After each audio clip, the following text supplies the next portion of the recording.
Hello and welcome back to the Amicizia Tournament 2026. Now we have the game Austria woman against the playing community from Essen and Neptune. We are starting the second half. Essen is currently in front 4-1. Now we have the start of the game with the starting sprint. Wien won the ball directly by the number 1. That's Tina Seklener, but she lost it. Now Essen in ball possession. They're building up their strategy, 2-player in the center, and trying to cycle the ball through their rounds. Now number 9 has the ball, passes to number 8. She's the coordinator of the ball. She looks for options. She shoots then, and the goalie had blocked the shot. So now we have a corner. Already a lot in the second half. As Essen is already 3 goals up, so they don't have to push at the moment. So they can play it calmly. They can play down the shot clock. So they don't have to rush anything because there are still 3 goals in the lead. So they will take it. They will play it safe. Number 3 was the ball. That's Cécile Mo.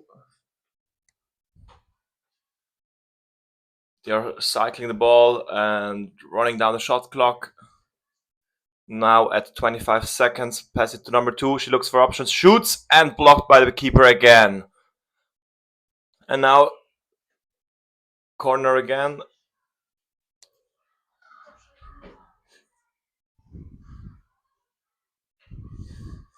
Number 2 goes by herself. She looks for options.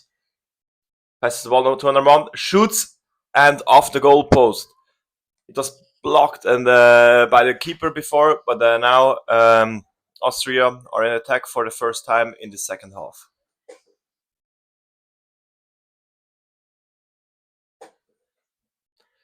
It's now really putting up pressure. Ball wasn't played nice. Now the other players on pressure, and now what a ball win for Essen. Number 2 really put up a lot of strength. And number 9 shoots and scores from 20 meters, I think. Yeah, nice goal. Really well played. They put up really high pressure on the Austria team, and the Austria team didn't manage the pressure at all. They lost the ball really quick. So yeah, let's see if they can manage to build up an attack and score their second goal of the game. Number 3 is looking to go in the center. So they're playing with 1 center. Number 1 has the ball. She's looking for options. No options there. So number 3, foul given by the ref.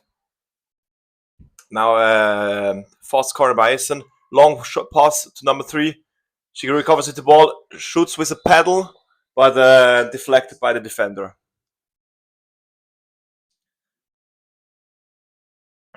I couldn't see what the foul was, so yeah. Now Essen with the corner, played really fast. She passes to number 2. Can she shoot? Passes to number 1, and again to number 2. They are passing it through the center. She shoots, deflected by the defender, and again to Essen again.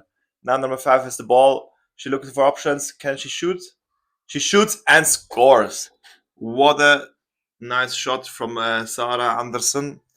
Her home clubs is she plays for Neptune and Essen, and until end of 2025, even for Malaga in the Spanish league. And since this year, 2026, she plays for COS Milano in Italy. What a great shot. So now Essen is leading 6-1. I think for Wien, the only hope is to keep the do less mistakes and keep the goal difference at the minimum. So the new 60 seconds are awarded to the Wien team. There was, I think, a 6-meter foul from Essen. Essen already putting up the pressure. They play in the 2-2 defense structure. Number 6 shoots, and it was deflected, I think, by the number 1 defender. Essen only with 6 people at playing on the tournament. But I think girls are really fit, so they can manage that. So, corner taken quickly, but deflected to an Essen player. Now in the corner, 3-1. Now if they pass it cleanly, yes, they can. Can I shoot? Can I score? Shoots and scores. Number 2, Amira Konrad, plays for Essen and for Liverpool, and is a former GB national player. And since 2025, she's trying to get nominated for the German national team. So now it's 7-1 and 4 minutes on the clock for the second half.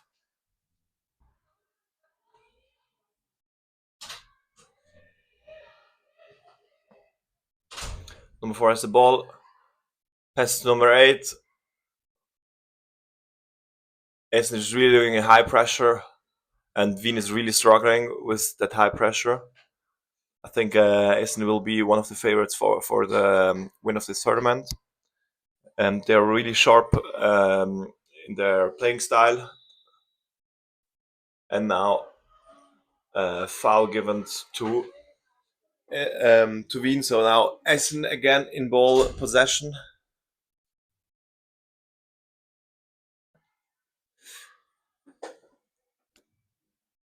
Played safely to number 9.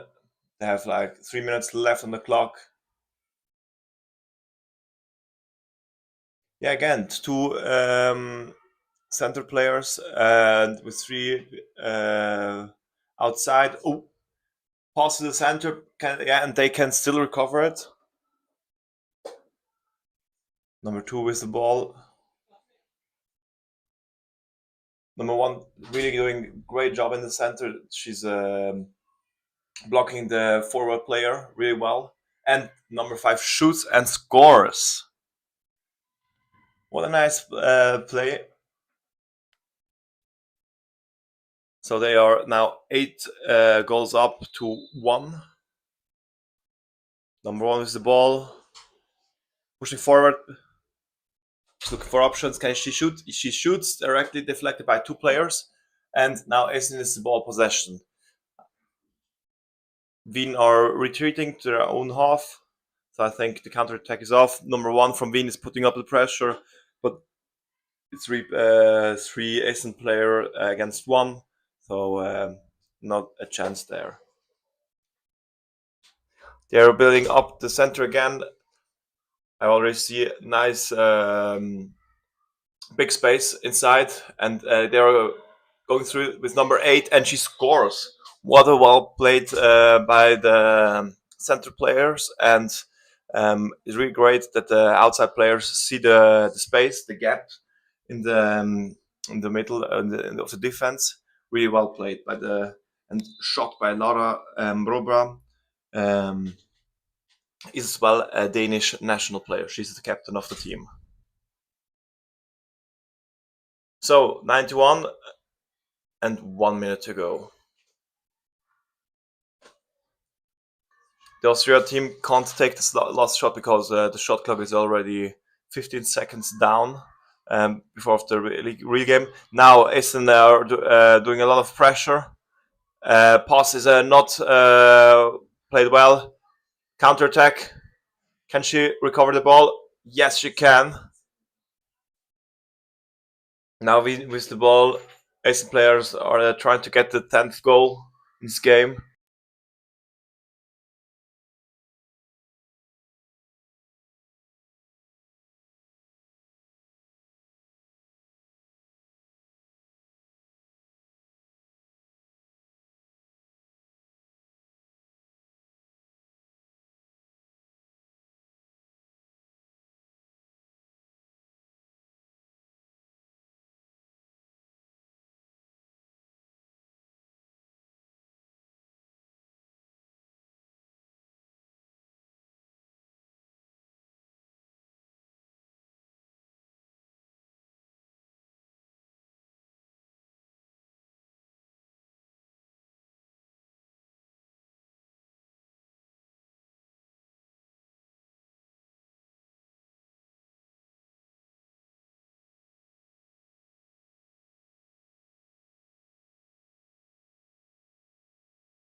So, welcome back. We had a bit of problem with the mic. The first one already out of battery.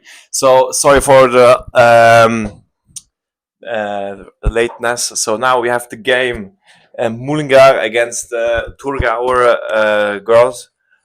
So already 1 minute played. I think Mullingar is from Ireland. I'm not sure. And already first goal for the TVF woman. So let's see what this game will bring up. How will Mullingar will react? Number 8 with the ball.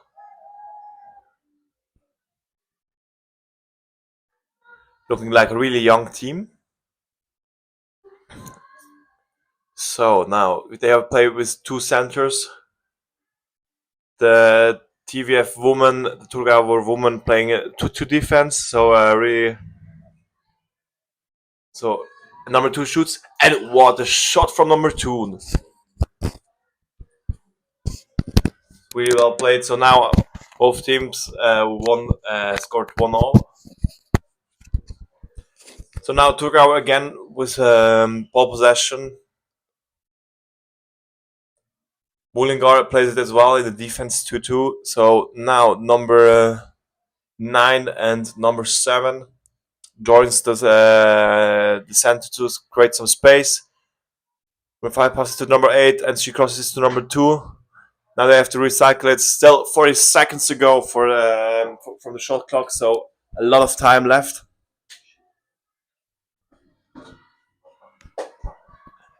There's a lot of space on the outside from the defense. Now, great pass to the middle.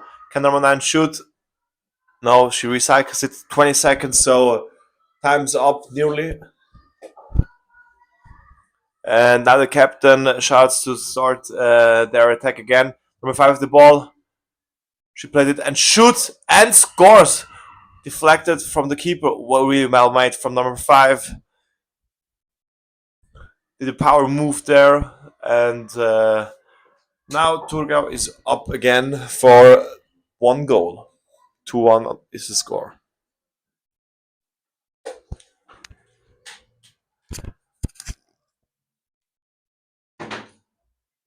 So now number 5 and number 8 joins the center. That's number 5 is Anna Svansson and number 8 is Eine Heffernan. Sloppy pass. So now Thurgau is doing the pressure. Number 2 is a lot of under pressure, but she really manages as well. Option to pass, and now maybe recycle the ball. I was looking for options. She wanted to shoot, but they're already 3 pedals up. Nearly lost the ball there. 10 seconds left on the shot clock. Now they have to shoot. Number 5 shoots, deflected by by the keeper. Number 8. Now long pass by number 5. I think they will back off with the counter attack.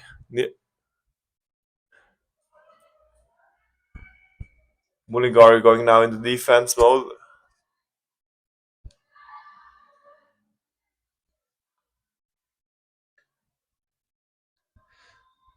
And now number 6 and number 3 in the center. Number 6, that's Sina Erni and Anouk Leber. I'm trying to create some space.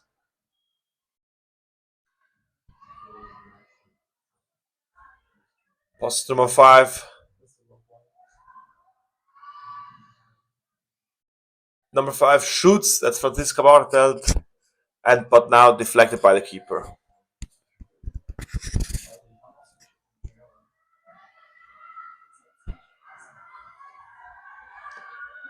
Now counter attack. Pass to number 2. She shoots. Deflected by the post. Really, but now they can recover it. Can she shoot? She shoots and scores. Really well played by number 2. The keeper came out, so it wasn't the keeper anymore when she touched them. So really well played by the other team. They're really a tough team as well. Thurgau scores, but then the Mullingar recovers again. And now for the second time, they recover again. Really well played again. So now we have 4 minutes left of the first half of the game.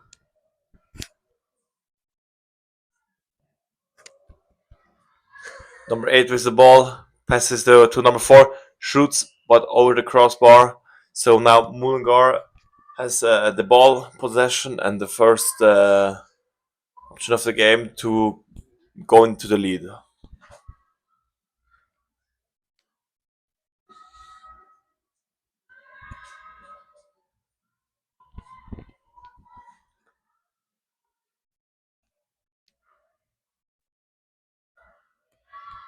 Now number 2 with the ball, starting their attack at 40 seconds.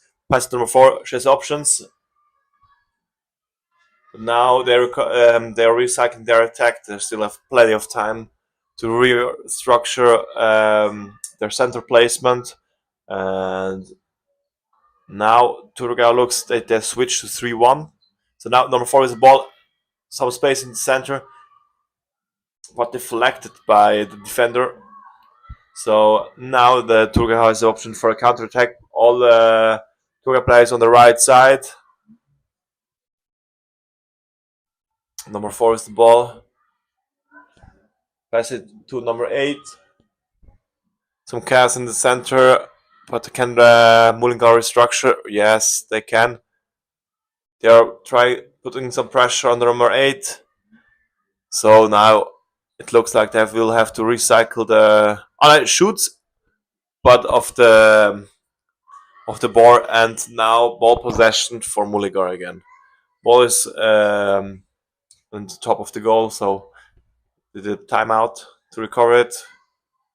Number 4 could recover the ball. That's Neda Insudite. Plays for the senior Ireland national team. And for her, the biggest competition was to play at the World Championship. So number 2 with the ball deflected on the boat, but she could still recover it. Really well made by her. And now they are recycling the ball.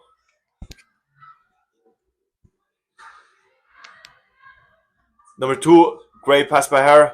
Number 8 has the option to shoot, waits and deflected by a post, but really well made. She waited as the defender drifted past by her.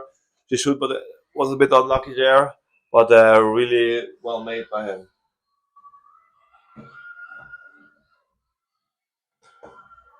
But the ball is outside now. Mullingar again with the ball possession. Has the option and shoots and scores. 1 minute left on the clock.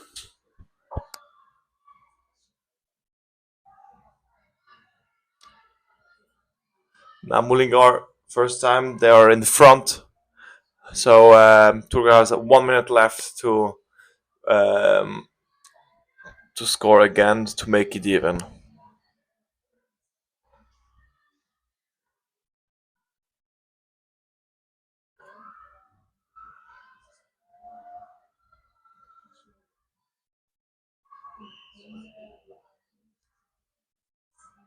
Shot by Turga now. Now it was deflected by the keeper.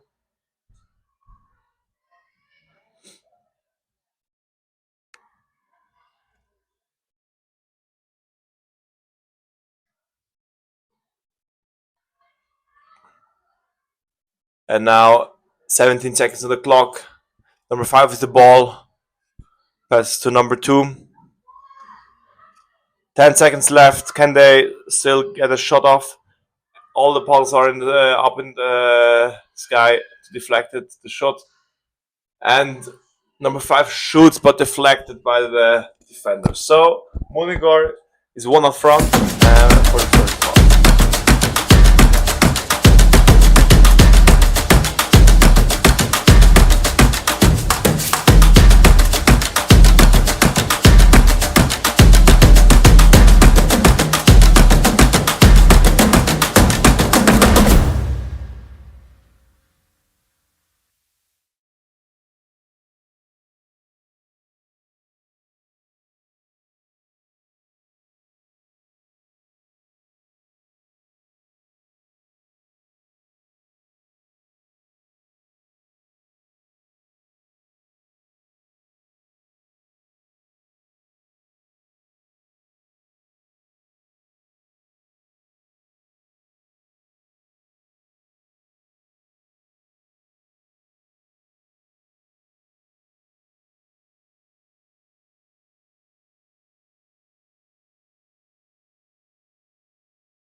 Okay, so welcome back to the fourth game of the Amicizia Tournament.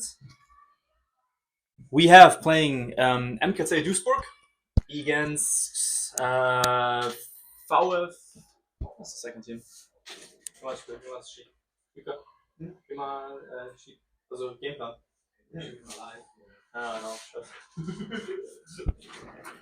Okay, so we have Duisburg playing against VfK Berlin, which looks to be composed though of largely Polish national players.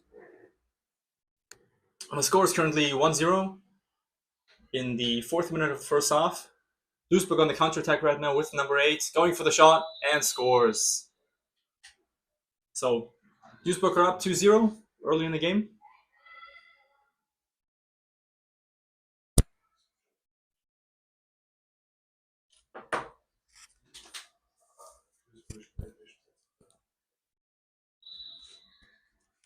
And on paper, this looks to be a very one-sided affair. Duisburg, a highly experienced team, many national team players from Germany, also the Netherlands and France,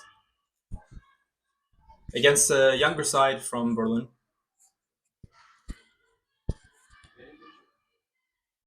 Nice high pass over the defense, playing it into number 3. But she's forced to take it out back. Over to the left side. She takes the shot. Oh, and it's a goal. Beautiful. Number 4 brings the Berlin side back into the game. It's 2-1 to Duisburg.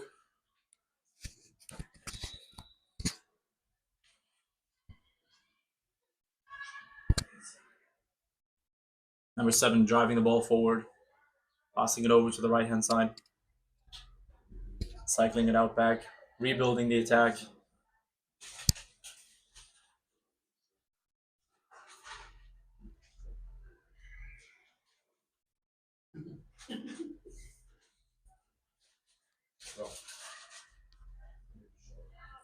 So now starting from the left, playing it out into the middle.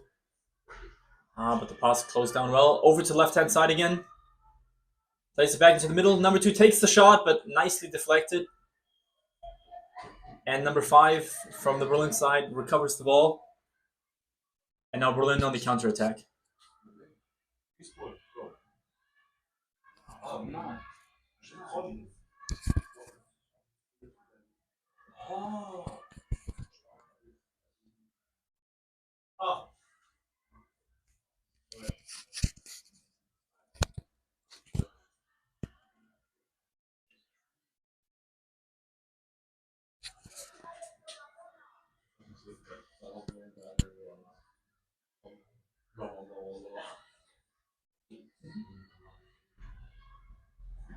So ball to the left. Takes the shot again off the post.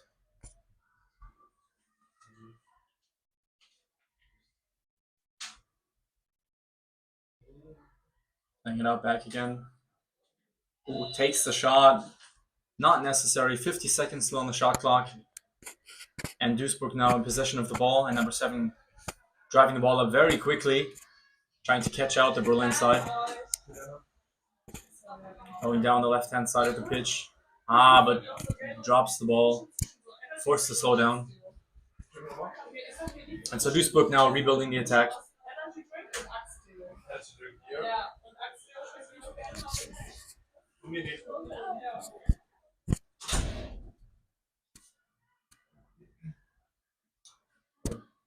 To the right side, to number 6. Passes it back to number 7. Over to number 6. Looking to take the shot. Passes it back to number 7. Driving down the middle, holding onto the ball. But nicely defended by number 5. Really closing down the middle of the defense. It seems the referees have called a boat foul. Quickly executed and right into the left side of the net. Good shot by number 6. Putting Duisburg back in the lead, in the 2-goal lead. 3-1 with 2 minutes left to play in the first half.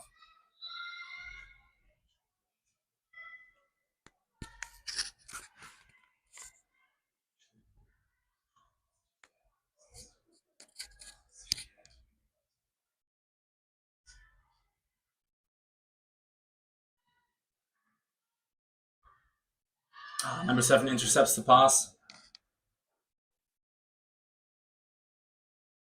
Nice pass over to the right side. Number 6 is through, but number 9 unable to hold on to the ball. Well intercepted by number 4 from Berlin. Now the Berlin side on the counter attack, going for the long shot. Good shot. Nice goal from number 5 from Berlin. Putting her side back into the match. Only down 1 goal now, with 2 minutes still left on the clock in the first half.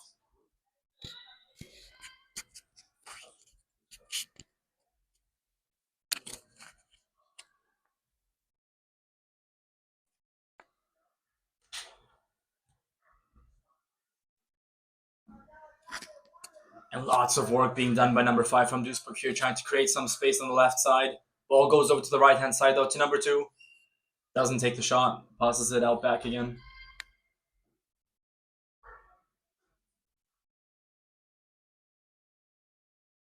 Once again, driving down the middle. Looking for the pass, but teammates behind her. Now starting from the right side, into the middle. Passing it to the center. Number 3 takes the shot. Nicely deflected by the goalkeeper and out for a corner.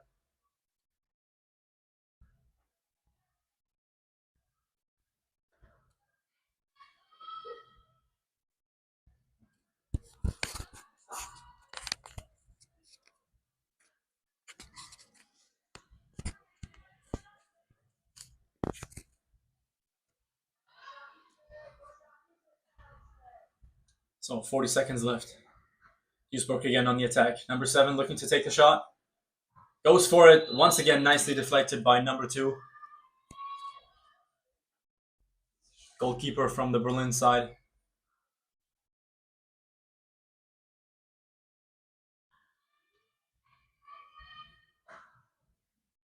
"15 seconds. Duisburg not worried. And the referees have called a foul against Duisburg. Berlin now with the opportunity for a quick counter-attack with 5 seconds left on the clock. They need to take the shot quickly. Now, timeout given by the referees. 1 second left on the clock. Goes for the shot. But clock has run out. And the first half ends 3-2 to Duisburg.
So we are getting ready for the second half. Referees are just resetting the clock. The Berlin players already lined up and ready for the start. Duisburg still discussing some things as a team.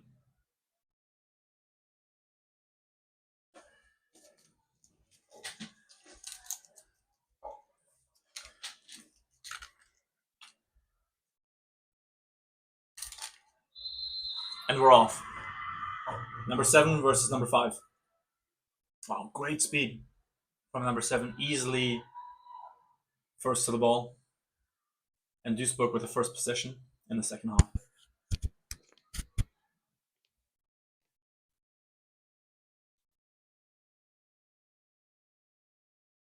Number 10 with a shot. Well done. Duisburg 4, Berlin 2.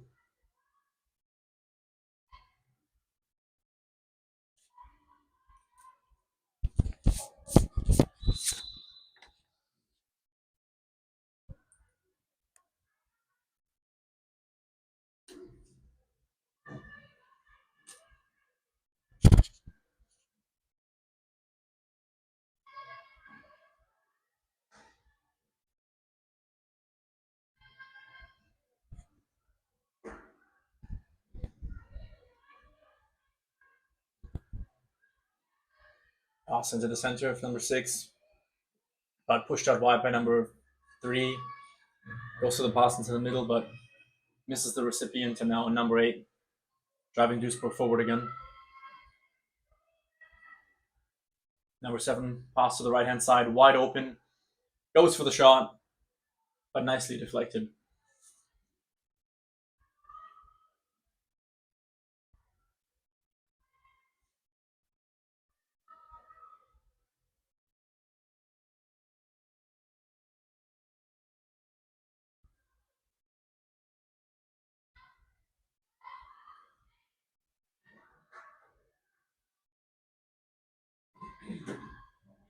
Pass to the left.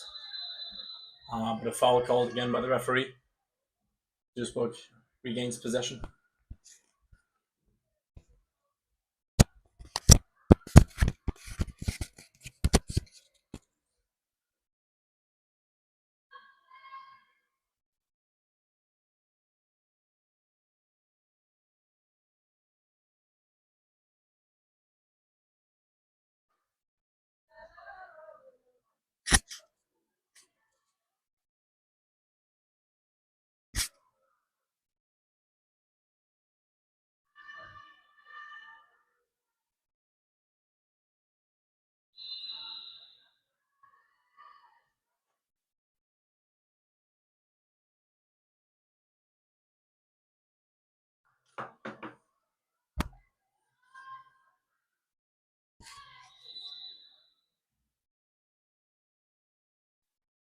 So the referees have called for a timeout. I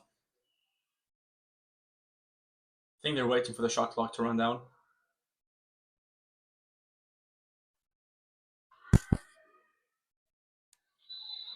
And we're off again. Duisburg on the attack, who really don't need to do much now. They're comfortably in the lead.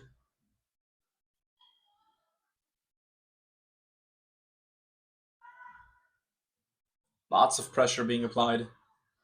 Pass over to the left side. But played out back. No need to take the shot with 5 seconds left on the clock, though. They need to go for it now. Goes for the shot, number 3, off the top of the bar. And straight back into possession. Another 60 seconds for Duisburg, who are really in control of this game now.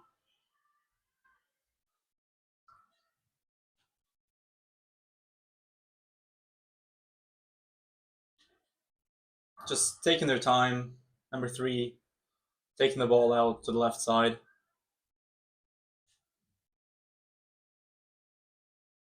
Now attack over the right side. Number 10 back over the defense, but a sloppy pass, almost intercepted by number 6, who's really pressuring number 3 now, but takes a dive herself as she does so.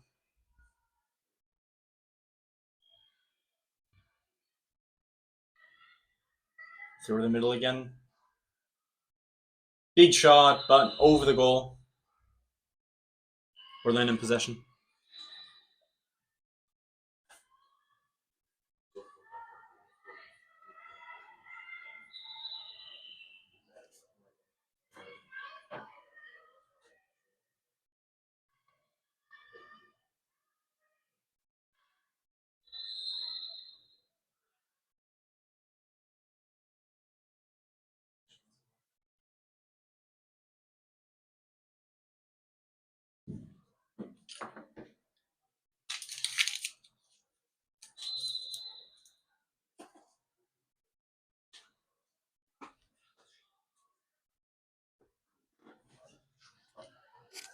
So now Berlin on the attack. 5 minutes left on the clock.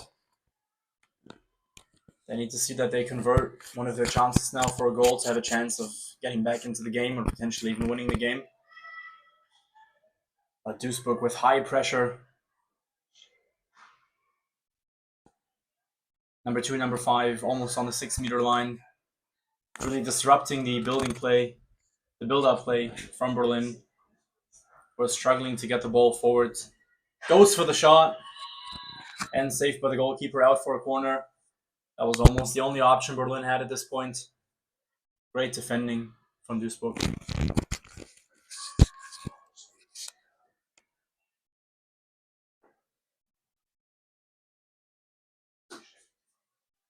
And number 9 now putting pressure on number 5, taking the corner. But called back by our teammates into the defense. Duisburg has now switched to a 3-1 defensive formation. Big shot again by number 2. Saved again by number 8 from Duisburg. And now Berlin trying to stop the counter-attack.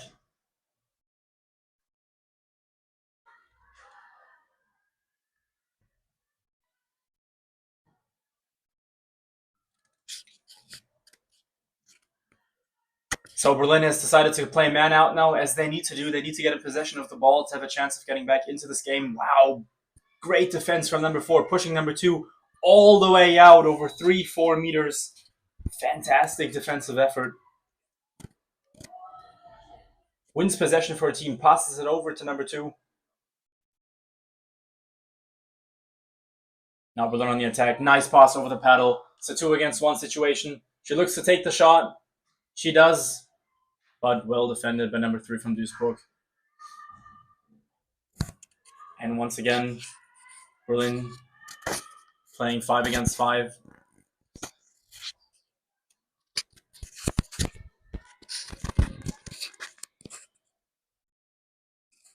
No, they've decided to go back into defense, which is an interesting decision, seeing that they're 2 goals down and they need the ball. Perhaps they will try to push out from a defensive formation. But so far, does not look like it. And Duisburg now taking their time. They've got all the time in the world now. 2 goals ahead. With 2.5 minutes left on the clock, they can easily see out this game. Not much pressure coming from Berlin.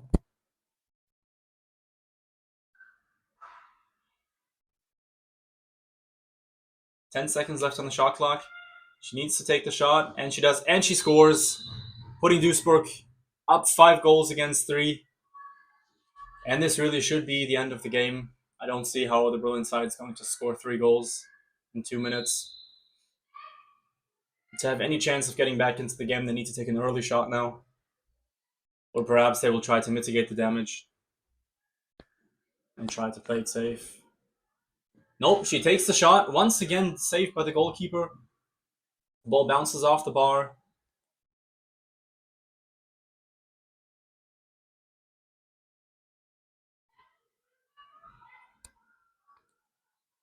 And now Berlin has to be careful not to pay a big price for their aggressive play now.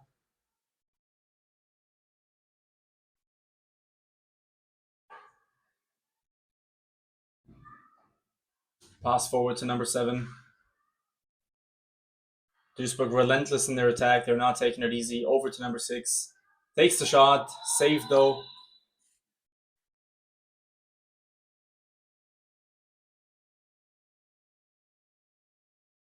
And perhaps Berlin will already be thinking about their goal difference, which might play a role in this group later on.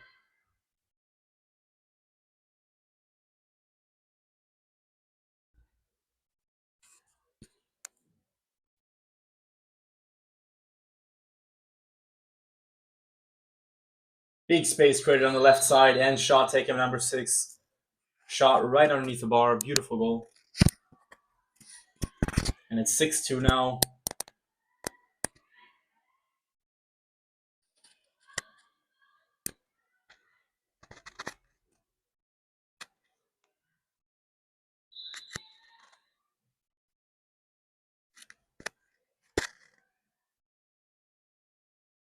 So 20 seconds left on the game clock. Berlin will probably try to take the last shot of the game. Big space on the left side. Oh, she goes for the far shot with 10 seconds still left on the clock. An unnecessary decision, really.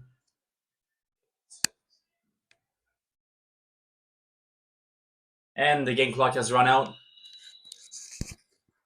What looked to be a very one-sided game turned out quite interesting in the first half, but in the second half, Duisburg got the control of the game back into their hands and managed to comfortably see out the win in the second game of Group C.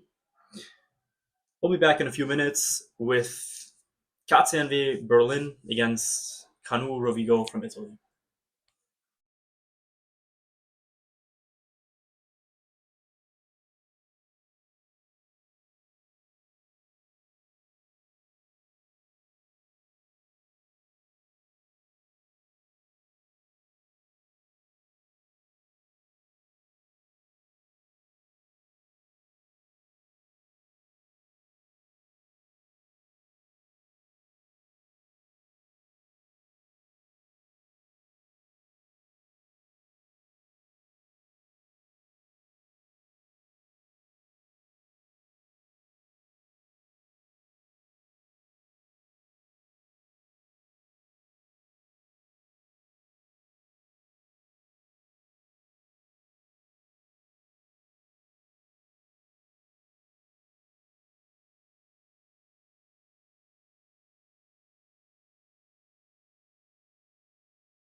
Welcome back.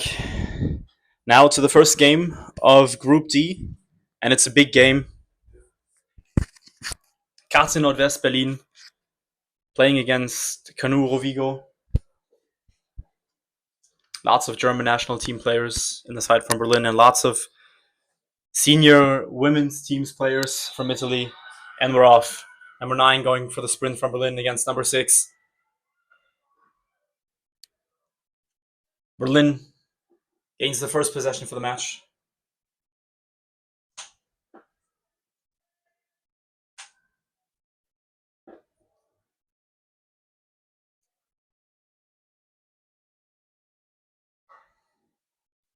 Left-hand side to number 9, passes it to number 5, goes for the early shot, but nicely deflected by Rovigo, but recovered well. Recycled back, Berlin rebuilding the attack. Now over to number 4.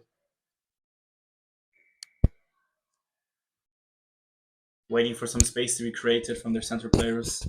Now once again going down the middle. Passed into the center to number 6, but no shooting opportunity. Once again passed back outside to number 4.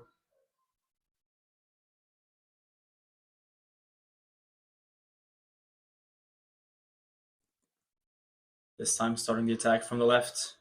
Over to the center, back to the left. Decides to take it herself now, but well defended by number 3. No space being created. Now 15 seconds left on the clock.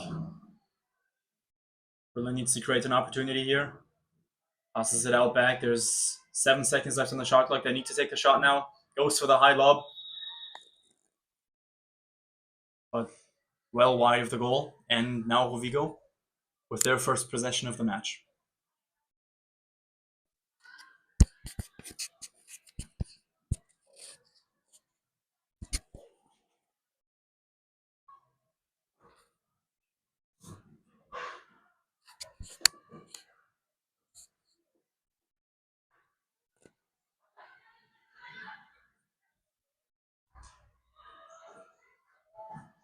So some space on the right side to number 2. Number 6 from Rovigo here, controlling the build-up play.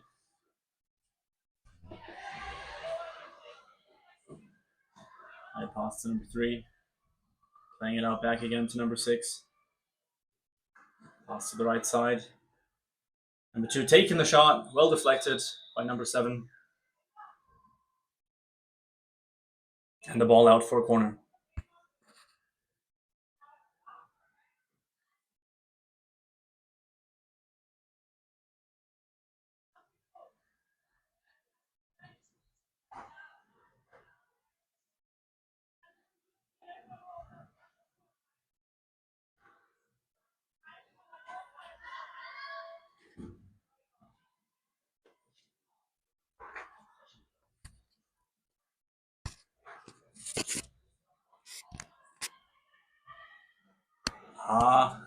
Pass a little bit too high, but she manages to recover it.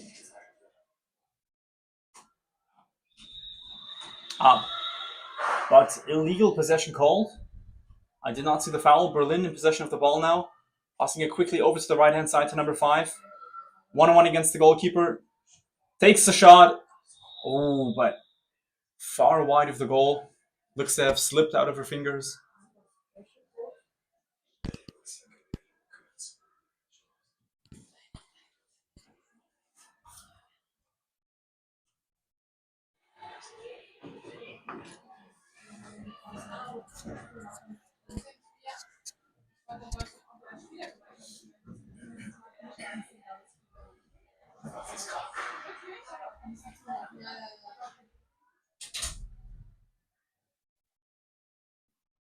So Rovigo back on the attack again. Berlin defending really well and really high. But creating some space on the left. But pass intercepted by number 6. Again, Rovigo losing possession in the attack. So 5 minutes played and it's still 0-0 in a tightly contested match.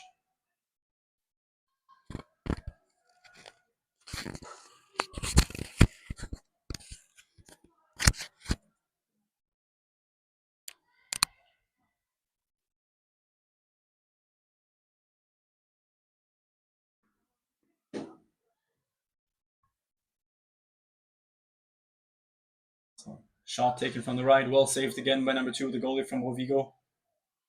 In possession now, looking to start a counter-attack. Number 7 with some space, but decides to slow it down, played safe. Back to number 2, who instead now passes it up the pitch to number 3.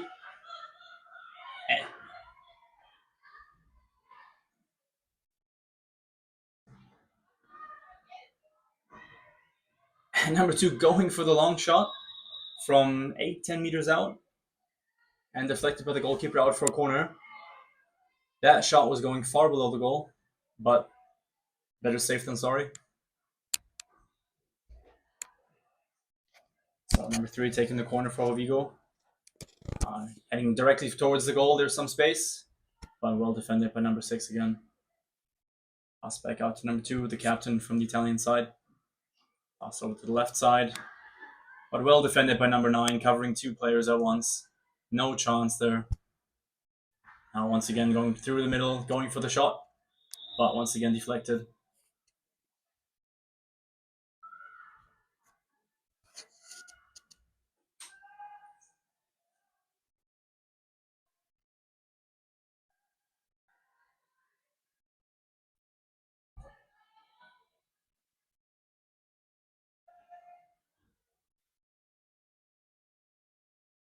So Vigo exchanging players. Number 5 coming onto the pitch now. We're waiting for the player to get back to the attacking half. With high speed heading for the defense. Unable to get under the boat though from number 9 of Berlin. And once again, number 9 just covering off 2 players quite comfortably. No chance on that side. Ooh, but now caught out a bit to the middle. Number 8 takes the shot. Good shot, good goal in Rovigo with the first goal of the match from number 8, Veronica Mazzanti.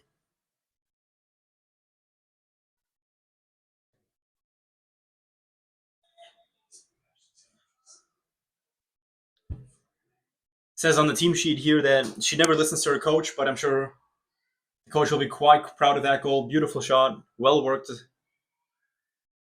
And maybe number 9 from Berlin got a bit too comfortable on her right side. Left some space, but also well played by Rovigo. Now Berlin on the attack. Number 6 going to the left-hand side, taking the shot.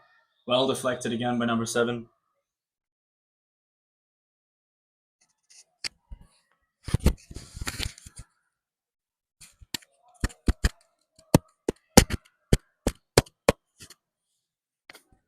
So Berlin with the corner now. Number 6 taking it from the right side. Ooh, tries to pass it into the middle, but deflected by number 5.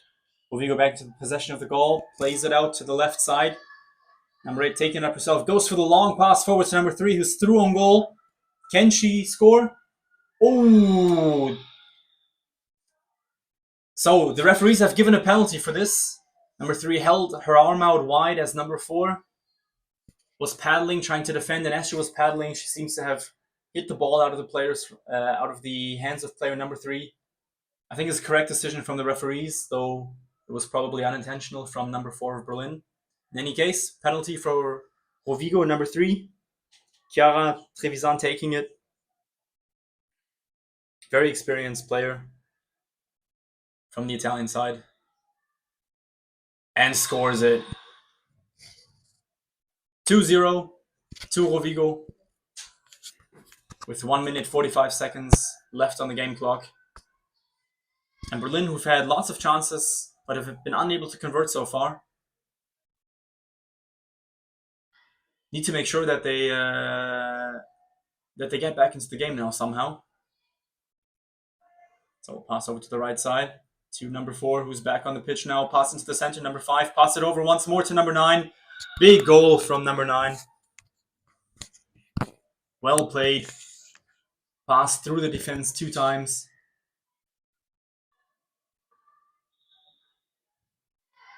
And Berlin now only 1 goal down again. 1 minute left on the clock. Going back to the defense now. Rovigo will likely try to take the last shot of the game now. And number 4, number 9 working nicely together here to keep out the center players.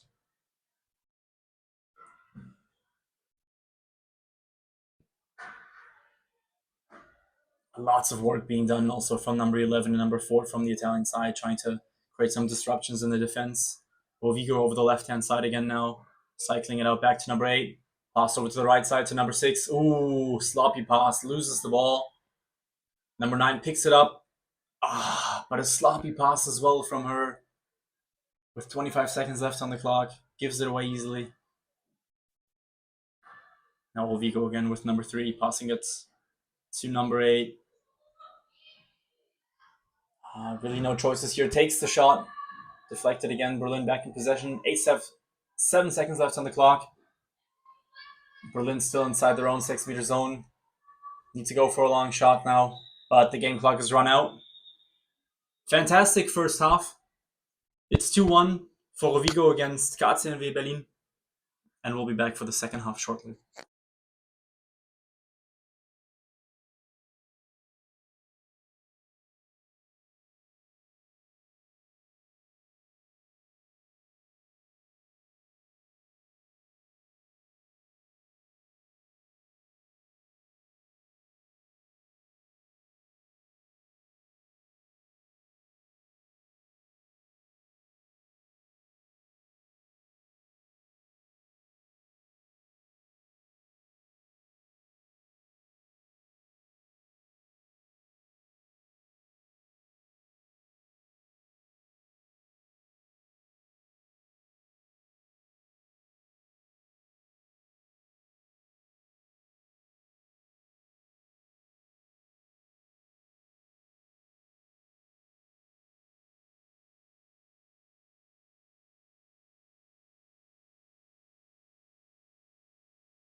So we're back for the second half. And the ball is poked out from the bumpers of the boat, but the referee has given possession to Rovigo.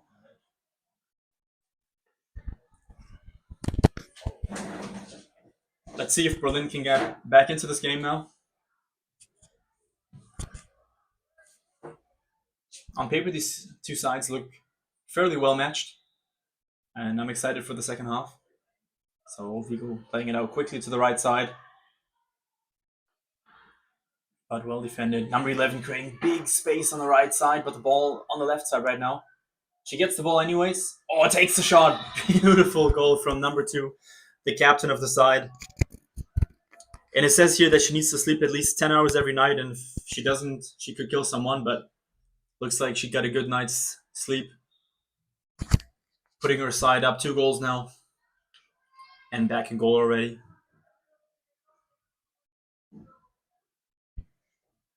So Berlin on the attack now. Pass over to the right-hand side to Hannah Kunz. Goes for the shot.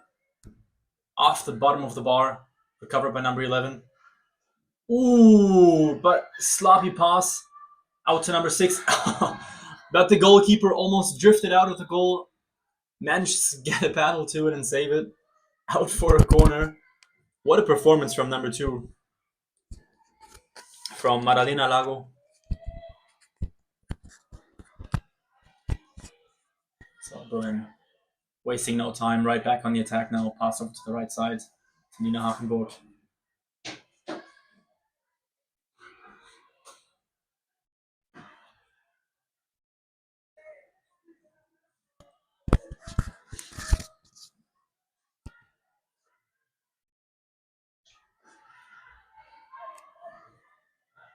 Straight down the middle. Oh, well played to number 3, number 5. But saved again by the goalkeeper. KCW Berlin really creating some nice chances here, but being unable to convert them. Also due to a fantastic goalkeeping performance from Madalena Lago. And now number 6 pressuring the corner. Sara Bianchini, only 15 years old, but playing really well for her side already. On a sloppy pass again from number 7. And they lose the ball. Rovigo on the counter-attack now passes it far forward. Berlin trying to get back as fast as they can. Forced her to take the long shot, but no problem for her. Sara Bianchini. Still playing for the under-21s Italian team.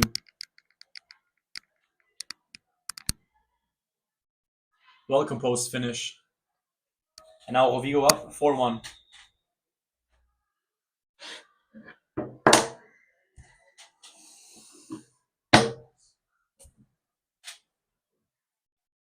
So now, number 4 taking her across the left side. A good defense by Rovigo.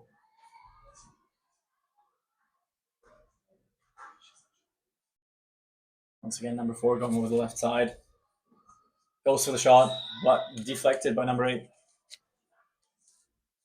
Berlin seems to have switched up their attacking play a bit now. Number 1, who's controlled the build-up play, has substituted for number 8. Nina Hamburg, number 9, now playing in the middle. Hannah Kunz once again taking it over the left side. Looking for the shot or the pass. Goes for the shot. Off the paddle. And a paddle foul called. Good opportunity now to try and convert a free throw right in front of the goal.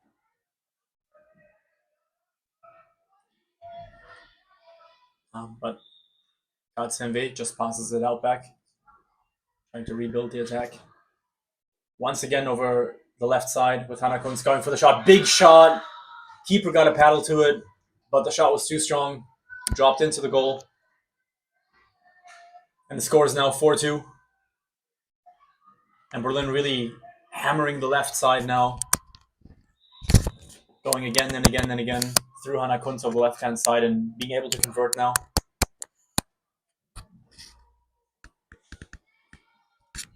Rovigo back on the attack now. Still 2 goals in the lead with 5 minutes left in the game.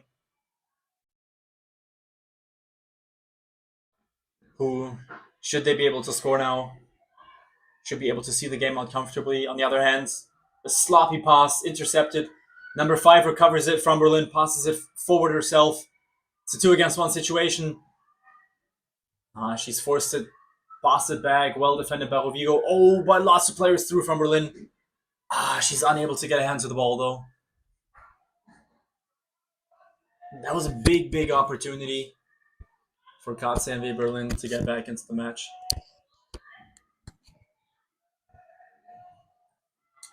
And the Berlin team now deciding to play 5-against-5. Man marked.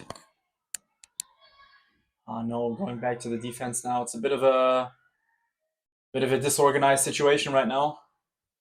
Trying to reorganize the defense, and they have done so.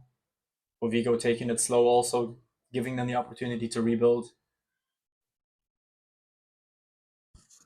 Pass over to the left side. Back to the middle to number 3. Now over to the right side, 15 seconds left on the shot clock. Back to the middle. Goes for the shot. Saved by the goalkeeper.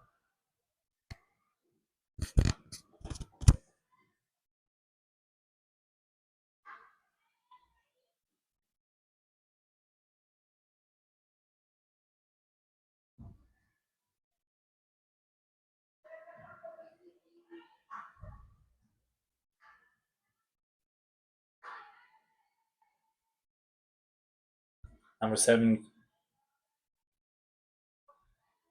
trying to... Oh, beautiful pass into the middle. Goes for the shot and scores. Number 5. Number 4 faked the shot, passed it into the middle, and well converted by number 5, Ezra. And Berlin now only down 1 goal. Have done well to get back into the game now. And let's see how they will respond. They go back into the defense. Probably having realized that their attacking play is working well now. There's no need to play too risky. And Rovigo will take their time now with the attack. 30 seconds left on the shot clock. Don't want to take any risks now. The momentum is really on the German side now. So number 3 taking it in inside. Looking for the pass. Ball goes to number 11 in front of goal, but lots of paddles in front of her. She goes for the shot anyways. Is deflected out for a corner. Buying the Italian side, another 60 seconds. Only 2 minutes left on the game clock now. Berlin needs to start pressuring them now very soon if they want to score a last goal to equalize the game. So pass out to number 7. And Berlin increasing the pressure now. Pass over to the left side.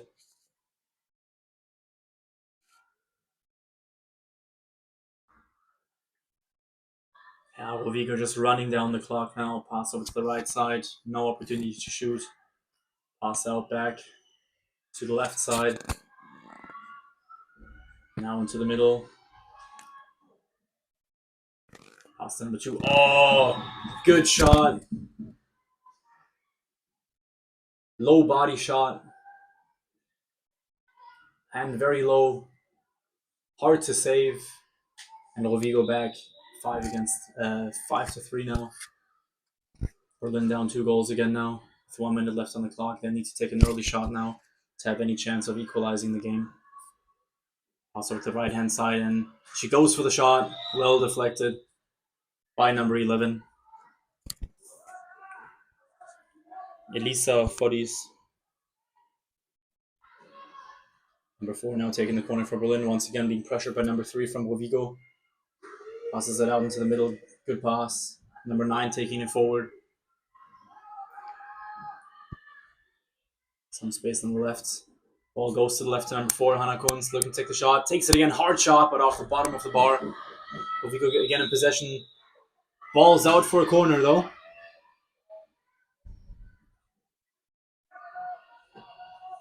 "15 seconds left.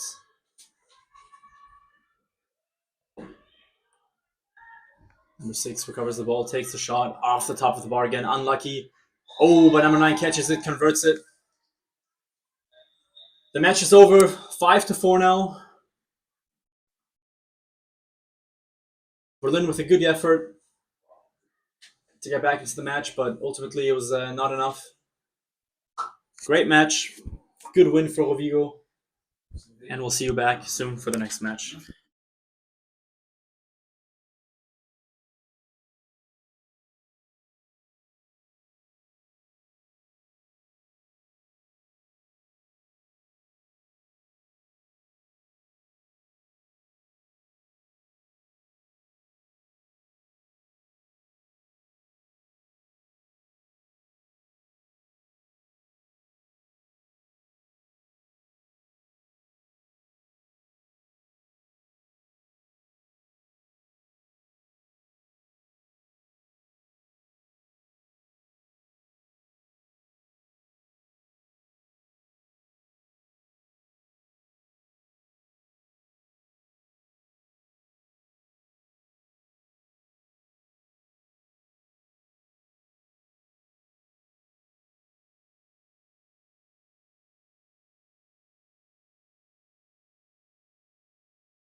Welcome back to the next game. It's Zurich against the Czech U21 team. Zurich already won the ball for the sprint, but then now the Czech team just recovered the ball again. And now there's a counter-attack starting from them. But Zurich already putting on the pressure with number 7. But now Zurich goes back into the defense. Zurich plays in a classical 2-2 defense structure, and the Czechs are trying to create some space with 2 centers. They are attacking from both sides. At the moment, they aren't that successful, but let's see what happens. The Czechs are cycling the ball through their lines. Oh, sloppy pass. Can the number 1 recover it? So she's putting up a lot of pressure. Number 8 joins as well to put on the pressure. Can they recover it? Well, maybe the Czech spot now. 4 seconds on the shot clock. They have to shoot now. 3, 2, 1. They shoot over the bar. So now Zurich again in ball possession. Really well made by the Zurich team. And the Czechs are already going back to their defense structure. It seems like they are playing in a 3-1 structure, and Zurich as well with 2 centers trying to create some space. Yeah, at the moment they're attacking, they are cycling the ball. Now number 5 is the ball, pass to number 7. Great pass, shoots, but blocked by the goalkeeper. Now number 7 is already doing some pressures, but they have to go back now in their own half. I think counter-attack is already off. Great block by number 7. They recover the ball. Now, can they do something? Number 1 has the ball. Goal is free. Can they shoot? No, they won't. They try to play it slowly. But now, pressure on number 5 from the Czech players. Well recovered. And now Zurich and the Czech team can reorganize themselves again. Number 10 and number 4 already again in the center. Number 1 is the ball. Looks, shoots. What a strike. Deflected by the keeper, and she can recover the ball again. She's looking for options. Doesn't shoot. Passes the ball outside. They recycle the ball again.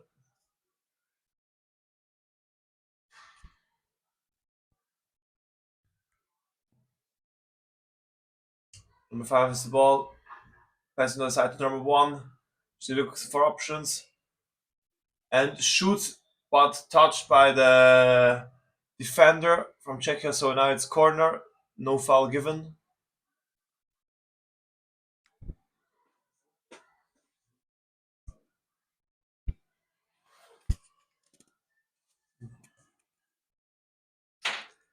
Number 1 takes the corner, passes to number 5. Passes it around to number 3. Zurich is building up their attack.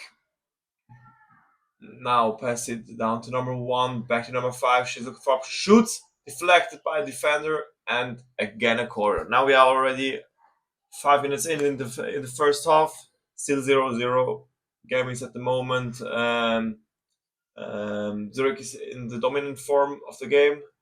So let's see if the Czech can give an answer to that. That's number 3. That's the ball. Number 4 has the ball, and she shoots. Well done by number 4. What a great placement by the team. They pass it through 4 people. Well done by them. And now they have to go back fast to restructure their defense.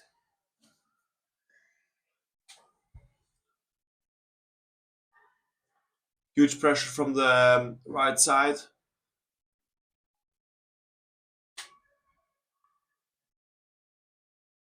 Now they're back in position. Czech are running down their clock. Number 8 putting on some pressure. Played fast. Shoots deflected by the defender. Well played by the defender.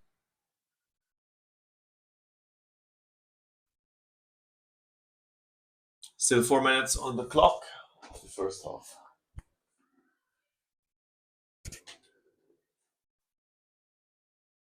Corner taken quickly. And number 7 passes to number 3. Passes back to number 7, looking for options. Can she shoot? No, she recycles the ball.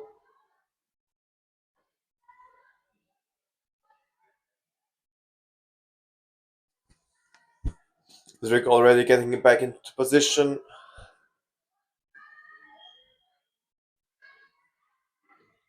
"15 seconds on the shot clock, so now the Czech have to start their attack.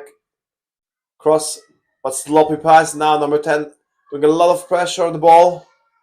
Can she recover it? 4, 3, 2, 1. Be outside, and well done by the Zurich team. So, still 1-0. Now, fast counter attack. Goal is still free. Can number 5 shoot? Pass number 4. Well seen. Can she shoot? No. She passes it once again. Number 8 passes it back to number 4.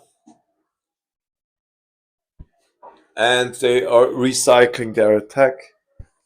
Recycling the ball. And taking again. Still 25 seconds left on the clock.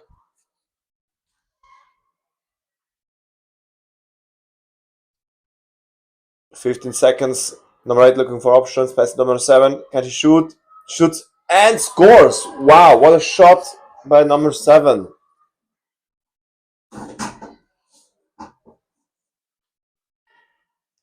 So Zurich leads the game by 2. At the moment, they're really playing great. They're putting on a lot of pressure on the Czechs. Let's see if the Czechs can give an answer to that.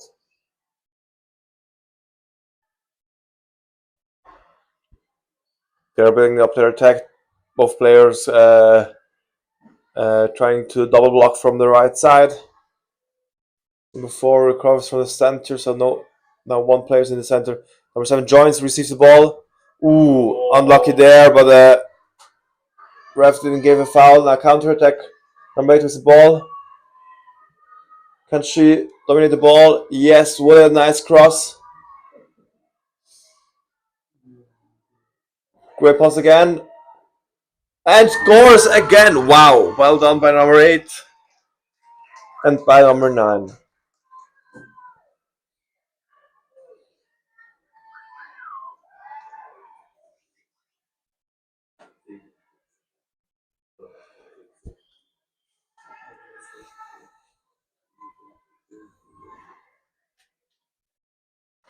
So now Zurich leads the game 3-0. 1 minute left for the Czechs to score the first goal.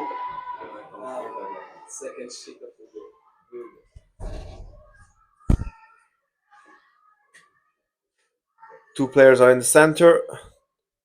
They'll recycle the ball through their attack.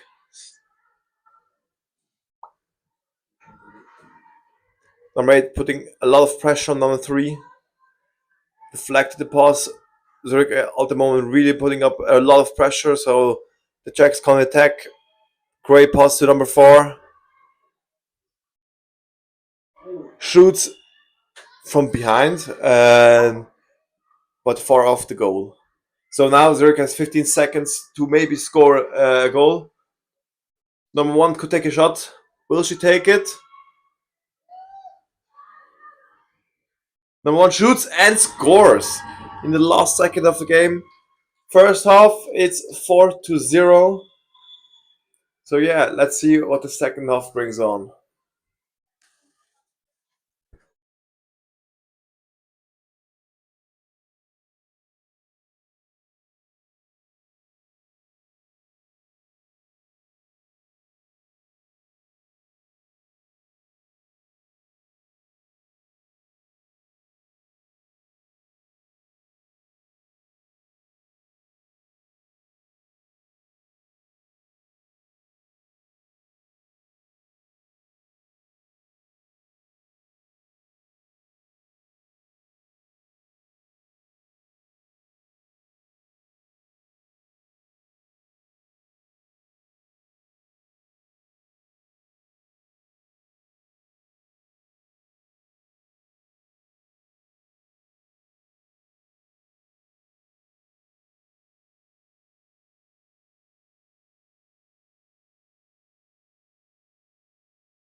Shot them.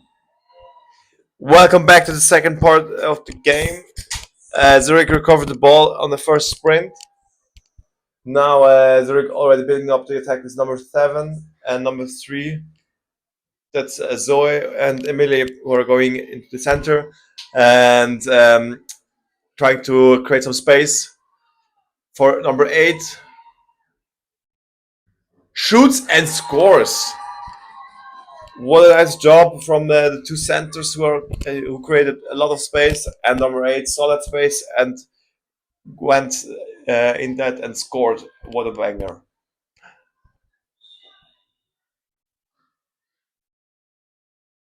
So now Zurich leads 5-0, and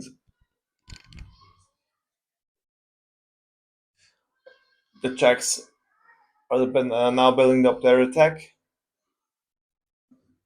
And shoots and off the bar.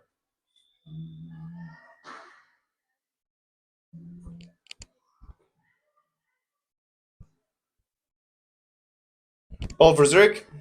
Number 1 they just did some pressure, but now they are going back into defense. If they want to get 1 point of this game, they now have to really start to put on the pressure on the Zurich team to force some errors. But at the moment, it doesn't. Foul given by the referee for Zurich just in front of the goal.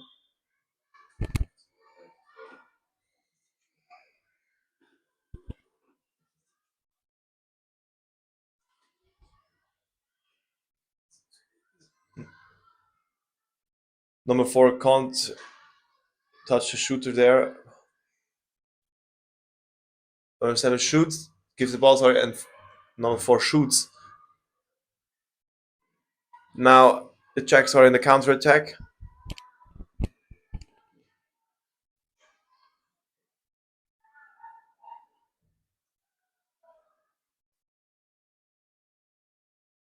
And Zurich are back already in defense. So the Czechs played it slowly. Zurich already reorganized in defense.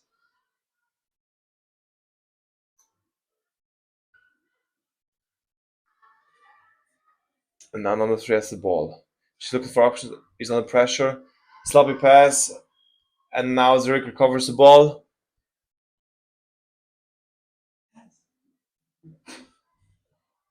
Number 8 has the ball.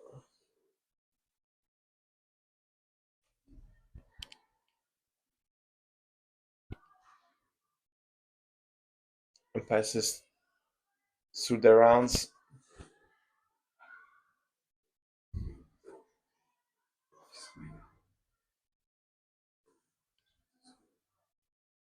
Number 9, number 10, both are in the center. Doing a lot of pressure. Great space, and what a great shot.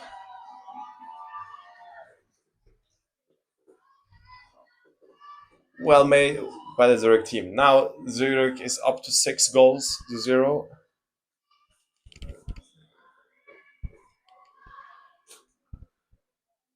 This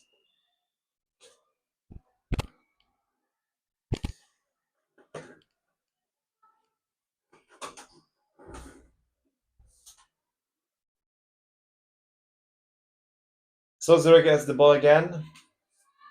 Czechs are back in defense.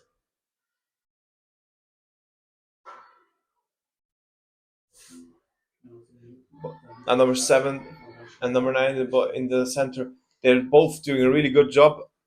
Pass came, but they didn't saw the ball, but they can still recover it. Czechs are doing a lot of pressure.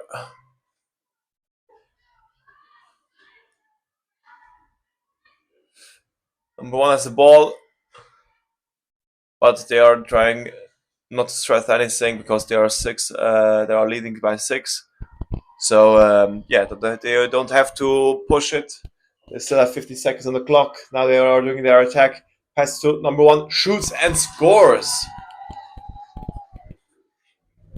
7-0.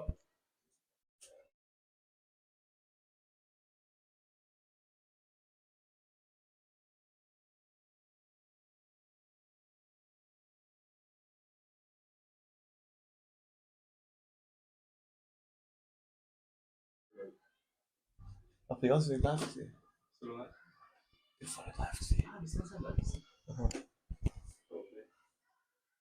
Now the Czechs are in attack, cycling the ball. Nice pass in the center.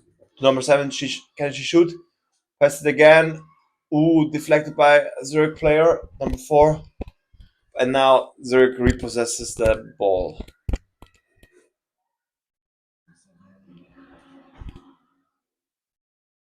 Czechs aren't sure if they want to go to put on pressure or if they go to defense. So it looks like that they are going back now.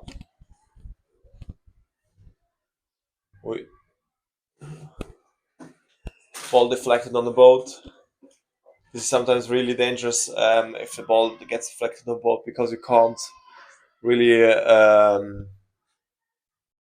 predict how the ball will go. Great pass to the 8 to the center, shoots, and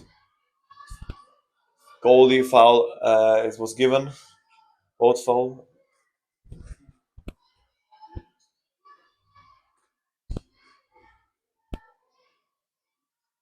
Let's here's the ball. Zurich already restructured in the defense. Number 1, pass to number 1. Pass it back to number 3. Number 5 joins with number 4 to create some space in the center.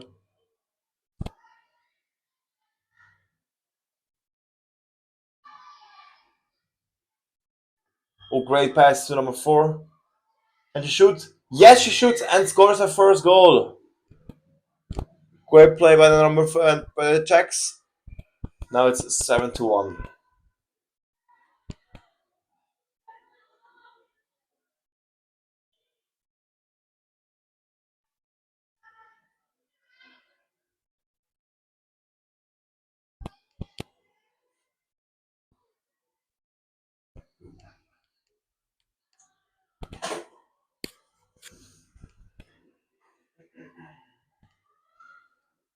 Now Zurich start to attack. 2 minutes on the game clock.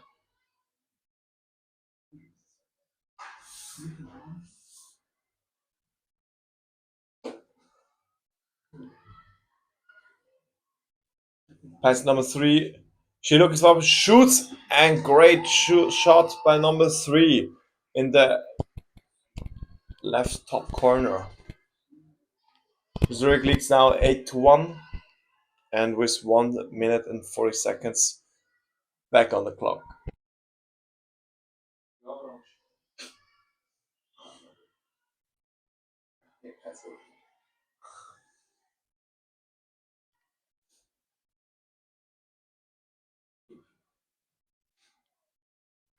One second 20 on the clock. Number 1 shoots over the crossbar. And it looks like it wasn't deflected, so ball for Zurich.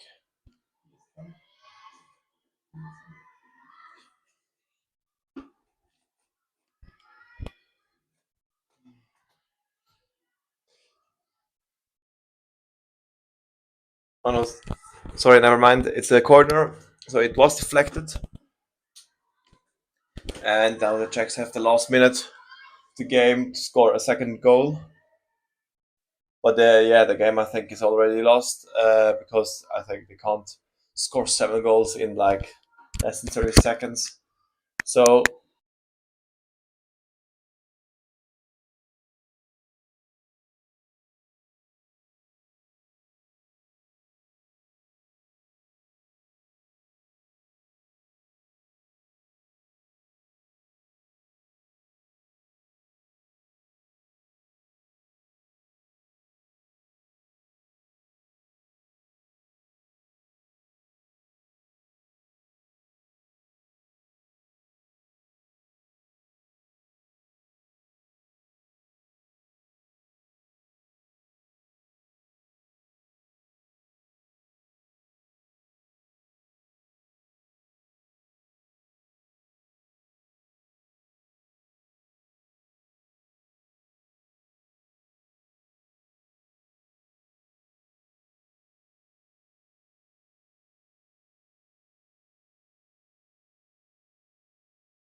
Hello, hello. So excuse us for our technical issues,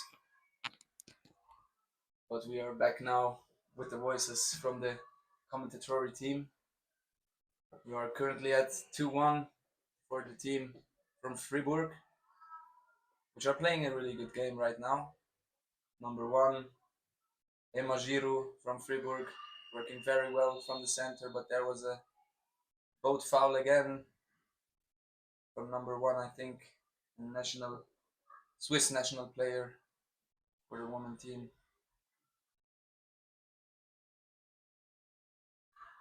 I don't quite know why the Freiburg player didn't get the ball here.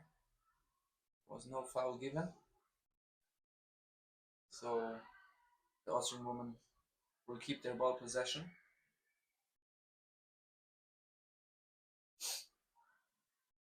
Now there's 1 minute and 20 seconds left on the first half of this game. And we see another shot by the Austrian women, but nicely deflected by the goalkeeper. So they will have one last attack this half time.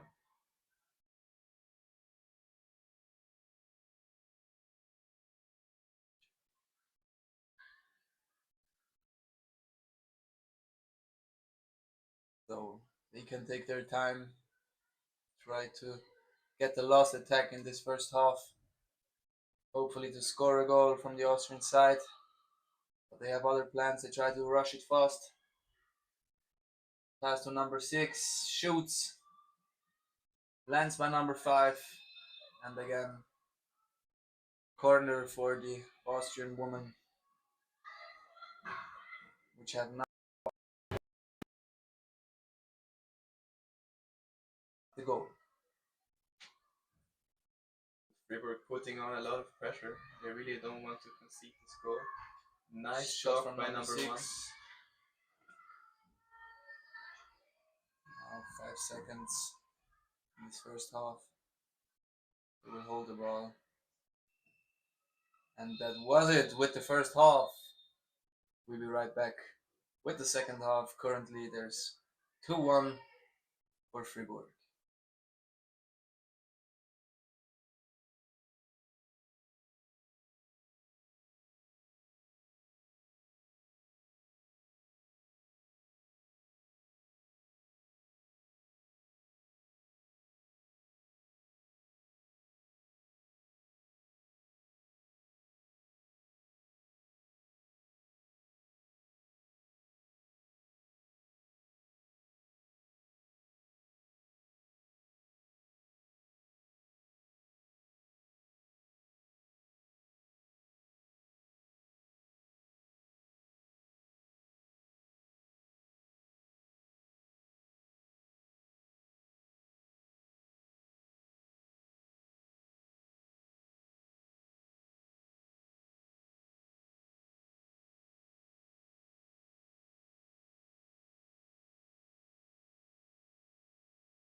So the players are lining up for the second half. The Austrian team is 1 goal behind, so they need to get that pressure in the second half. Trying to get at least 1 goal to make a tie. Everything's still possible in the second half.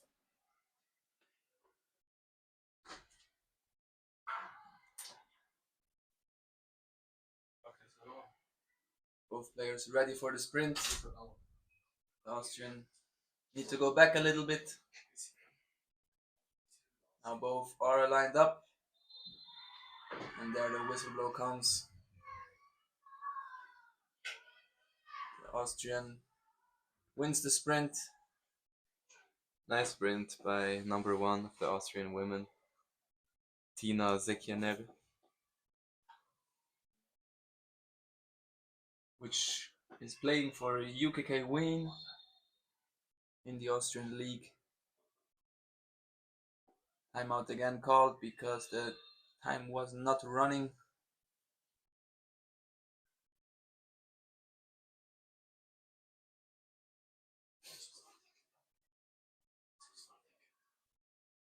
So now it seems that they're trying to line up for an attack. But this was a little bit slow there. But So still then- good pressure from Freiburg. They're really not trying to let anyone in or even get close to the goal.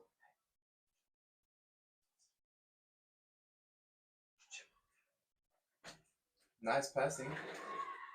Ball to the center. Nice position. Shot but deflected.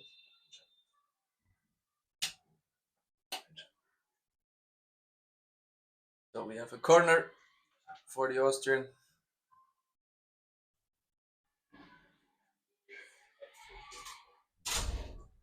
Oh, and this looks promising. A lot of space. Shot but again deflected. To the hands of number 1.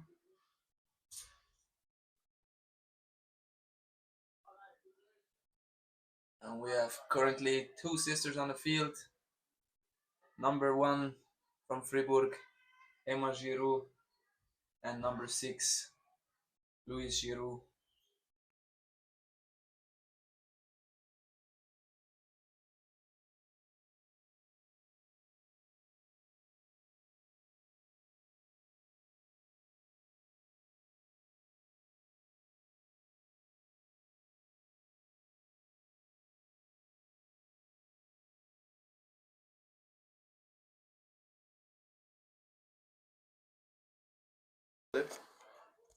That's it. Was it? Tag it.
Hallo, hallo, hallo.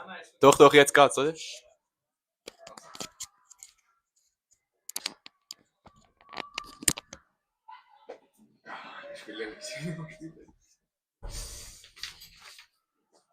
Hello and welcome back to this game. Right now is playing Montpellier versus Aronzano. And Montpellier is in first possession of the ball. Nice drive and a shot and a nice goal by number 10. Very hard shot.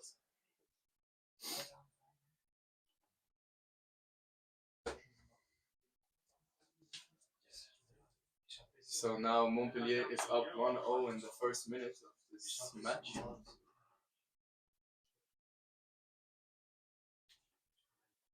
Now Aronzano is sending in two of their players in the center to make some space for the runners.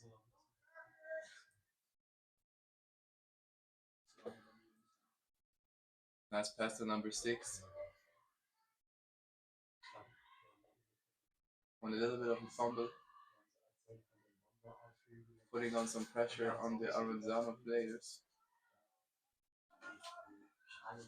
There's some space on the right side. Ooh, a nice pass to the center, but a little bit too high. Another one. A shot, but nicely deflected of the goalkeeper.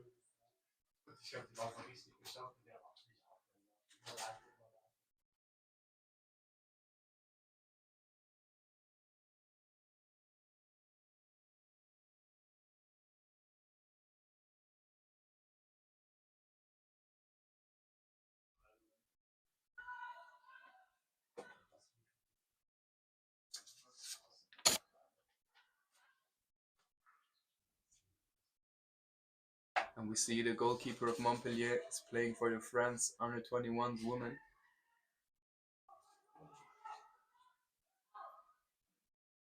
Nice passing.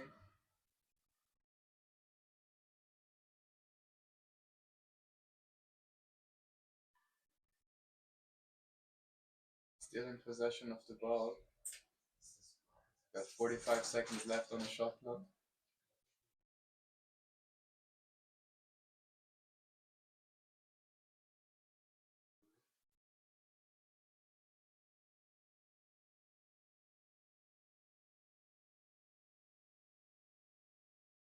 Aronzano playing it very well.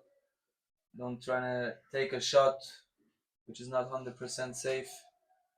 Always in and out again. But now the time runs away. They only have 10 seconds to get the shot. They will try to find the goal. Nice center pass. Another one.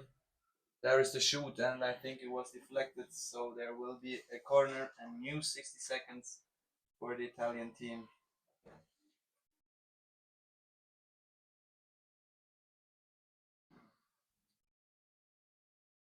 French are defending very well in the first minutes, applying very high pressure on the Italians.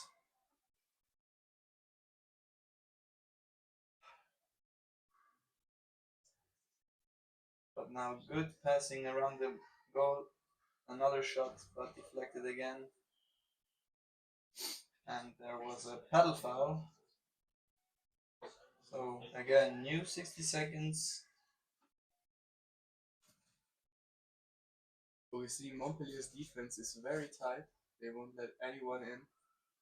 And they're very good with their pedals.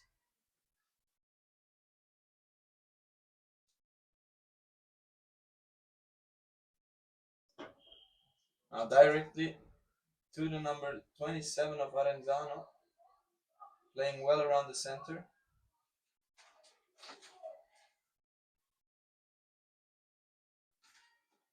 Now 24 approaches directly into the center, but don't find the space or a mate to give the pass.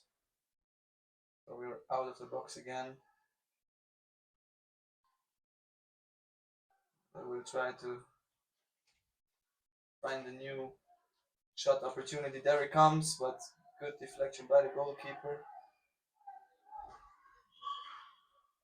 So another corner for the team of Aronzano.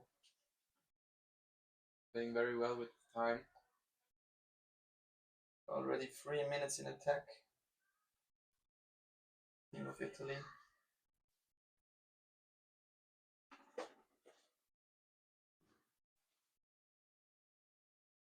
Also half of the team of Kaya Club Aronzano. Want there's some space on the right side, but a little bit of a fumble of a pass.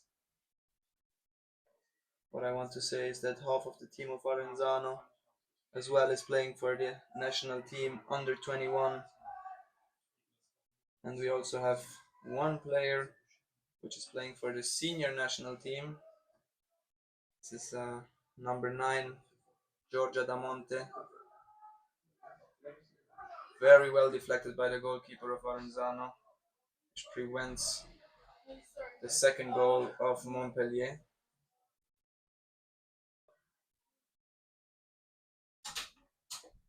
So now Aronzano is back in attack, trying to find that tie, which seems very hard against this very strong defense of Montpellier, which is doing a very good job here defending in the first half.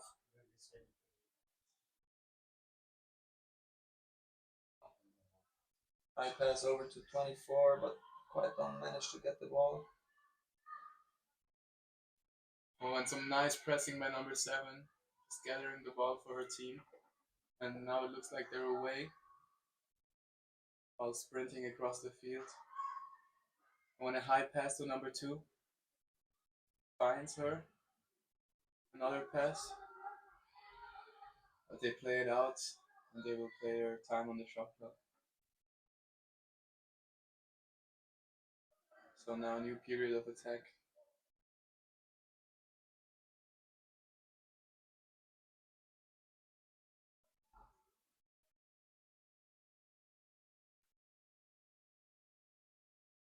Some nice work by the Montpellier centers player. 15 seconds on the shot clock. They need to find their shot here. There is the shot, but deflected by number 9 of Aronzano. Sorry. So another 60 seconds for the attack of Montpellier.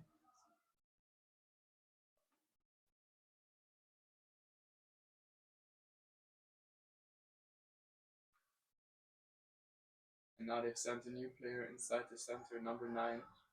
They're working very hard. Now there's big space on the right side if they could get the pass to her. Nice passing. But they've managed to close that space up and deflect the ball. This was a goal shoot, I think. So there's the reset, which was signalized by number 7 of Montpellier. Nice Good passing. center pass. Ooh, and an Well even shot. better deflection.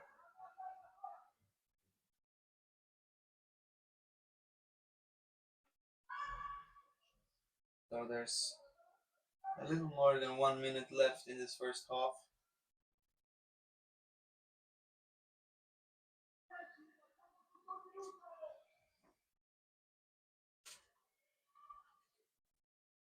So the manager of Aronzano is calling out that they need to really play that time now. Don't waste any seconds of the 30 seconds which are left on the shot clock. Montpellier still pressing even though it's only 30 seconds left. They really don't want to concede this goal. 15 seconds on the shot clock. Will the center pass arrive? No. So now there will be a reset and an opportunity for Montpellier to score a last 30 Oh, second and number goal. 7 is away. Good passing here by number 4. Number Takes the 7 shot. takes the shot and deflected by the goalkeeper of Aronzano, which is doing a very good job in this first half. Saved many shots from going inside. There are 5 seconds on the clock, and I think this would it be in the first half. Thank you for watching. We'll see you in the second.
So the referee gave the signal for the both teams to line up for the sprint in the second half.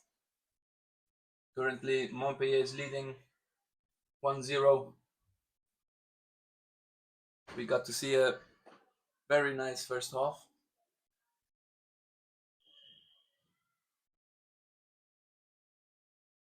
Ooh, tight sprint there, but Montpellier managed to win this second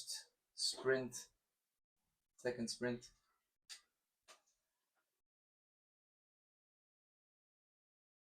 So now, second half begins with the ball possession of Montpellier.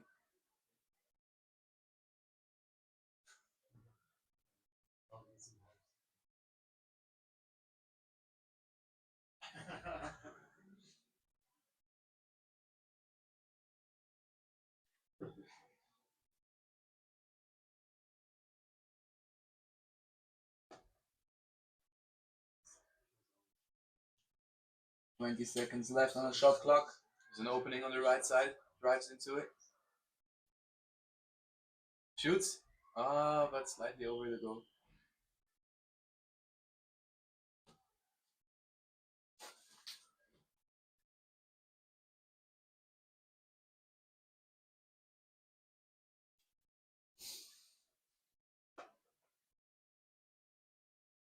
So Aronzano really needs to apply some pressure here against the strong defense of Montpellier if they want to catch up on this result. Ooh, nice opportunity by number 10. But sadly, no goal.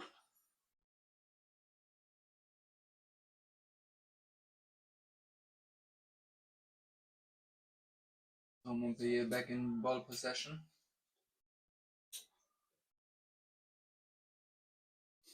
You see they really have no stress here. You can play down their 60 seconds of shot clock. And Aronzano needs to watch out for any defender fouls. So there will be no reset. Ooh, very nice plate. Tries to shoot that from the center. That was deflected by number 4, I think, of Aronzano. Now here our new 60 seconds, very important 60 seconds for Montpellier to hold that 1-goal lead. We see some heavy fighting there in the center between number 7 and number 9. A little bit too high of a pass. She still manages. Oh no, it's an obstruction foul. So number 99 has gotten the ball for the team.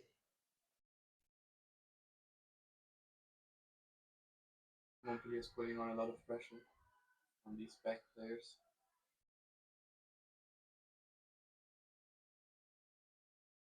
Even though they're leading, they try to put high pressure on the team of Italy. But now they played it very well and have a wide open left side. So the centers are trying to push the defenders away. So number 9 can maybe take the shot. But she will play it safe and pass it over to her colleague, 99. There's 50 seconds on the shot clock left. Oh. Tries to shoot, but Montpellier's defense is holding it strong. So maybe now a counter opportunity for Montpellier, but Aronzano is playing it well. They are already in their own half. The goalkeeper is not really lined up. Oh, but deflected it anyway. Still, they've managed to keep the ball under possession. Oh, and a nice center pass to the goalkeeper, but plays it back outside. I think they're gonna set up their attack.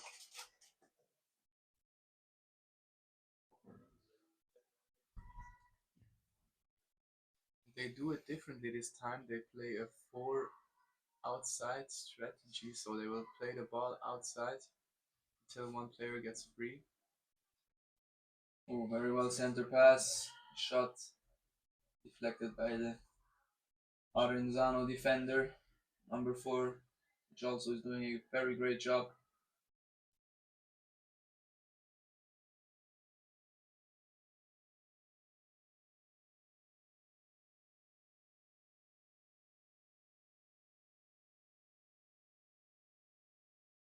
Ooh, nice sneaky pass in the center. Nice shot, but even better block by number 9, the goalkeeper of Aronzano.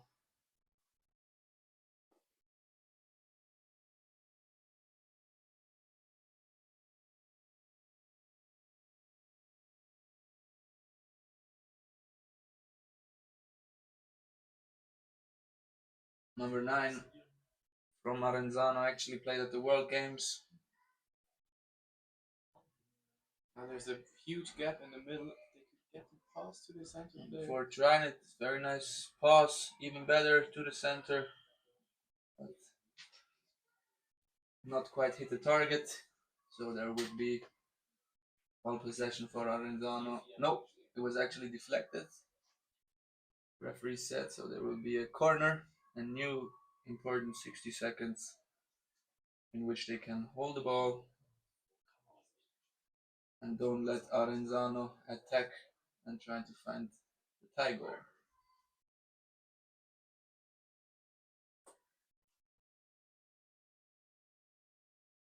Nice pass.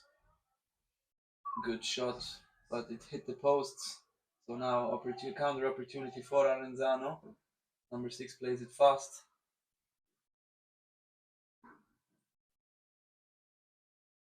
Oh, nice idea. Didn't quite manage to get to the colleague. I'm really wondering when Aronzano, or if Aronzano, will play man-to-man strategy or woman-to-woman strategy in this case.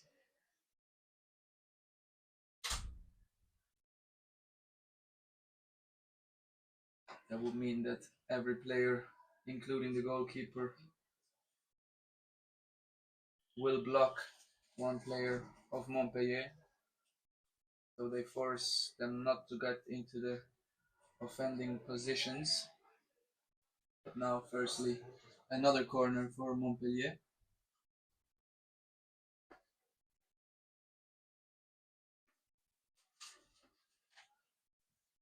Aronzano defense really holding firm. Maybe possibility, but number 2 very secure in this ball possession. 40 seconds still on the shot clock, so 2.5 minutes to play. Aronzano now just holding the defense, waiting until they get into ball possession. Very nice blocking there by number 9. Number 4 will try to get that shot. And there will be ball possession for Aronzano. It's a little bit struggling there on the goal line.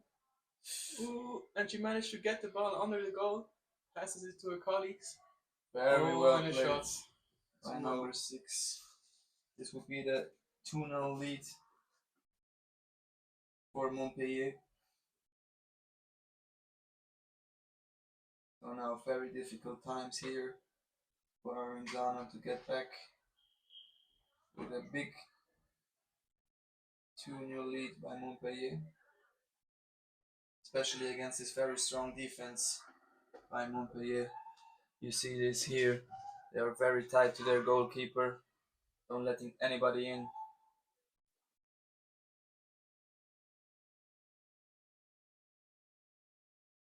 Oh.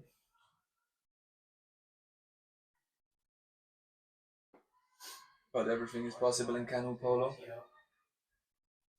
Good pass there. 24 managed to keep the ball, but this was a little bit too far. 6 cannot manage to keep that ball possession. Oh, and number 6 managed to slip through. And number 2 got away from her player, number 66. So that will be the 3-0 lead. Very well played counter-attack by Montpellier.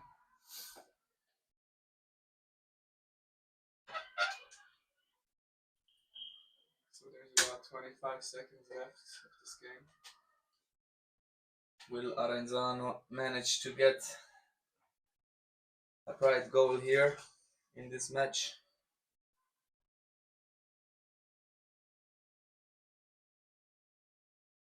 Pass.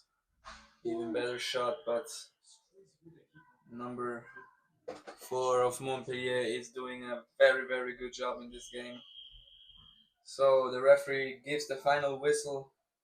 That will be 3-0 for Montpellier in this very nice game to watch.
Okay, so welcome back to this next game.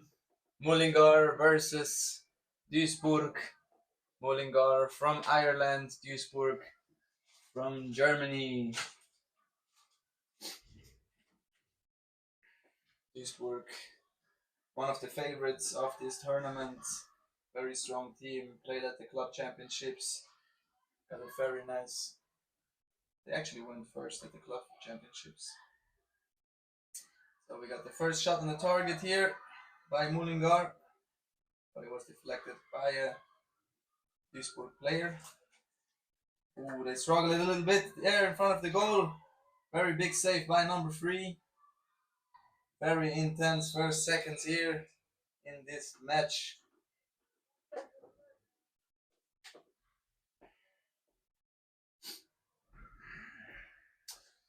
So we got some national players here in this lineup. We got from Mullingar, we got number 2 Caitriona MacDonald, which plays for Ireland under 21 and the senior team. We got Neda Insodate, number 4, and actually here comes the first goal by number 7 of Duisburg Meidrich to get a 1-goal lead in this game after 1.5 minutes. So where was I? Lara Heffernan, number 6, also plays for Ireland under 21. Anya Heffernan, number 8, Ireland under 21, and Molly Swanson, number 10, which plays for Ireland under 21 and senior. Then in the Duisburg team, we got number 1, Annika Eichert, which plays for the former under 21 and now not anymore. Then we got Alicia van den Berg with number 6. She plays for Netherlands. We got Laura Saliu. She is actually from France. She played for France, but now plays for the German national team. And now here she's away on a fast break. Will she get the 1v1? Ah, good job by the goalkeeper. It will be a corner for Duisburg. And then last but not least, we got Elena Giles with number 10. She is a former national player for Germany. So we got both teams are equipped with some very international players. High experience, I would say. Now nicely done by number 2, putting on some pressure on the Duisburg players. So Mullingar is back in possession. Have now the opportunity for 50 more seconds to score a goal against this very strong team from Duisburg.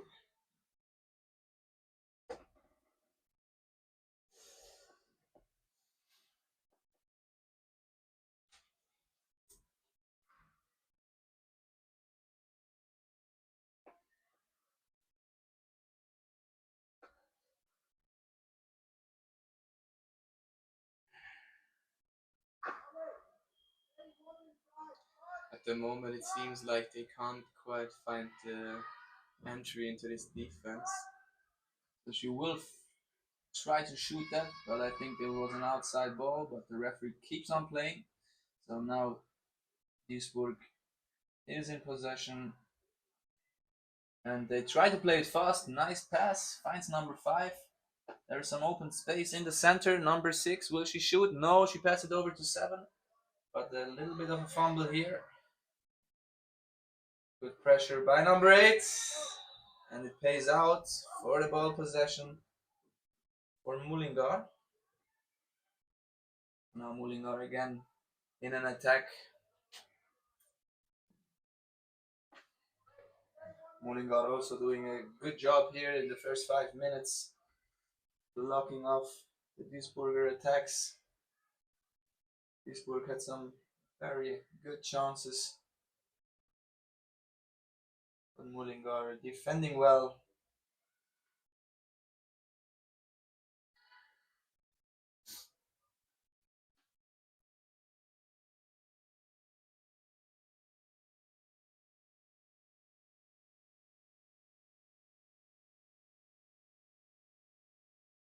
.20 seconds left on the shot clock. Went a little bit too high of a pass. So this will be ball for Duisburg. Number 3 anticipates it fast. Will there be another long pass? There will be. But to number 8, which starts this attack, passes it over to number 6. Ooh, hard challenge here. Oh, she keeps managing to get that ball, even though in a very high pressure situation. Well done by number 8 of Duisburg, Lotta Bendiek, which is also a national team player for Germany. So the attack keeps on progressing. Managed to find some space in the center. She takes a shot. Very nice shot by number 3, Hilke Vogt. 25 years old. And scores the second goal of this match to give Duisburg a 2-goal lead.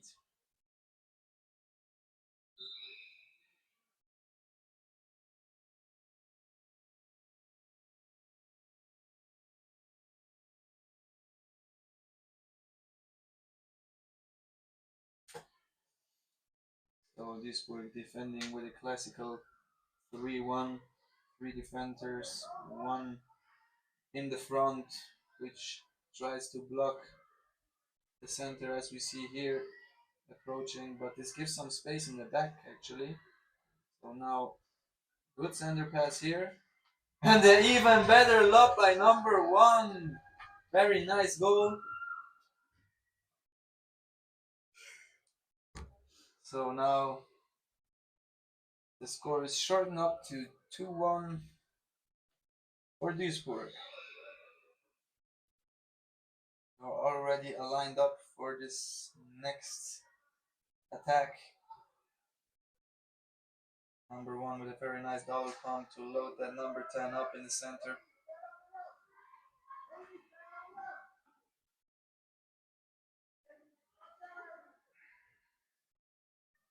Wow, very nice double pass combination, and this was rewarded with a beautiful goal by number 4, Katrin Grünewald. Very well played by Meidrich Duisburg.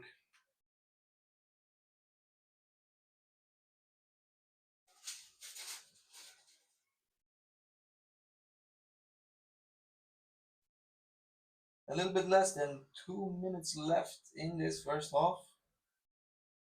Currently, Duisburg is leading by 2 goals. Both teams, I think, are doing a good job. This shot was deflected by the Duisburg player. Will she keep the ball in? She will, and there will be another counter-attack opportunity. The long pass finds number 7. She will find number 1 alone before the goal. Oh, hit the under post, but still Duisburg in ball possession. There's a little bit rumbling going on now by both of the teams. Hard work here in the center.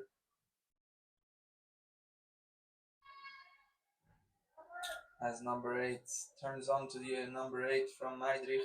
Number 1 has some space in between her, so she tries to get alone, but then has no pass opportunities, pass options. So the ball is back out, and Duisburg is lining up again for their next attack wave. 30 seconds left in the first half, but only 20 of the shot clock. Will 7 find a shoot? She will. Well deflected by number 6 of Mullingar. So maybe the last corner of this first half. Last opportunity to shorten up the score. There will be a fast shot coming. Very well done. So actually now a 3-goal lead for Disburg. And that was it with the first half. Very intense first half. Duisburg showing They really are the favorites here at this tournament, showing how fast they can switch from defense to attack. Thank you for watching. We see us in the second half.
So we are back in the second half.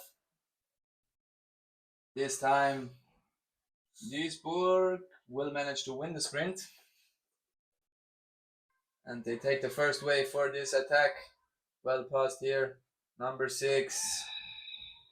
And we got the first goal after 20 seconds in the second half to make it a 4-goal lead.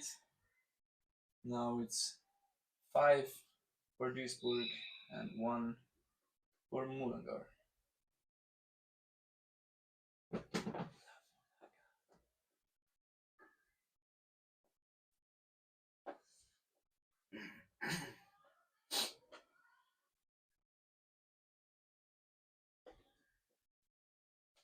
Duisburg players working together very well, just keeping out these two center players. They really pushed them to take a shot from the outside. Oh, where's the ball? Where's the ball? Number 8 cannot find it.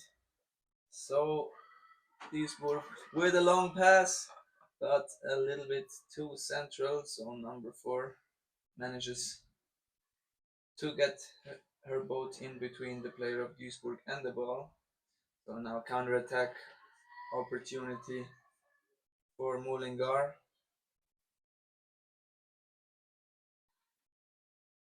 Number 2 will get alone. She has a player behind her. She will find her. But they play it safe again.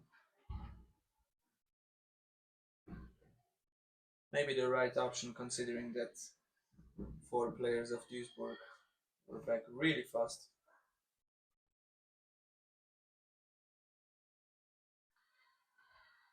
Mm, 10 seconds on the shot clock.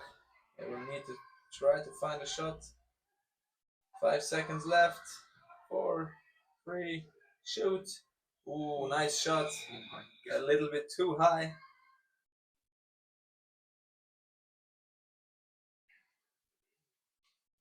Now we see Melier sprinting across the field.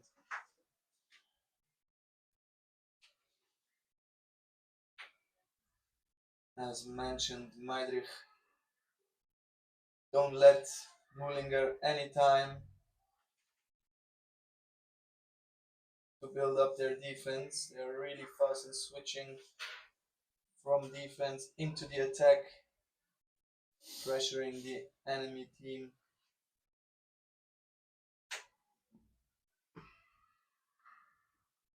Now she gets the ball back to number 8.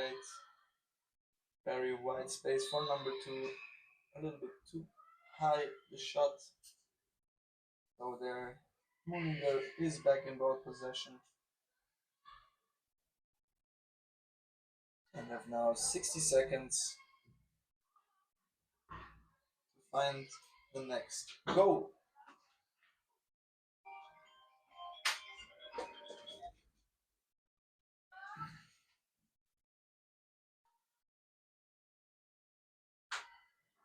Mullinger attackers are really struggling to find that space in the center of Duisburg. Duisburg defense is doing a really great job defending here.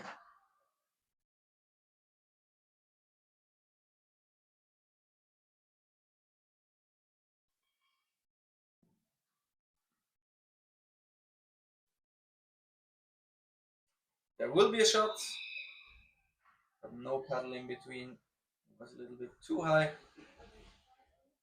So Duisburg back again in ball possession.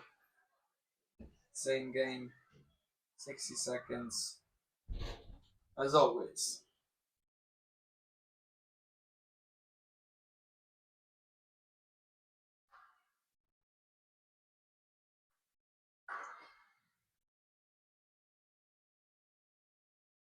Ooh, risky pass into the center, but it finds number 2 anyways.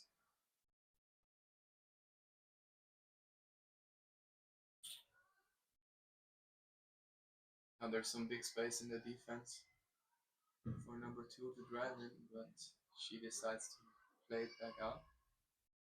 Yes, Duisburg now really has no stress when it comes to time. They are leading by 4 goals, so they really can play their 60 seconds, which they have down until to the last seconds. Now again, number 4, goalkeeper of Mullingar, doing a great job here, blocking this shot from number 5 of Duisburg.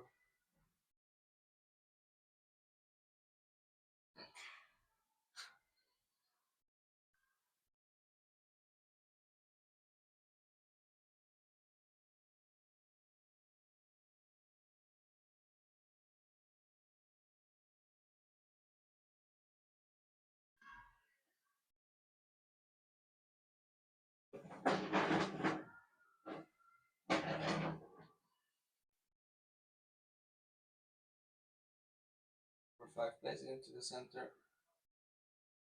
Back out, still have 20 seconds left on the shot clock. 6 minutes played in the second half, 4 remaining. We'll see the shot here probably on the right side. Oh, nice shot by number 7. More. Well shot. Często kreślmy ilość.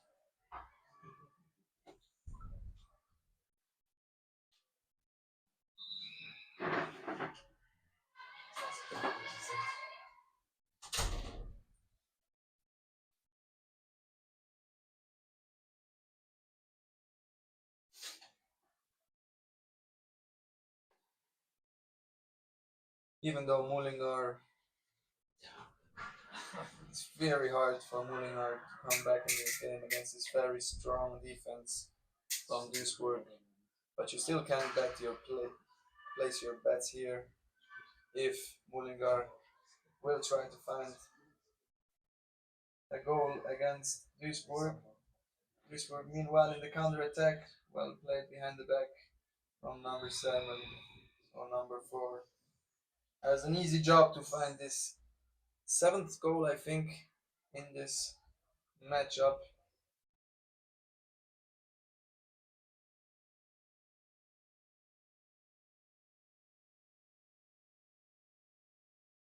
Disburg really turned off after this a little bit bad start, I would say, but they're now showing their real class, which they can get on the pitch.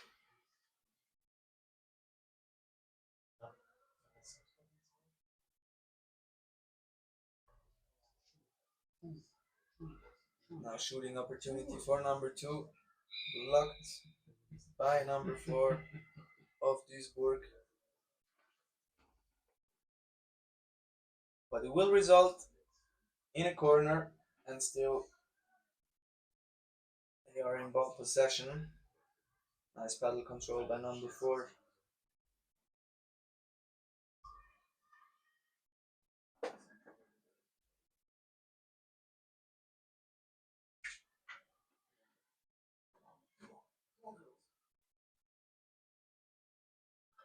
So the next attack is ongoing, but she finds no space in there.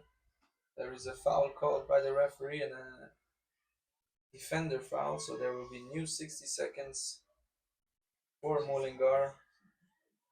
It's a reset on the shot clock, as you can see.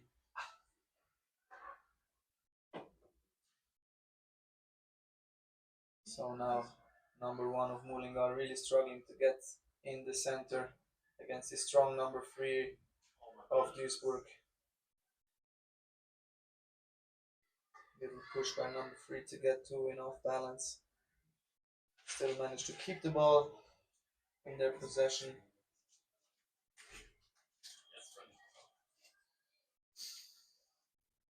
Oh, die machen genau gar nichts.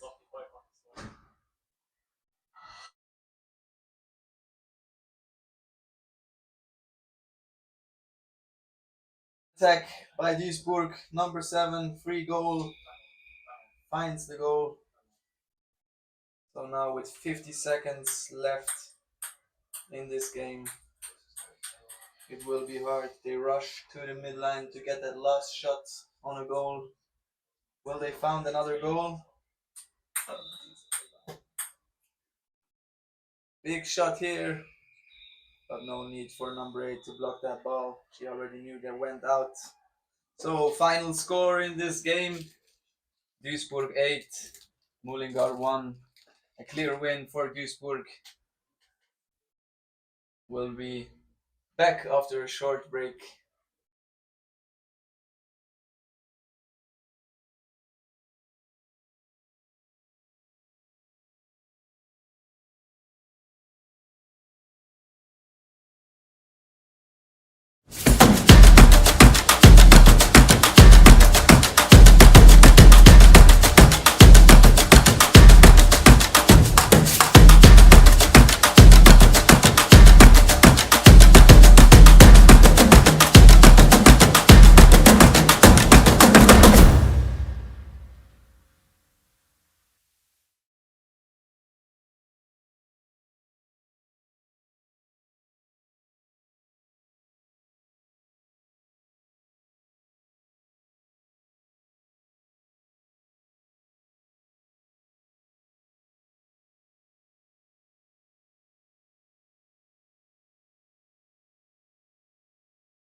And we are back in the next game between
Was ist wieder?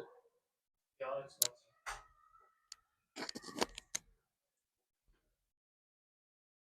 There was a goal actually. Thurgau managed to score. We had some technical issues, so we were focused on our microphones, not focused on the game. I'm sorry about that. But the Berlin want to react.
We are back.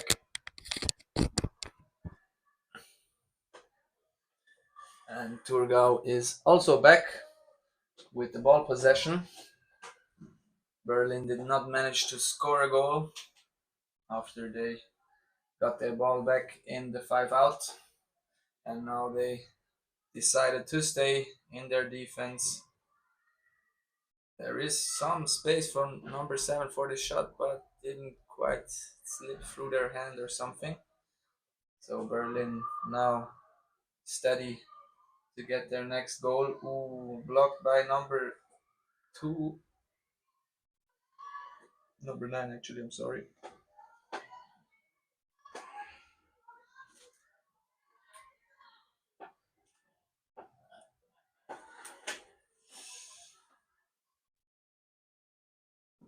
So Thurgau again approaching the goal. There's some space from number 8. She will take the shot, but too many pedals from Berlin.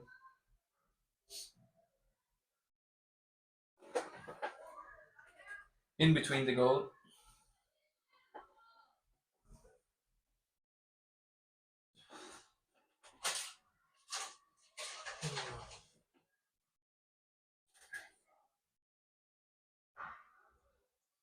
So now there's a rumble going on inside the center of Thurgau. Berlin applying very much pressure. Nearly every player is inside right now.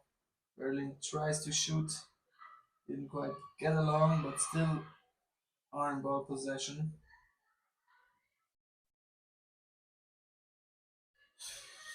Ooh, there was a close one, but now there's some space on the left side. Number 5 takes their shot, but this was a little bit too high.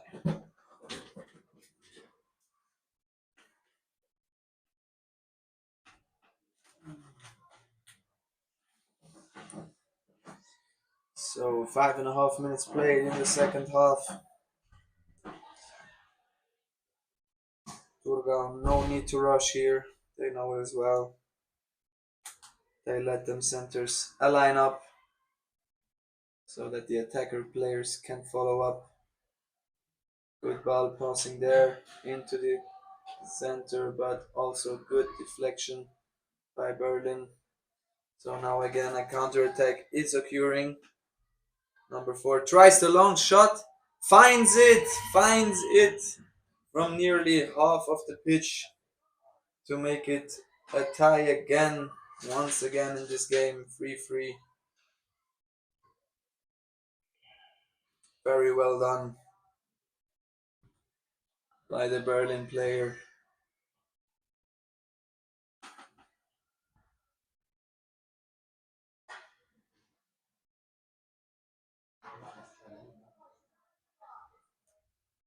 Ooh, the centers of Thurgau doing great work here on the right side.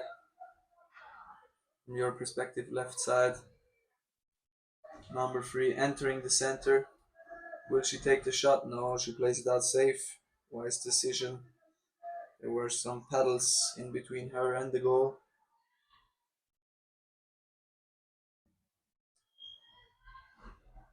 So now 20 seconds. Probably last attempt to the goal. Number 5 takes the shot. I think there was a pedal in between.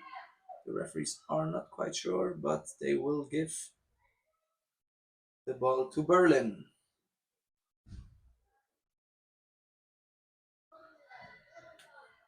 So Berlin now have the chance to take the lead in this game.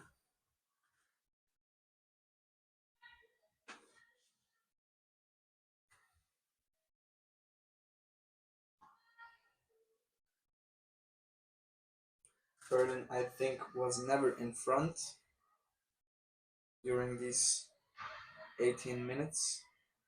So now they have the chance. But the Thurgauer defense is staying strong.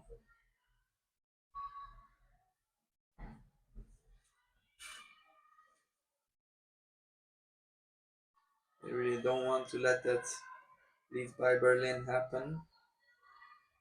There are only 2 minutes left to play now. 10 seconds on the shot clock for Berlin. Berlin takes the shot, but great deflection once again by Nina Luginbühl.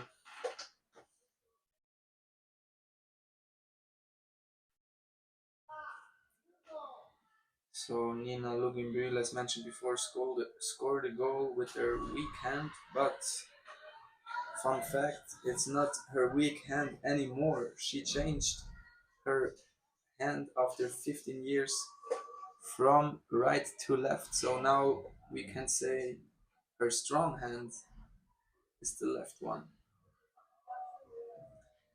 I don't quite know if there was an injury behind that change. Possible. We don't know. Now there's some space in the middle for number 4. 3 is completely wide open, but she prefers to take the shot herself. Ooh, the long pass is not good. And there is the leading goal for Berlin. Number 5 makes it. So now only 1 minute left on the clock for Thurgau to score a tie. Will they make it? Will they not make it? We will see. But they proceed. Now there is a 30 seconds left. They will try to go in. She gets the ball, she shoots, but once again deflected. 20 seconds, time is running away. She will take the shot herself. Ooh, nearly. 10 seconds. If the Berlin women's play it safe, this will be a win for them. Last shot. This doesn't miss.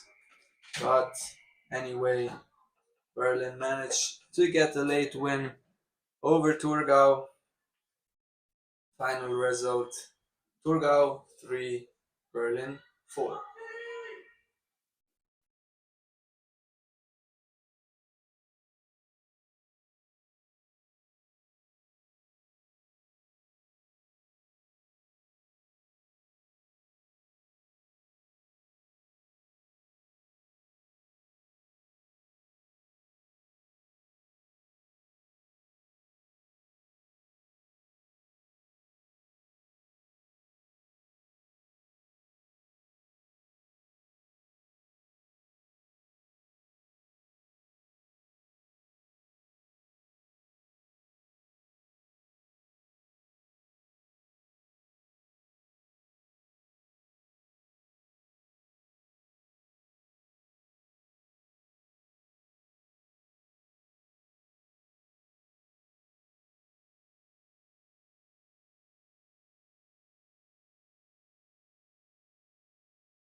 So we are back in this next game between Zurich and Rovigo.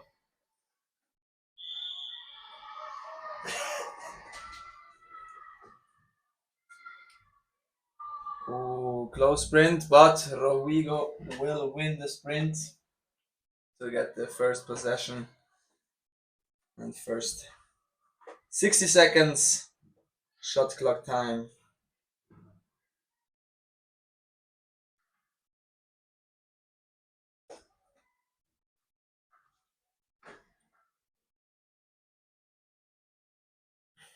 Ooh, well placed there. Nice shot, but also nice deflection by number 7.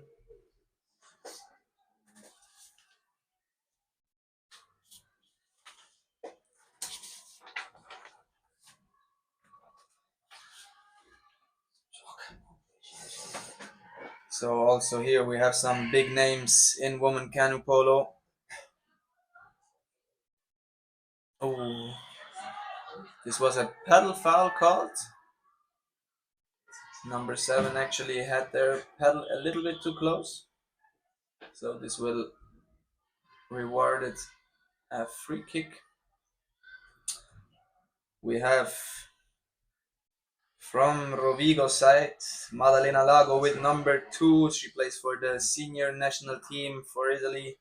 We have Chiara Trevisan with the number 3. She also plays for the senior team.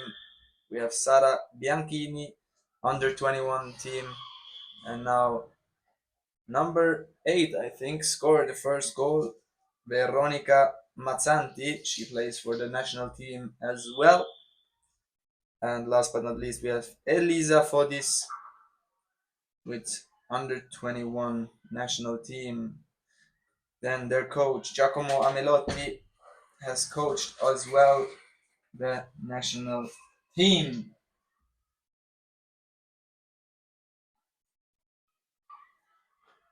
From Zurich side, which is now in attack, which got a corner right now, we have also nearly every player is playing for Swiss national team or the under 21. We have Laura Brüllisürli with number 1, which plays for the Swiss national team. We have Zoe Mindek, number 3. She plays for the national team. We have Sarah Haltmeier, number 4. She plays for the national team. We have some youngsters. Lisa Wandeler, under 21. We have Emily Stiller, number 7. Lisa Wandeler, number 5. Sorry, both under 21. We have Antje Rosbach with number 8, under 21. And then we have number 9, Claire Kurejelung, and number 10, Ava Blumer, which are the newest in the team and have not reached the national teams yet. Then we have their coach, Benedikt Lagler, canoe polo legend, former national player, former Bundesliga player, and I could go on for hours where he played. But I will not do so.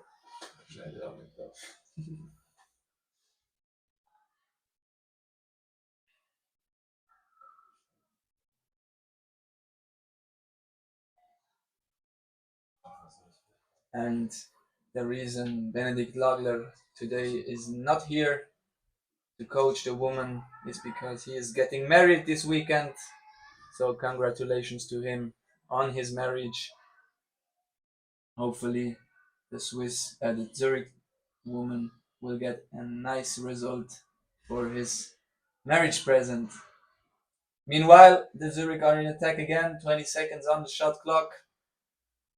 Are currently struggling a little bit against a strong defense from Rovigo. They're doing a very good job. Maybe now a shot opportunity for Zoe Mindek. She will shoot, but number 2, the goalkeeper of Rovigo, Maddalena Lago from the Italian national team, is doing that very well to prevent the tie goal from Zurich. So new 60 seconds on the shot clock.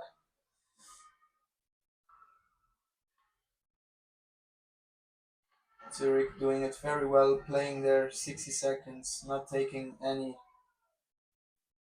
shots which may result in a ball loss. But now there was a foul called by the referee, a bold foul, attacking foul. But it was played too fast by Rovigo,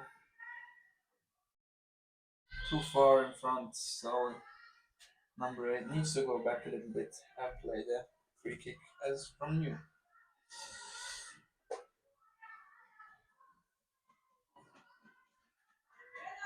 Melier is refereeing, and they're doing a very good job. Number 2 with a shot opportunity, big shot by number 2. Like a rocket, this shot came onto the goal. No chance for the goalkeeper to get a 2-goal lead for Zurich.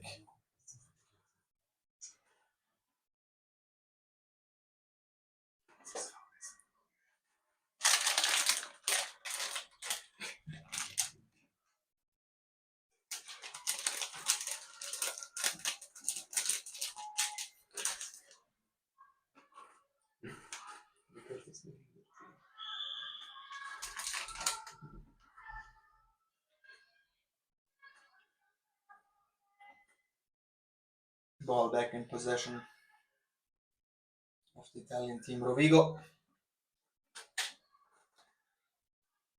3.5 minutes more to play in this first half.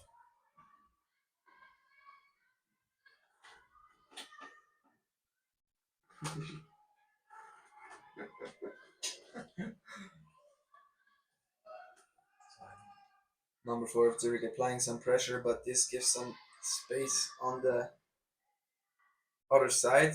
But Antje Rosach is making her job very well, not allowing number 3 to surpass to the goal side. 20 seconds call from the shot clock. Rovigo needs to find that goal shot in the next 15 seconds.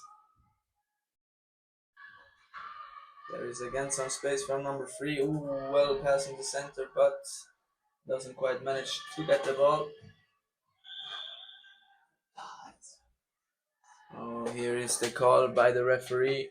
The ball was outside, so this will be a corner for Rovigo. Fast play by Rovigo.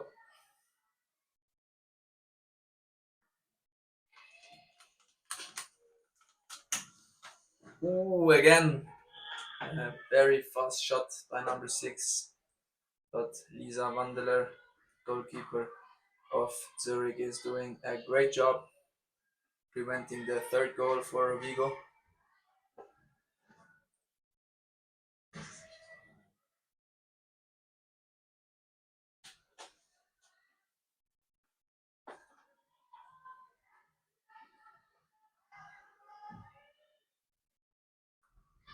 Good opportunity here for Rovigo.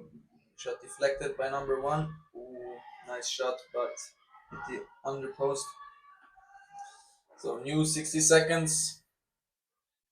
Zurich needs to apply some pressure if they want to get in ball possession before the whistle blow for the half time.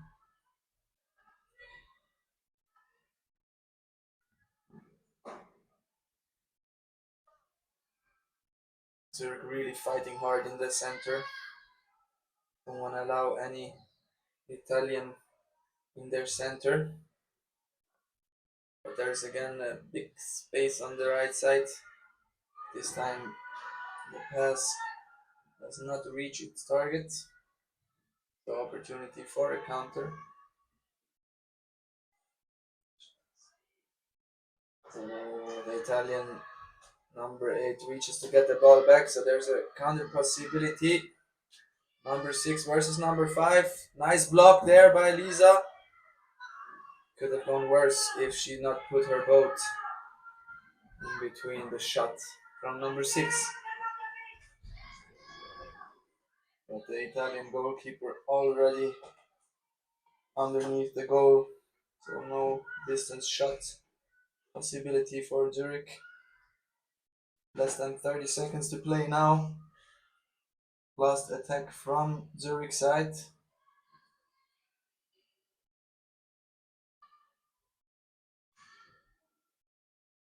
"15 seconds on the clock.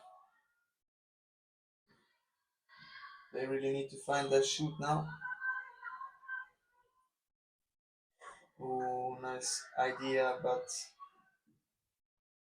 3, 2, 1, and I think the game is over.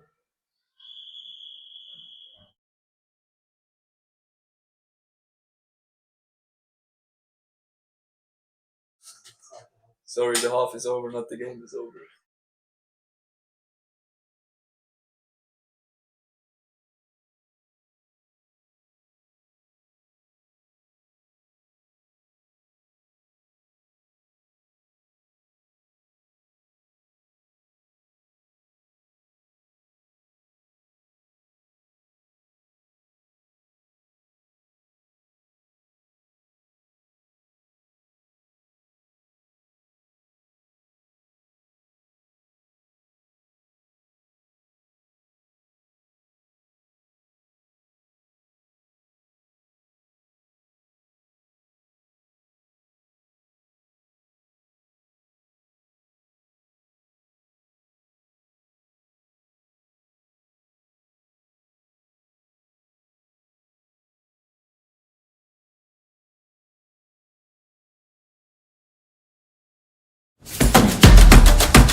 Referee gave the call. The second half is ready to go.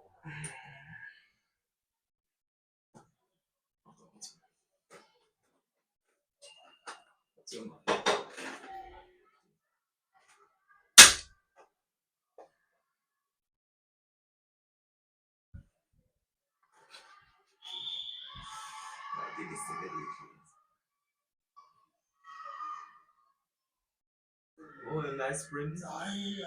But had a foul. Still managed to get the ball.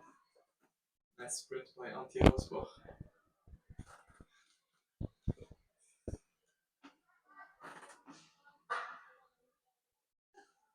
So now they've already sent in their 2 center players.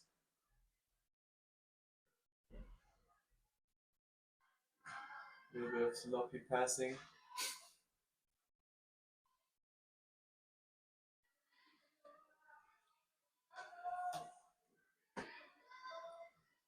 Emily is putting in a good job, just getting out number 7 of Rogo. Still 20 seconds on the shot clock. Have one last attempt on this goal shot. But she dropped the ball a little bit too far, so the player of Rogo could get to it before she could. So now there's a fast break, but well covered by Zoe.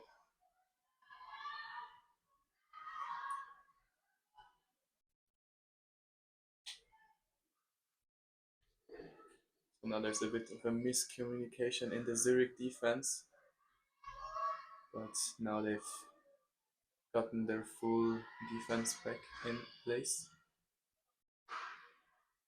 Wat zie ik weer op dit kamer? Moet dat het goed zien? Dat moet gewoon nog goed zien.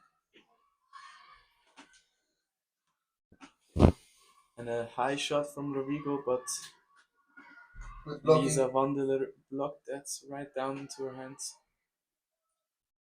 Now Zoe. Opportunity. Even though she could take the shot, she decides to play it safe. Because there's still plenty of time in the second half.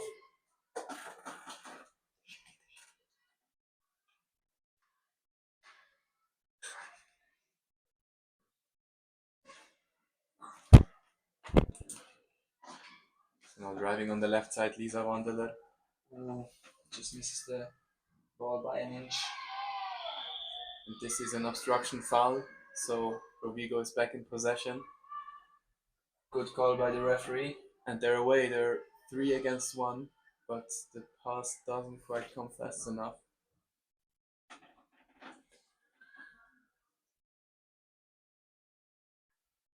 So Zurich now back in the defense.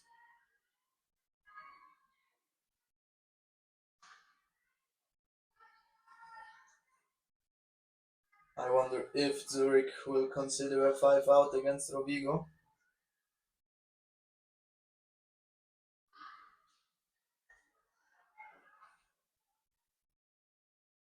Nice pass. Nice pass. And another shot. Better from shot. Number 2. Putting her team up 3-0.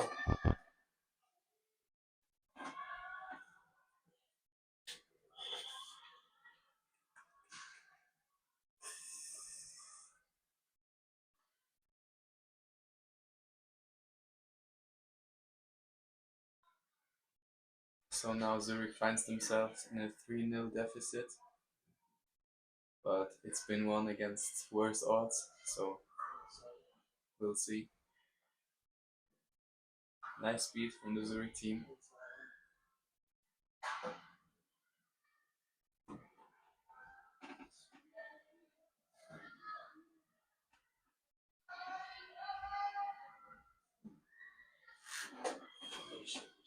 Also good work.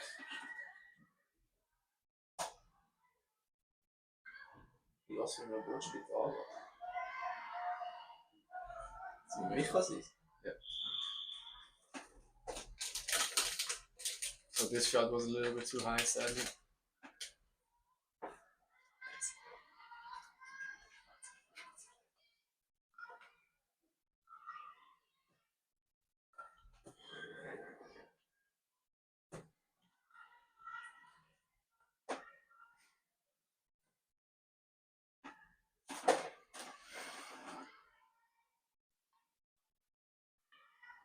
Nice passing from the Italian team. Couldn't quite find the last runner, but they've gotten a corner for it.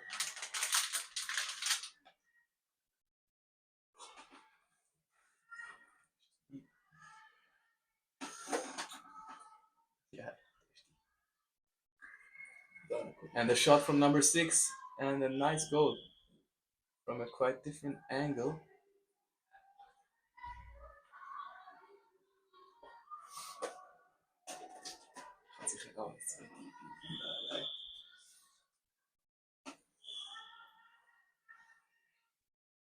So now Zurich has 4 minutes left to maybe come back.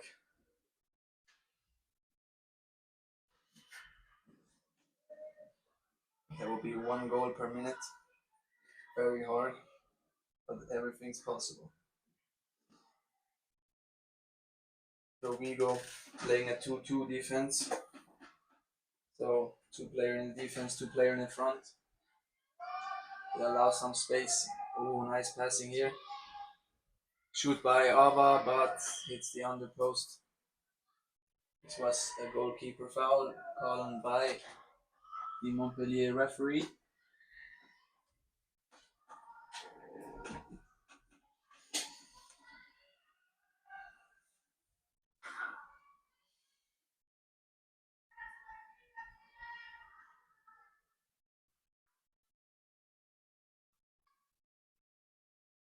Seems to be quite some space in the middle. Shirley will pass the ball back out.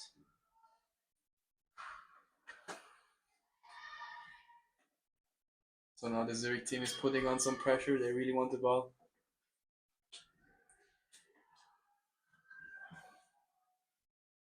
They want to go 5 out. They will. Oh, Ooh. and nicely done. They've gotten the ball. Exactly what they wanted. This is what 5 out is all about. Oh, and one Wow. player is free. Very nice done. Did she find the goal? Ooh, but the Italian paddle was in between. Very well done by number 2 to block this shot from Zurich side, not allowing them the first goal.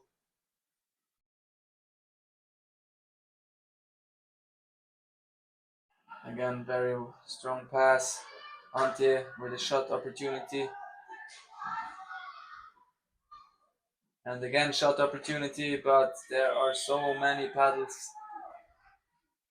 Very hard to get between or around them. So Italian directly pressures the corner. Now there's huge space on the left side of this defense. If they could pass it fast enough. But it seems like the Rovigo defense is back. 1.5 minutes left in this game. Will we see a goal from Zurich, or will they go under without a goal? Now there's a next shot opportunity. Zoe Mindek deflected by number 7. So next corner for Zurich in this high intensity last minutes of the game.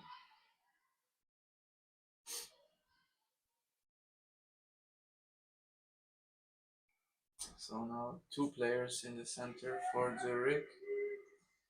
They are fumbling around the ball behind there. This cost them some seconds.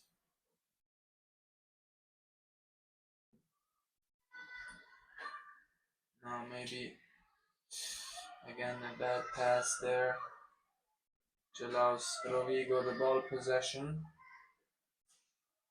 So now there are 30 seconds left. Rovigo only needs to hold the ball and let the seconds pass, as they do right now. It seems the pace has left. So another shot comes there by number 6 to make it 5. So surely Rovigo will win this game with a 5-goal lead. This is 5 Rovigo, 0 Zurich to end this game up. We'll see us in the next game. Thank you for watching.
Ja, muss ich da auch.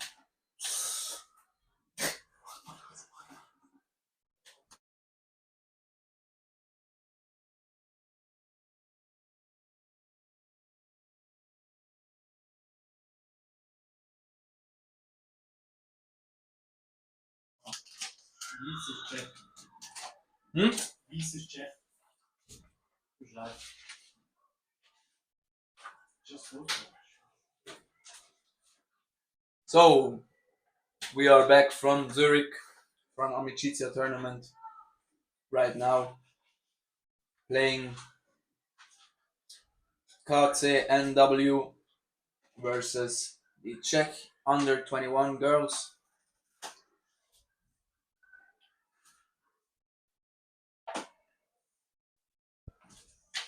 Berlin gets an early lead, which the Czech trying to even out, but they don't quite succeed here. But they are awarded a corner after this good shot by number 5, I think it was.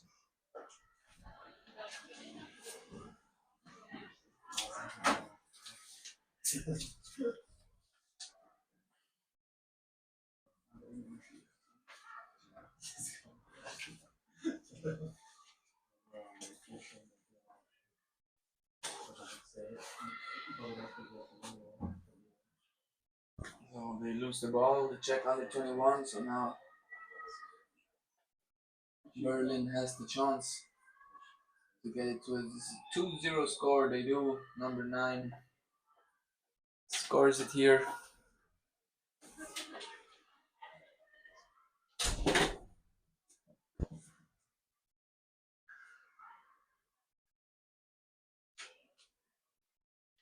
Nice.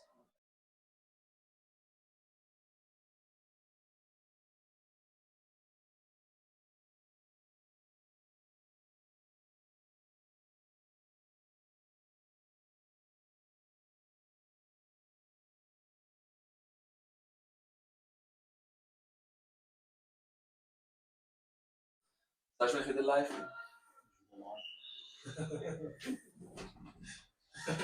So the next corner for the Czech under-21.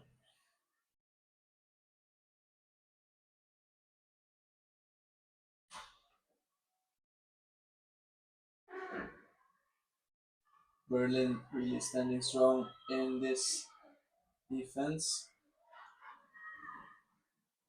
But there was a pushing foul, but a play on was told by the referee because Berlin was in ball possession anyway. It didn't affect playing. So now I found them there by number 8. Doesn't matter. Number 4 gets the ball back. Plays it safe. Back to our colleague number 1.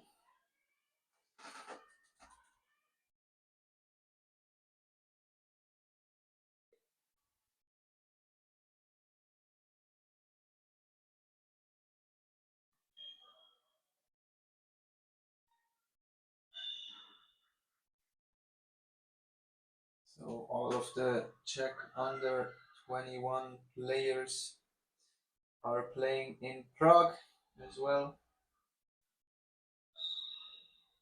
So they know each other well.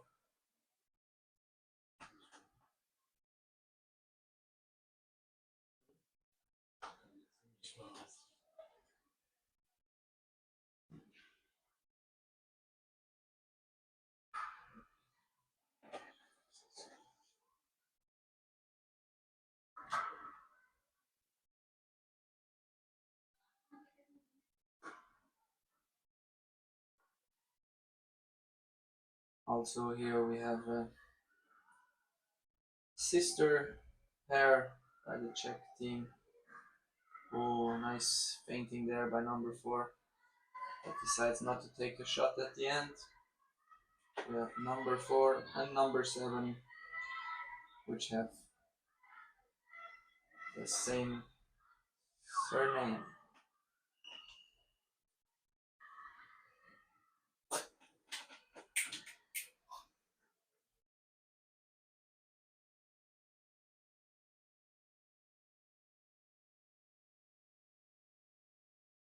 Mach wieder an.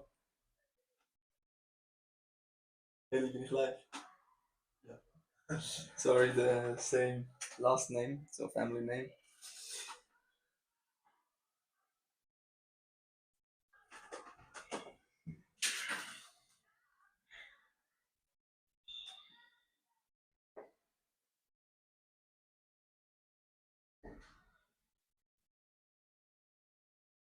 Currently, Berlin is leading this game with a 4-goal lead. They are really applying a lot of pressure on the Czechs. Nice ball control with the pedal by number 9, but misses the shot there.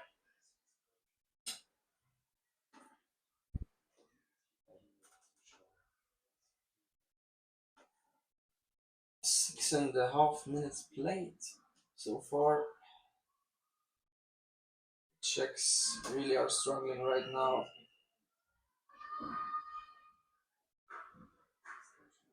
To get into the attack, maybe considering a little bit of a slower play. 4 is wide open there and finds the goal to make it a 5-0 lead.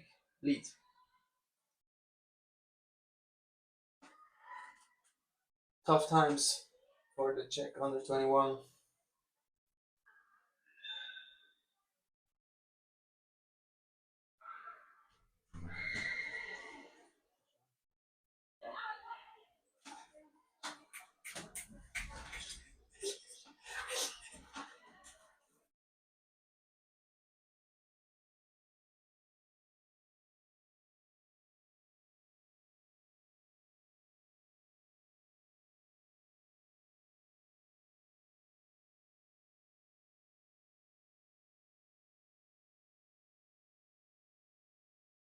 Jetzt war ich anstellen.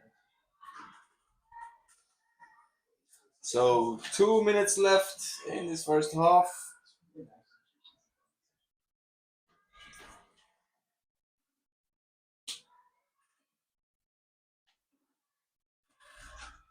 Clear leading by the team of Berlin to make it 6-0 by now.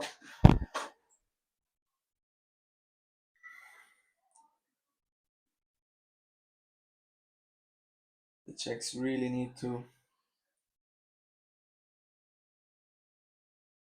think of an option to get back into this game to score their first goal.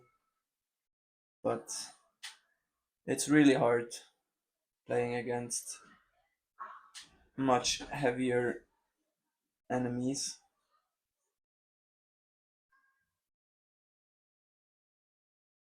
Considering that Czech is also a very young team. Most of them have not reached the age of 20 by now. So maybe the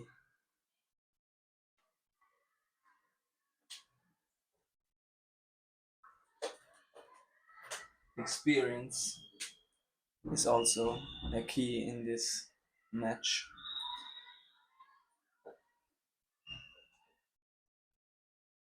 Corner given for the Czech under 21. 45 seconds left in this first half.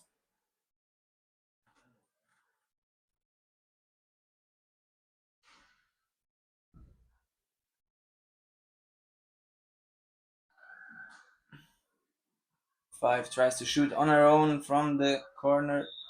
This didn't end well, but she is rewarded with another corner. So now needs to play it fast if they want to get a last shot, but time is running away. 10 seconds only as for now. So she needs a quick pass. She does that, but she's doing it very well. To end this first half, Berlin 6, Czech under 21 0.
So second half is live.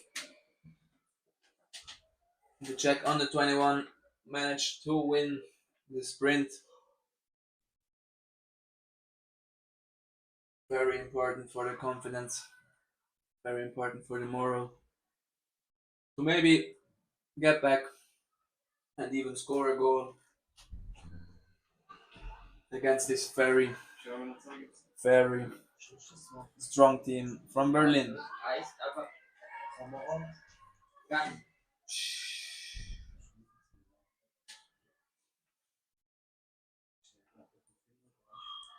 Check maybe with a shooting opportunity. They will, but it is deflected by number 7 of Berlin. But they managed to get back in ball possession. Number 1, even though, is on very high pressure from number 9 of Berlin. And Berlin reaches the ball possession with a long pass to number 5, which finds the target to make it a 7-goal lead.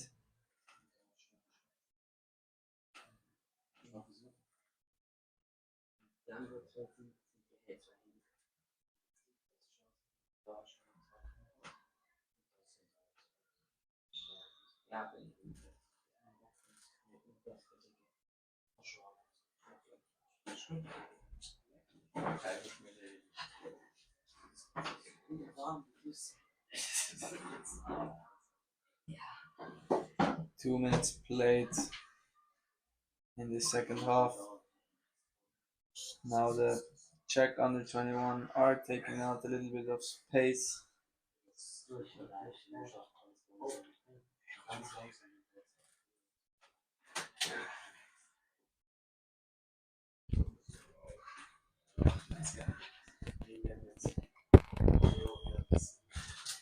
"20 seconds left on the shot clock. They need to find that shot on a goal. I think they will. But over number 6, nice opportunity. But number 1 don't want to let that goal happen, so she blocks. Very good.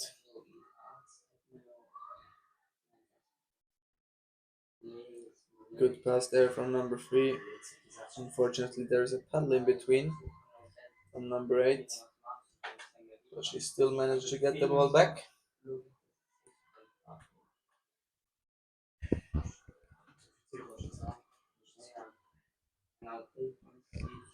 So the Czechs are into attacking again. Some feinting by number 4.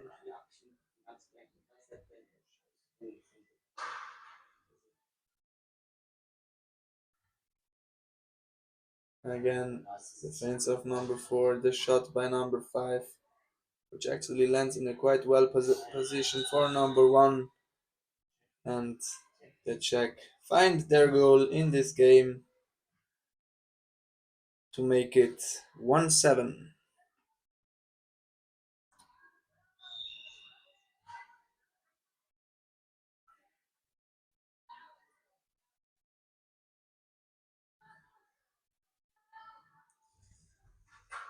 Happy for the Czechs that they find a goal in here.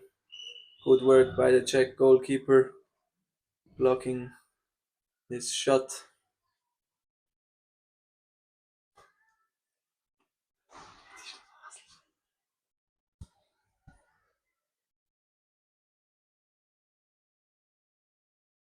Ooh, number 9 with very much speed from the center takes the shot. Not much to do for the Czech goalkeeper there to make it a 7-goal lead. Current score is Czech under 21 1 and Berlin 8. Actually, we have 2 teams from Berlin at this tournament. The one played in the match before with Red Wests, which is a mixed team.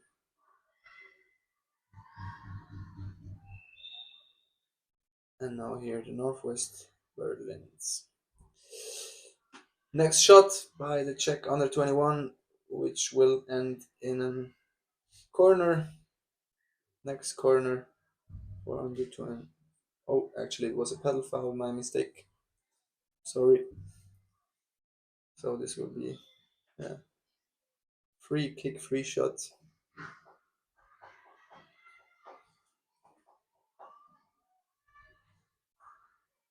Number 4 doing a good work with their feints.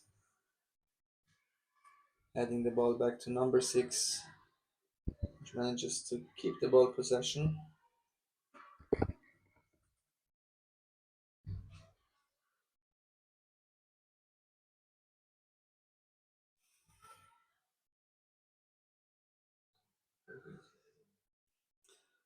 But still, there is not much space in the defense of Berlin. Very hard for the Czech under 21 to get in between there. Maybe now on the left side if the ball can reach it. No. Number 9 doing a great job with her paddle blocking those pass attempts. And now there is a counter opportunity. Number 8 manages to get the ball, but is misunderstanding number 1 with number 9 of Berlin.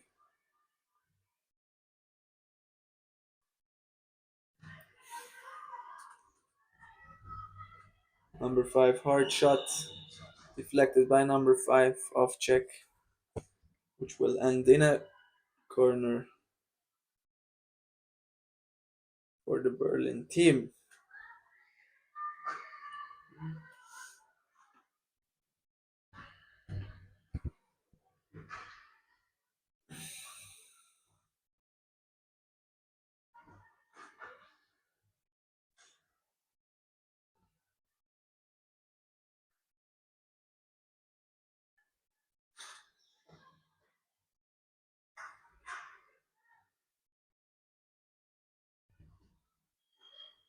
Next goal by Berlin.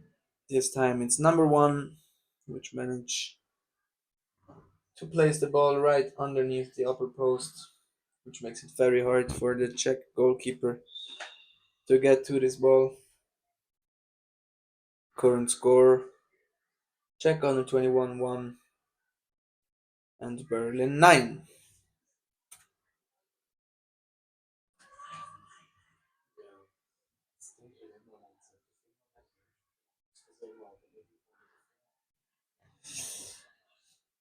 Oh, this pass was a little bit too sharp.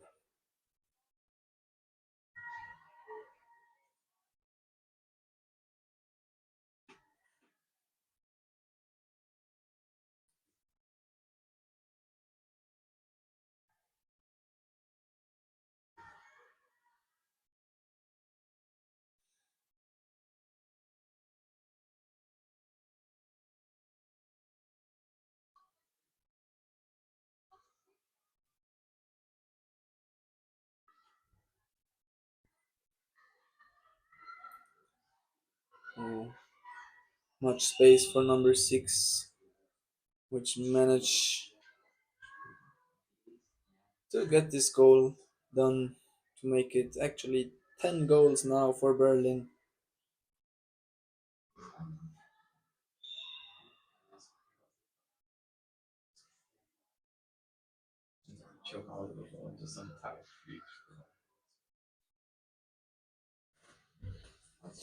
The Czech are back in attack. There's less than a minute to play now. Are they managing to get the second goal? For now, not, because Berlin is doing such a good job in defending.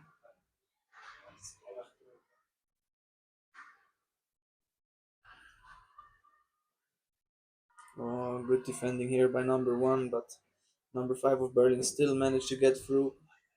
Good shot, but good deflected by the Czech goalkeeper, number 3. 10 seconds left. Don't quite know why this is a corner. Yes, it was. So, game's over. We have a high win for the Berlin.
Okay, welcome back from Zurich.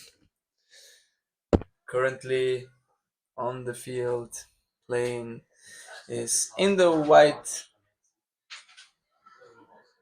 Wests Freiburg versus the red Wests from Essen, Germany.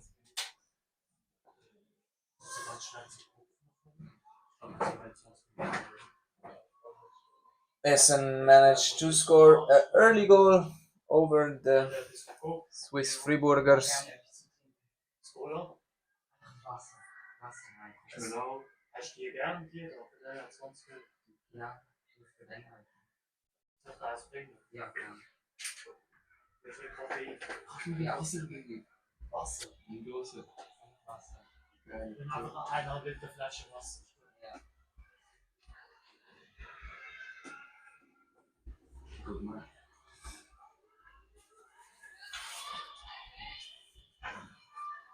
So now we see Freiburg in the attack. 2 players in the inside working very hard. And there's some space in the middle to the left side. Now driving on the right, passing the ball to the middle. And the shot. Ooh, but nicely deflected. Number 3 is away. And number 9. Nice pass.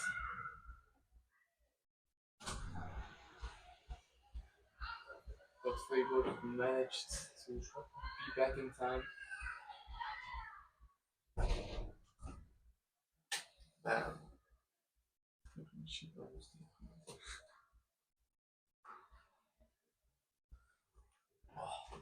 Now driving on the left side. Nice pass to the center. Good deflection. Will there be a shot? Will there be a shot? Good pass to the right.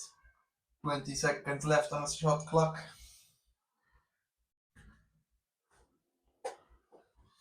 So Essen really attacking with intensity. Shots, but nicely deflected by number 2.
So now we see Freiburg holding firm in the defense.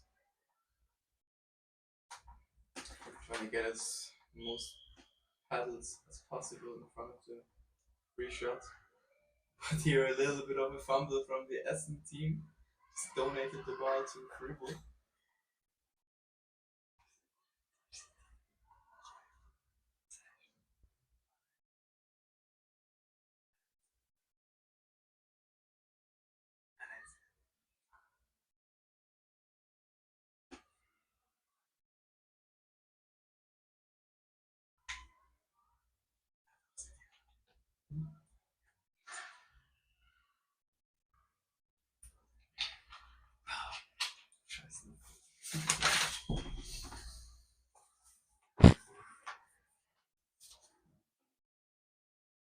What a very nice shot by number 5, putting their team into the 1-1. Very nice shot.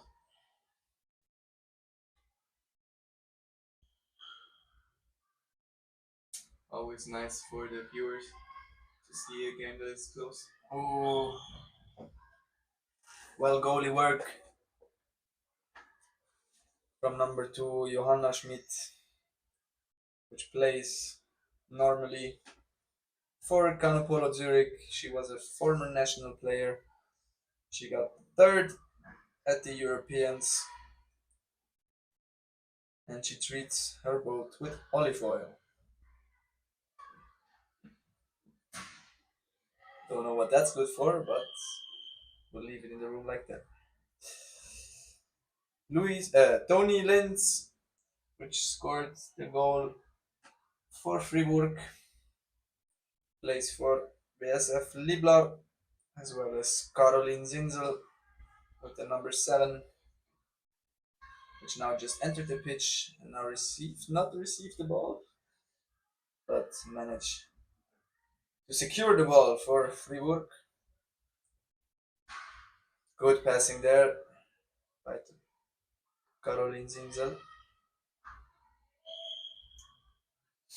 Well done by the SNF team to put on some pressure. Just getting the ball back for a new period of attack.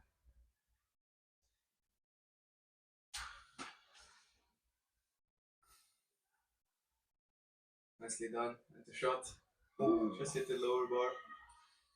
Both players, Tony Lenz with number 5 and Caroline Zinzel with number 7, actually have 20 years of polo experience. Both won the World Games and the World Masters.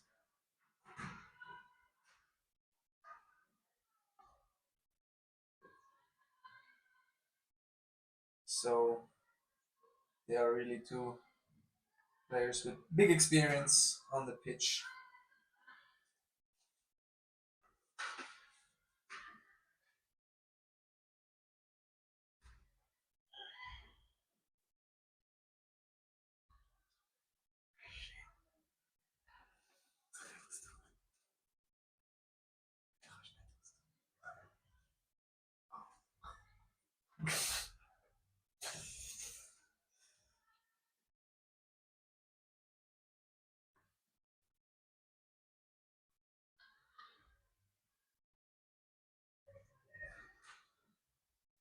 Ooh, big shot from number 2 of Essen, but even a bigger block by number 5, Tony Lenz, which sometimes play the goalkeeper like now.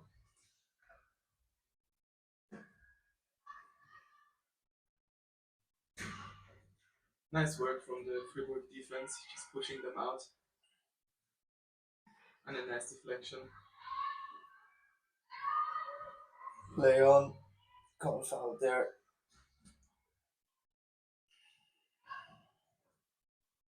Oh, good passing again.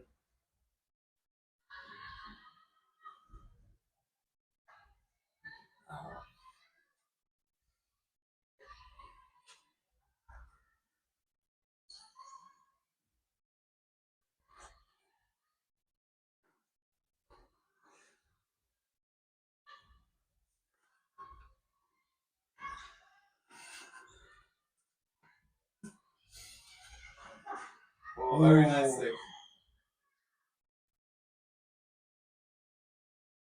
Current score 1-1 and 1.5 minutes left to play in this first half.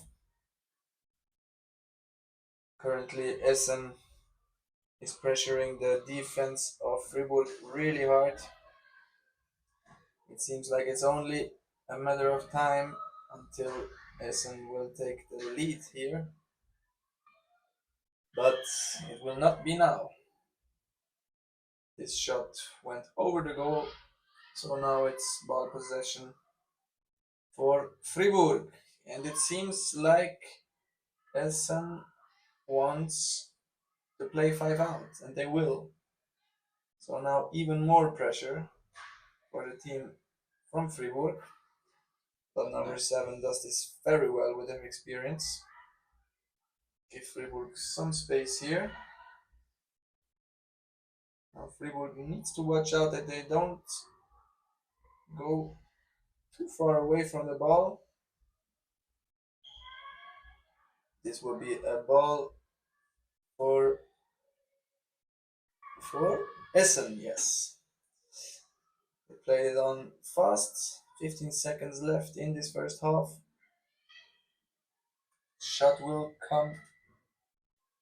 Shot must come. Another center pass. There are many paddles, too many paddles. Yes. So this is the final whistle. First half 1-1.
So second half begins. Tight sprint, who will get it? Ooh, nice trick there by number 3 of Essen, which lobs the ball over number 1 from Freiburg, but Freiburg wins the ball back.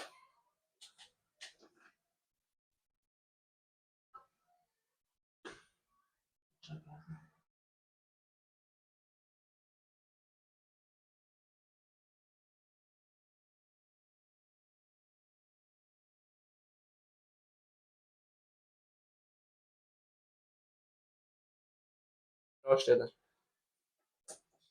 wir wieder live? Ja, super. Okay, so Essen applies this 5-out strategy for the second half. And right now it looks like number 1 is acting as an anchor for the Freiburg team. Maybe now. Oh, very nicely done by number 7, just out driving number 9. Oi! Big shot! Shot by number 1. Emma Giroud, the Swiss national team player, finds the goal to give Freiburg a 1-goal lead. Current score: Essen 1, Freiburg 2. Very nicely done, even her being in a sideways position.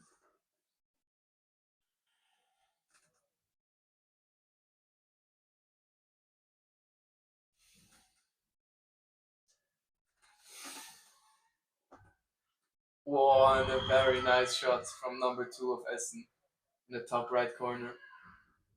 Very quick, the equalizer here from Essen.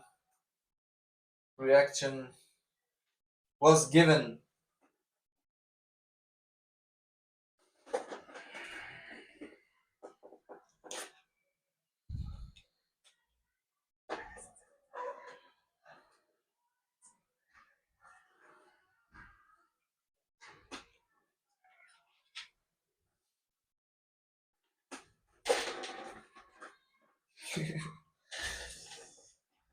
So now Freiburg back in attack.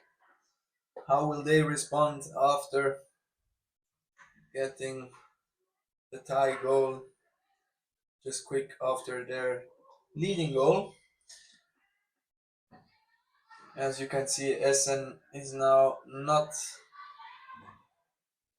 applying the 5-out strategy anymore, as they shot a goal. Now counter-attack possibility to play it fast before the Freiburg can stand in defense, and the shot by number 2 will result in a goal, and this is actually the leading goal for Essen. So Essen once again is in a leading position over Freiburg. 6.5 minutes left. Everything is still open.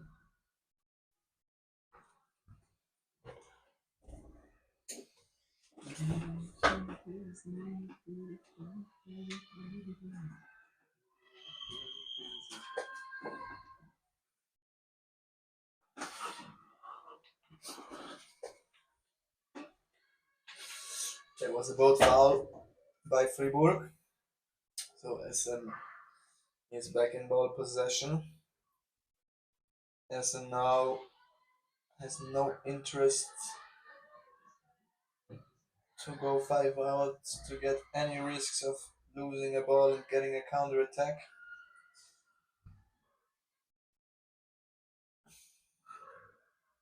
One v one situation, but she decides to pass the ball over and over again, and the shot hits the under post, but still ball possession for Essen.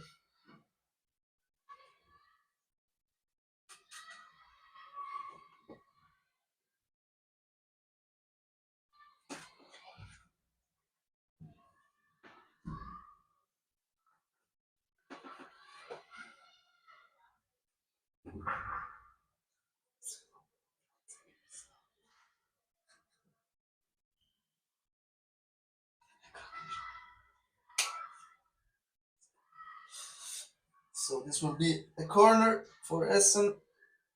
5 minutes to play.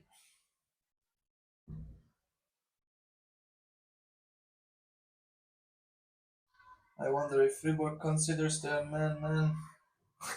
They're 5 out.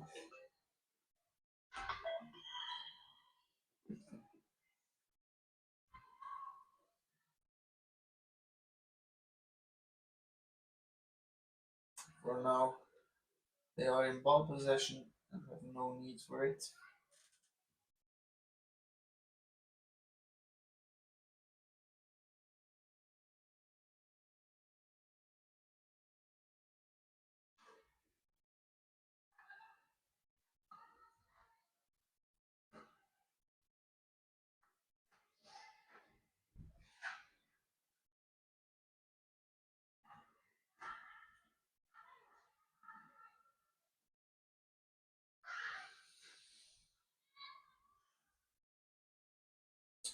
Some big fighting going on here in the center.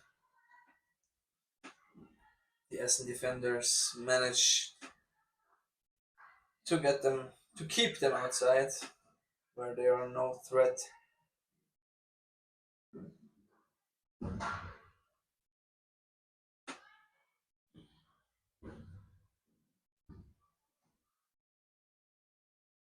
Don't quite know why they are putting on so much pressure now. This will open up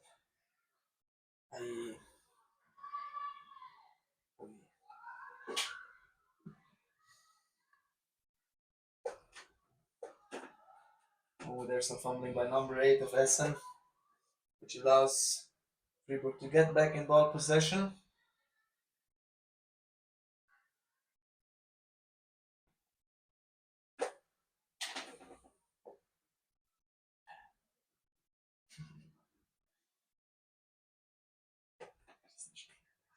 Hmm?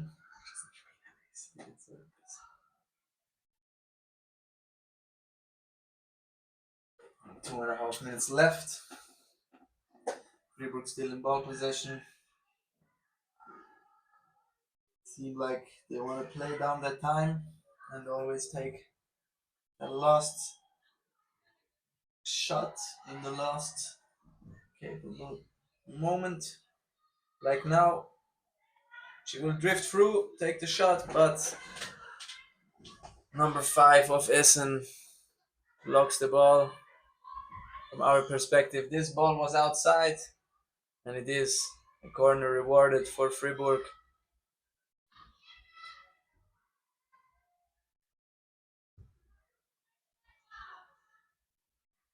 There is no need, no help at the moment for Emma.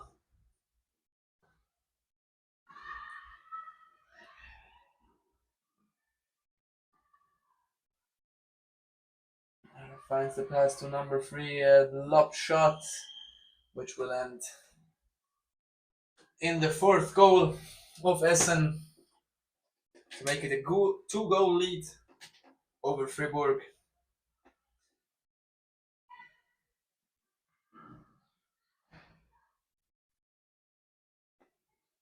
Freiburg seems a little bit done with their energy.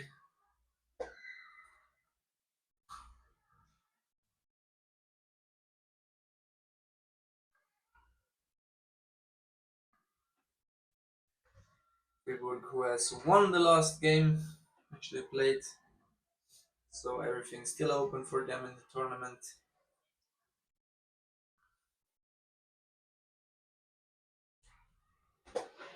Not quite sure about Essen, but this win over Freiburg will also be quite a good standing in the scoreboard. So we have 25 seconds left, 20 seconds left in this second half. Will Freiburg manage to score their 3rd goal in this attack? 5 seconds left, shot needs to come. Maybe a second shot attempt, no. This would be it. with the game between Essen and Freiburg. Good game. We saw some heavy fighting. We saw some comebacks. We saw some nice distance shot goals. Thank you for watching, and we will be back in the next game. Game will be Aronzano versus Bergheim, if I'm correct.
So welcome back from Zurich with the next game between Kayak Club Aronzano from Italy versus SGKKP Pirat Bergheim from Germany. This is a mixed team between some players from Coburg and some player from Bergheim. We have some players from the Bergheim team with many years of polo experience, like Lea Lüdelsdorf, which has 16 years of polo experience. And there's the first shot of number 10 from Aronzano. Very nice shots. Which lead to the leading goal for Aronzano. Then, as mentioned again, Aronzano has a lot of national players in their team. Many of them are playing for the national team under 21. So Aronzano wins the ball back. Why? There's a paddle foul from Bergheim player. So Aronzano is playing it quick with the counter attack. Number 6 will pass the ball over to number 4, which quite can't get the ball. So we play in the other side again with Bergheim in ball possession.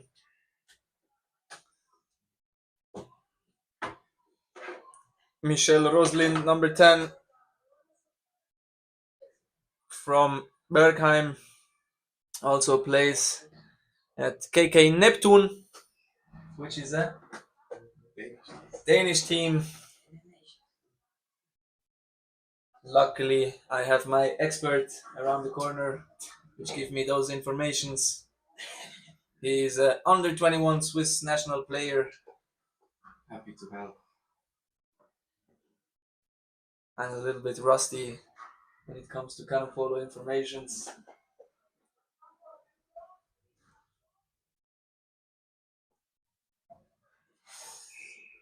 There is a paddle foul done by a player from Bergheim. So we go in the other direction again. Ball possession for the Italians. Good passing here around the center of Bergheim. But there is a puddle in between. But the Italian managed to keep the ball possession. Ball was not out. We play on for the Aronzano team.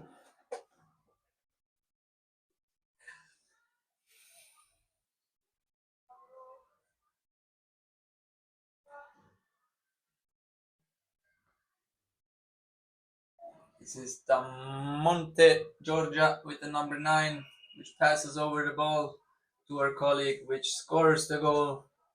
Make it a 2-goal lead for Aronzano after 4.5 minutes played. 3.5 minutes played.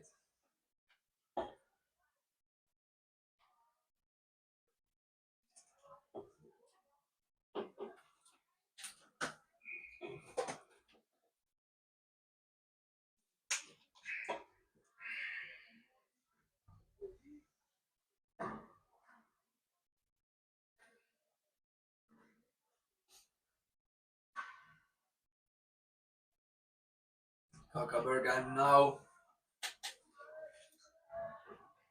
in the attacking side.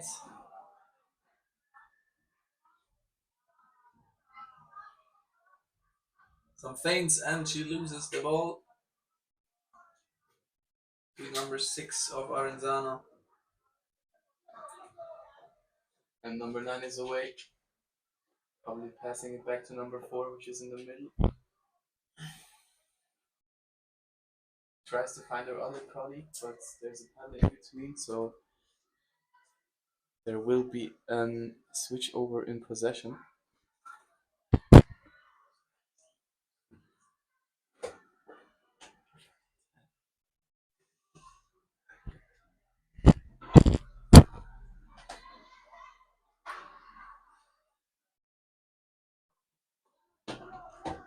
Nicely done by the Aronzano players.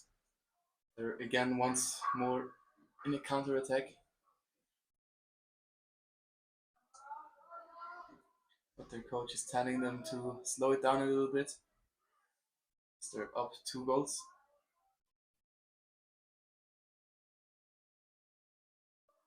So they're wrapping it around in the outside, trying to find these holes to pass the ball into, which they've done nicely right now. But again, not quite as safe shooting opportunities, so she decides to play the safely way, the ball back out.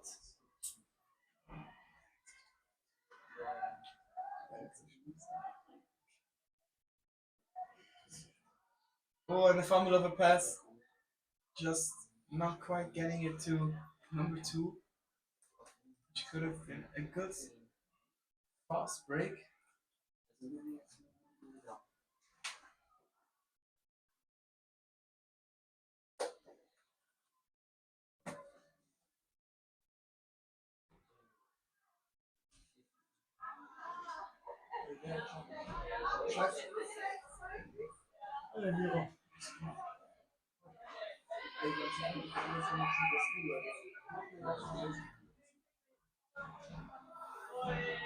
And there's been a keeper foul on the German team, so they will be in possession once more.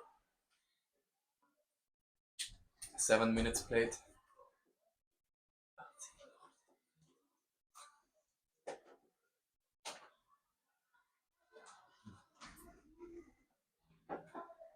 So will they find the opportunities to score a goal to make this a more interesting match? It's not quite finding her other teammates with this pass. But the players in the center really working hard, trying to make some space for the outside runners. Number 4 passing it back to number 10, over to number 2. Good shooting opportunity. Ooh, it's the under post. There will be a reset of the shot clock. So Bergheim, Coburg stays in the ball possession and have another shooting opportunity, well blocked by number 9, who keeps the ball on their paddle to start this counter-attack off for the Italian team. Aronzano now. No really passing option for Aronzano at this moment. So they lose the ball again. Bergheim Neptune can start the counter-attack. Well, not really a counter-attack because Aronzano are quick with it to go back into the defense.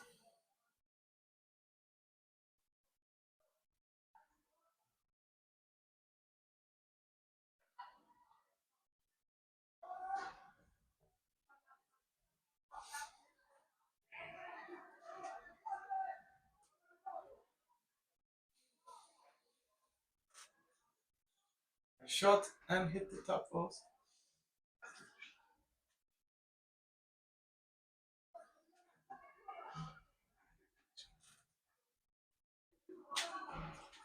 So now there's 45 seconds left on the shot clock. Need to rush anything. Nice center pass. A shot, but deflected nicely. It's a new period of shot clock. Just gonna play on. But Aronzano managed to get the ball in their possession. Good pass to the other side to open up the space. 30 seconds left in this first half.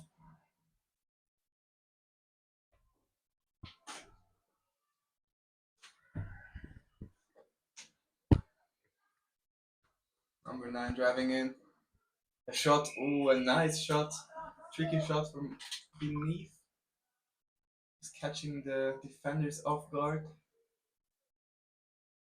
So they will make a 3-goal lead. Maybe a last shot before the half. This goal will not be given anymore because the time was already up. So we have Aronzano leading this game in halftime by 3 goals. Freiburg 0, Aronzano 3. Right back.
Egal, Hattrick gemacht.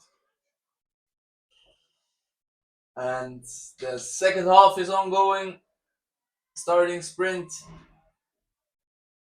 Won by the player of Aronzano, number 99. Well done.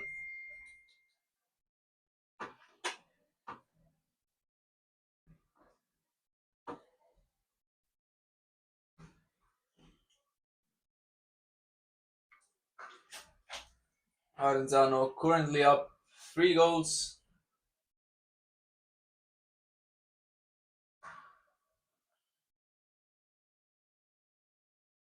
They played a strong first half. And have now a confidential lead over the team of Bergheim Coburg. Oh, good center pass here. Another good center pass. Good shooting opportunity for number 4. But was deflected by the goalkeeper, number 10, Michel Roslind.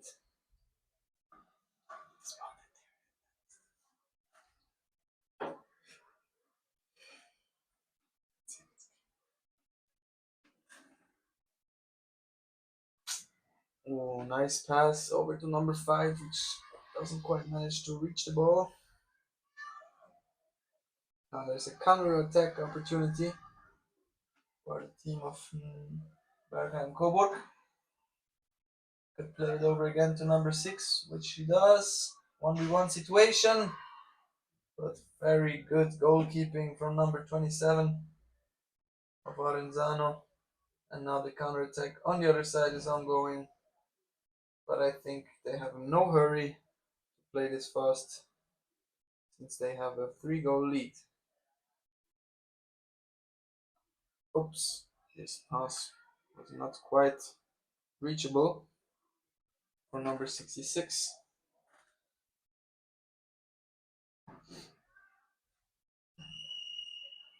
There was a foul called by the referee. The players of Bergheim Coburg aren't allowed to block the players without a ball before 6 meters in their own half. This was the reason why this foul was called.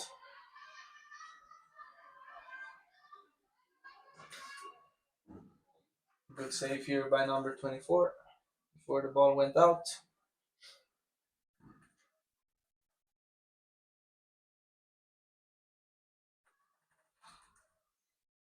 Good shot by number 66 to make it a 4-0 lead for Aronzano.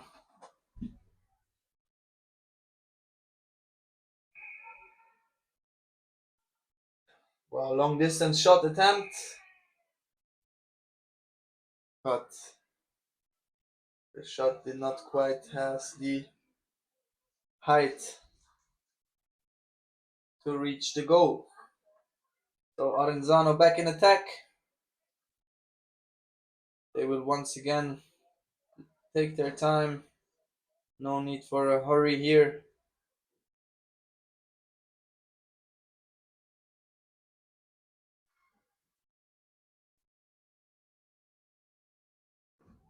Good center pass. Another great shot by number 66. I think this was a goal, but it was not awarded a goal.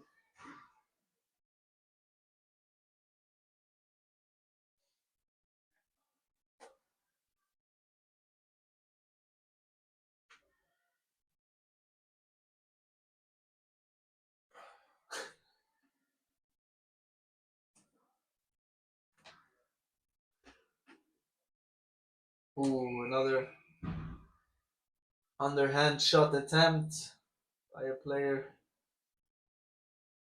of Bergheim Coburg, but this one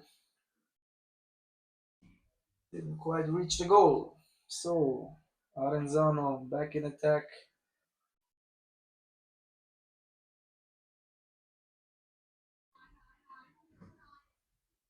So now pass to number 6. Wraps it around to the middle. Will there be a shot? Yes, there is. And a nice goal by number 24. Putting her team up 4-0. 5-0 now. 5-0.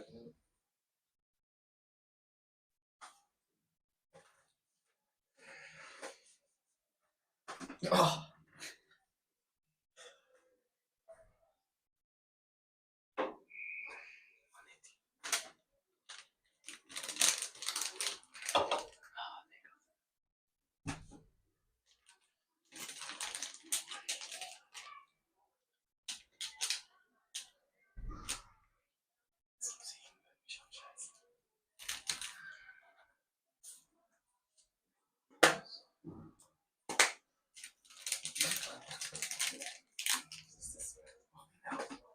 Alles leer.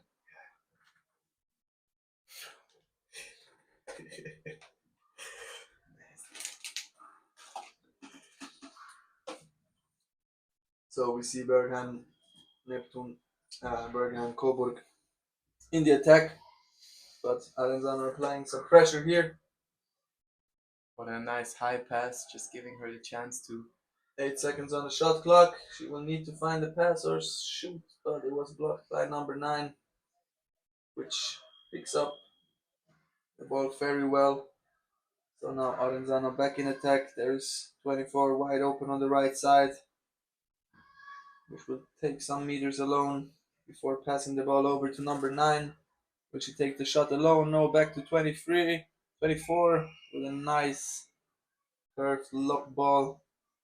Distract the goalkeeper. And now it's a 6-goal lead for Aronzano. And we have 3 more minutes to play and some seconds. Another shot attempt this time. It's a good one to give Bergheim Coburg their first goal of the match. Sadly, a little bit late, but still better than nothing. So now reduce the score to 1-6.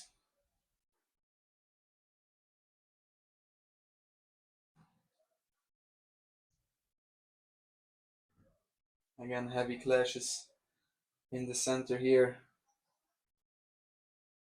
Well picked up by number 6. A little bit far this pass, but still ball possession for the Italian Aronzano team. Number 24 tries to serve her way in, but was blocked by the player of Bergheim. So Bergheim back in attack, but this time no wide range shot attempt possibility because the Italian goalkeeper is already in her goal, defending their goal alongside her mates. Good block there by the Italian goalkeeper, which will be a corner for Bergheim. 1.5 minutes left. Will we see a second goal from the Germans?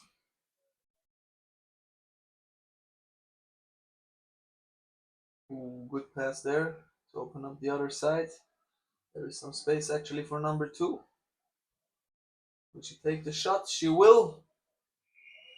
But sadly, the goal post had other plans than give her the goal. So Aronzano in ball possession for the last minute of this match. So now they really have no hurry, no worry. 5 goal will be very, very difficult, if not impossible, to score. Ooh.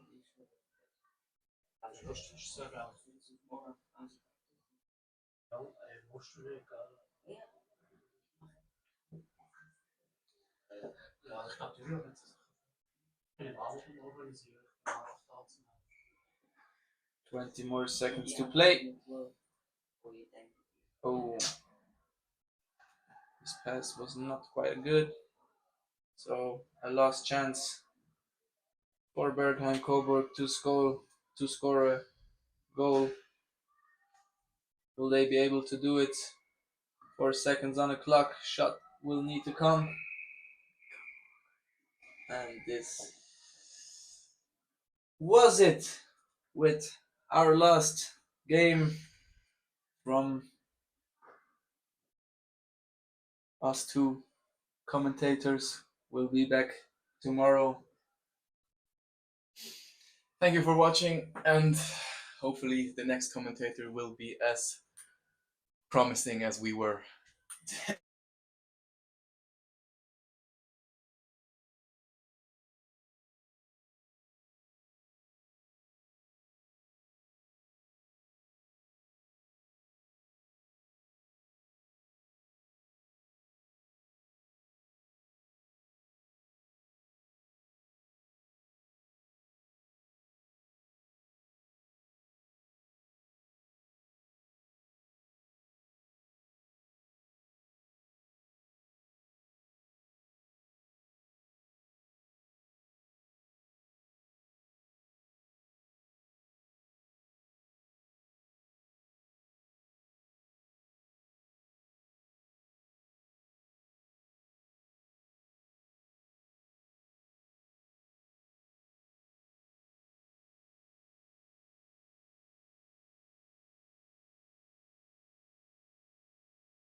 And welcome back to the live stream, also now with commentary function. And we just saw a beautiful score from Mullingar, the team coming from GB.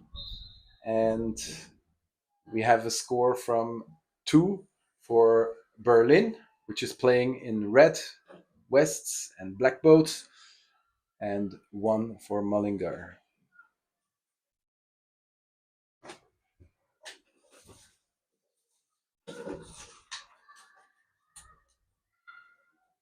Berlin really a good strong attack, changing sides, and ultimately number 3 is scoring a beautiful goal with a laser shot from the left side. Beautiful score here from number 3 from VfK Berlin. We're broadcasting live from the Amicizia Tournament of Zurich, bringing cano polo on female top level to your homes. I hope you enjoy throughout the entire weekend. You can live stream the event. Please also share the event through social media. Everybody who wants to see cano polo live on top level, this is now the perfect chance to watch it live on YouTube. And Mullingar really aggressively attacking here. A beautiful shot from the center. Heffernan is scoring here, or trying to score here, and we see a corner. That was a really good and fast attack from Mullingar, carrying that ball to the inside, to the center play. And now they execute a corner. McDonald to Swanson. Swanson is unfortunately losing this ball here, which gives Berlin the opportunity for a fast break. Number 5 is coming here, seeking the pass to number 3, who scored before. Now she's under a lot of pressure and is fouled because the opponent player was on their spray deck, and they take it slowly. Foul also means a reset of the shot clock, so we have another 60 seconds for Berlin before they need to shoot, otherwise they will lose the ball. And what you see here is a classical cano polo attack. You have 3 players on the outside, 2 center players. They try to create space or take a good shot position themselves. Now they start with the first wave. Beautiful pass to the right side and a great shot, which was deflected by the defender, by Swanson, but they keep the ball, and also a shot means a shot clock reset, so another 60 seconds for them to attack, which is great for them because from a tactical standpoint of view, they actually don't need to score, so it's good if as long as they are in ball possession. And now they score again through number 5. Beautiful shot. So really a strong attack we see here from Berlin. They're really, really good in their offense. And going back now to the defense, and Mullingar trying to score another one. It is 4 Berlin and 1 for Mullingar. So the 2 center players here, they play the same tactic also with 2 center players on the inside. Mullingar and Berlin, they're really getting pushed together. Now, beautiful shot from the outside, unfortunately hitting the bar. And number 4 from the German team, from VfK Berlin, she can keep the ball and gain ball possession. Now to number 5, and she's really nice. They kind of did a fast break, passing through, taking the shot, and now the player is complaining because actually, yes, the ball was deflected by a defender, so it should be corner, but lucky situation here for Mullingar because they actually need the ball very much. We have 3 minutes on the clock to play, 2 minutes and 35 to be exactly. And Berlin is very flexible in their tactic, adapting here to an all-out, to a 5-out situation instead of going back to the defense, gaining ball possession, and now in the fast break. But Mullingar doing a good job, ensuring that they cannot take a shot, and that allows them to set up the defense zone, playing a 2-2 defense, as it looks like, which means 2 players are defending directly in front of the goalkeeper, 2 players a bit in front. Now it changes towards a 3-1 defense, and a beautiful pass over the entire defense from Berlin, taking the shot, which goes to the outside, and now it's ball possession for Mullingar. We have 1 minute and 40 seconds on the clock to play, and the score is 4 for VKF Berlin and 1 for Mullingar. Now Mullingar, they're really not letting their heads down because of this, because of being 3 goals behind. Coming here with a fast attack, going inside, trying to score here. Beautifully deflected by the goalkeeper, not going to the outside. Ball possession for the German team of Berlin here. And they go in their strong offense again, and even playing it like a fast break, taking the shot from the outside, deflected to a corner. It is now 50 seconds on the clock to play, so they will not hurry up, Berlin. I can play the time down until it's halftime, and potentially trying to score another one through a last shot in the last 10 seconds of this play. This is at least what teams usually tend to do if they are in front and don't need to score before they have halftime. Trying to play the play a bit down. It's 20 seconds left on the shot clock, playing it to the outside. Now to the inside, and this is what you actually don't want, to lose the ball just before the time is up. Will they be able to become dangerous? No, it doesn't seem so. Berlin is regaining ball position, even a foul, and 2-1, and the first half should be over. But the referees have not seen it yet. They will most likely soon, and this is what they do now: call the first halftime off, and we go in a 3-minute break.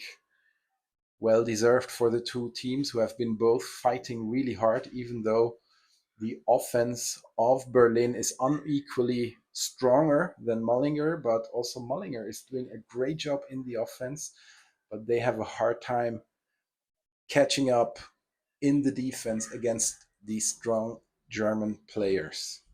We will be back in a couple of minutes.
And the two teams are making themselves ready for the second half of this very interesting, very intensive play between Mullingar and Berlin.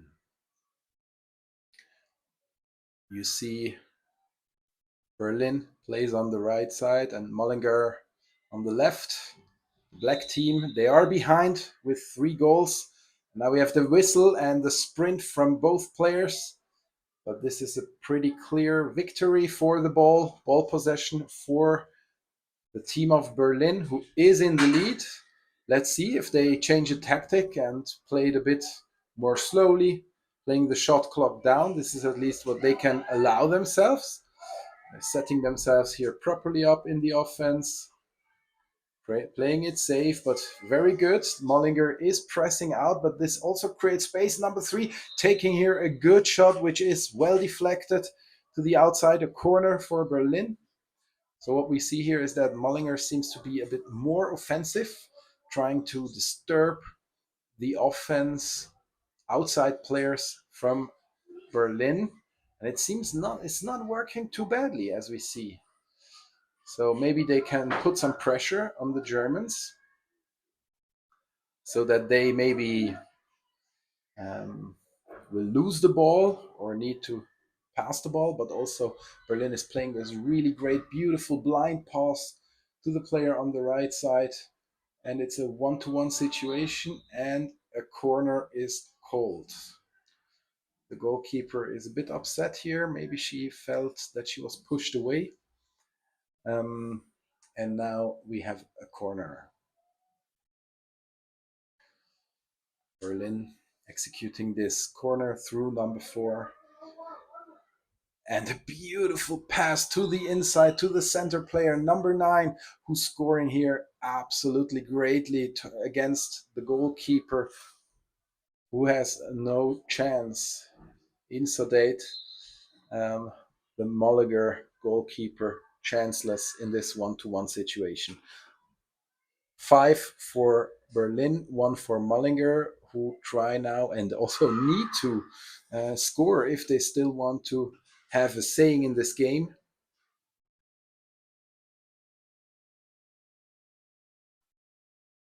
Setting themselves up carefully on the outside, passing the ball from one side to the other while the inside players are pushing and pushing, creating space. But it doesn't seem to work out so far, which is very normal. They have 20 seconds on the shot clock, so soon they will need to shoot, otherwise they will lose the ball. But the 2 center players are really making a great job here, pushing it hard. And here comes the shot, deflected to the outside, and we have a corner for Mullingar. I'm sorry if I sometimes need to call out the numbers of the German team from Berlin. They have not submitted a paper with their names. And for Mullingar, I have a couple of information. For instance, that McDonald is executing this corner right now. She is pressurized by a German player, and successfully, by the way, the German player gaining here the ball, first through a deflection, afterwards catching the ball greatly. And now Berlin is on the run forward. But Mullingar stays all out, also very successfully. Beautiful pass to McDonald. She takes the shot and she scores this very important goal. Beautiful play here from Mullingar. They're not giving up. It's 2 for Mullingar. And I feel the score is 5 for Berlin, although the score is showing 4. Not very sure. However, so far that doesn't matter that much, as the lead is still with at least 2 goals. I think it's 3. And the Germans are setting themselves up. Berlin playing some high passes while Mullingar is chasing the ball, trying to disturb their outside play. This is what they need to do also. So very tactical play here from Mullingar. They're not accepting this being behind by 2 or 3 goals. They need now to push out. They go all out. Number 3 passing here to number 2. She's taking it slowly and seeking a dangerous and difficult pass to the inside, but very well done.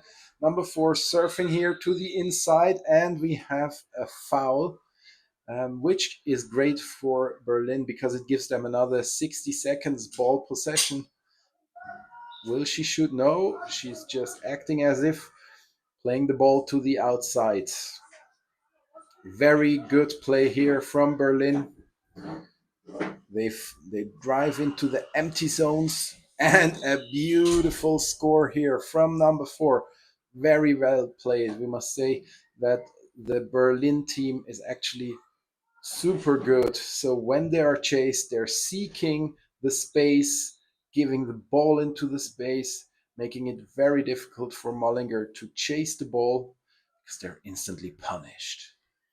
And now Mullingar in the attack again with their 2 centers in the inside that give these defenders a hard time. Now here, a beautiful shot from center Heffernan. She's working really hard there in the center position, pushing those German players away, and now even taking the shot, which is so hard. You have burning shoulders, you still need to shoot good. But she does a great job so far, executing here the corner on her own. And the ball goes over to McDonald. And McDonald taking a shot because she's pressurized, but that was a hard decision because she has no paddle, which is a potential fast break here for Berlin, and they do it actually. Beautiful passing here to number 4, who does a lob shot and absolutely with super careful skills scoring here this lead of 7 for Berlin and 2 for Mullingar. Mullingar trying it again. They don't give up. They still play fast, which is admirable. So they have the energy to still continue to seek, to basically seek the victory potentially, but it's going to be really tough. We have only 3 minutes on the clock to play. The score is 8 for Berlin and 2 for Mullingar. This is a very dominant play from the Berlin team over the last 17 minutes. They have become better and better. And now they are again in ball position after this throw, which went directly to the outside. Berlin in ball possession. They have no hurry. 60 seconds on the shot clock for them to play. Mullingar setting themselves up in the defense. Heffernan taking the position as a goalkeeper.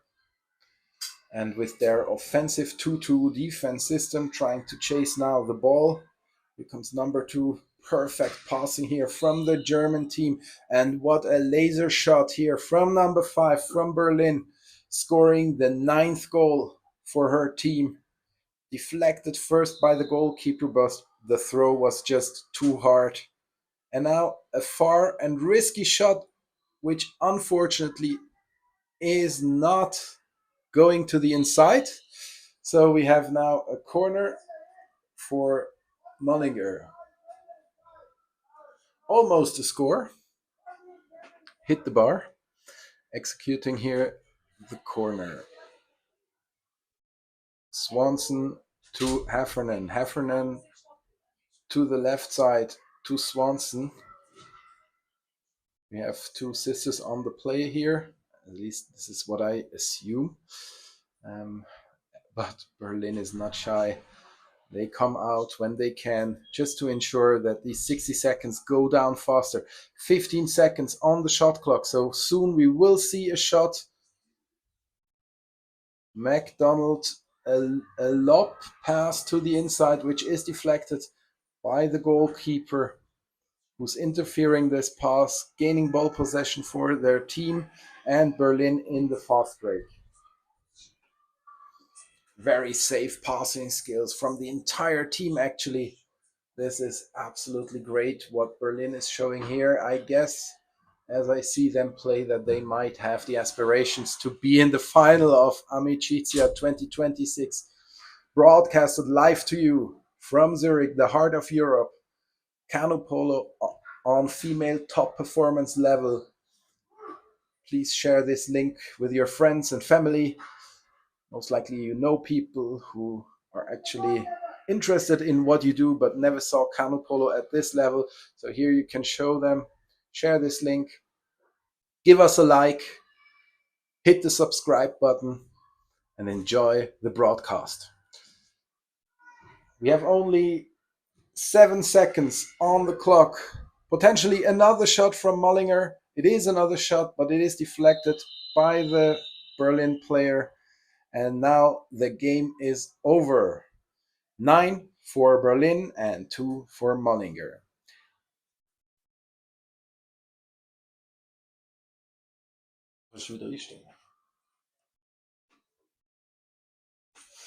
The next game that you will be able to see here in our live stream is MKC Duisburg versus TWF from Switzerland. So the team from Thurgau, the yellow boats and the green vests, Swiss champion 2025, will play against Duisburg, the team with the blue boats and the white vests. And we will be back in a couple of minutes when you will be able to see again canoe polo on absolute top level. I hope you enjoy and hear you later.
And we are back broadcasting live for you from the Amicizia Tournament 2026. And you see here the German team from Duisburg in the attack. First attack of this game and a laser shot, but well deflected here by the goalkeeper. But there is the rebound taken from number 1. And this is the first goal of this game. It's Meiderich 1 and TWF Thurgau 0.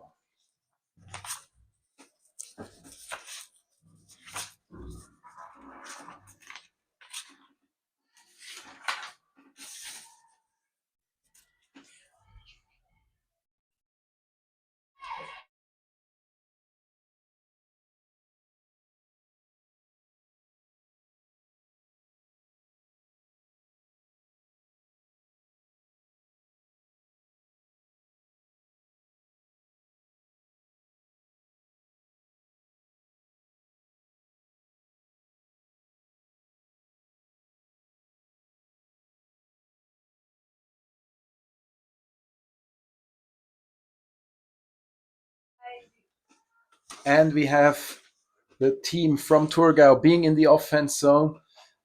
And they are executing here a corner after a deflected throw. Pass to the inside. And Luginbühl is taking the shot, which is well deflected by the goalkeeper. Fast break here for the German team. And even though being under pressure, Grünewald is scoring here a far throw as if it was nothing. And you might think, well, that was just an empty net. Well, it is true, but it is really tough to score these goals, especially after you have been sprinting. Your shoulders are tired, maybe not so much at the beginning of the game, but you still need to score that, especially when being under pressure by a defender. So 2 for Duisburg and 1 for TWF. Thurgau now attacking. And they do a lot of passes, very fast passing here on the outside. Do a great job and have a lot of center players, two center players doing a lot of push. And here, a beautiful shot taken by Bartelt, one of the most experienced players of the team, but well deflected by the goalkeeper. And now a fast break from Duisburg. Beautiful passing here, a fast break with a lot of passes. A strong shot here by number 10, by Elena Gils, one of the most renowned players from the past in the German national team as well. She's executing this corner right now. And Duisburg, very, very famous team. And you see why they play cano polo at the highest level, doing almost no mistakes, playing fast on the outside, playing those passes, always perfect passing in the hands, and always a lot of push towards the goal. Gil coming here to the inside, giving the pass to Vandenberg, who's scoring here as if it was nothing. And it is already 3 for Duisburg and 0 for Thurgau. And we have only 4 minutes played.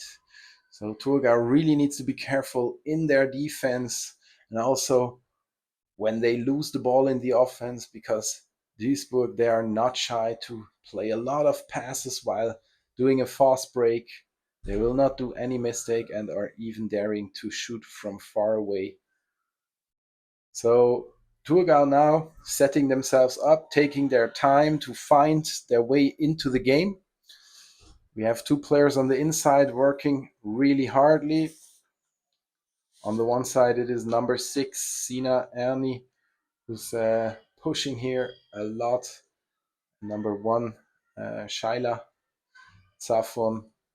And now coming from the outside, trying to make a wave to the inside, but they are not able to put pressure on this strong German defense. We had a lob shot kind of from the outside by Björkman. And now the Germans already again in front of the goal, being in good possession. And here Gil taking the shot from a center position after she has been surfing in and received a very good pass. And it is 4 goals lead here for the German team. Well done. And again, this was a shot after a fast break. So it goes really fast. We have 6 minutes played, not even, and already 4 goals for the German team.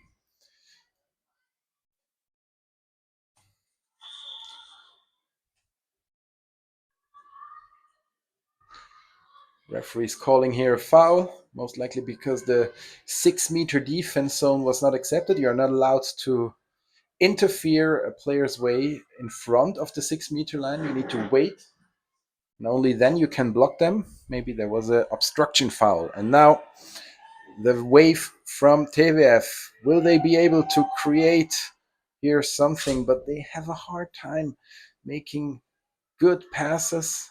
This was not a difficult pass, yet it did not land perfectly in the hand, which is always slowing the play down and allowing the defense to set themselves up. Here is now a beautiful pass to the inside and a good center position here.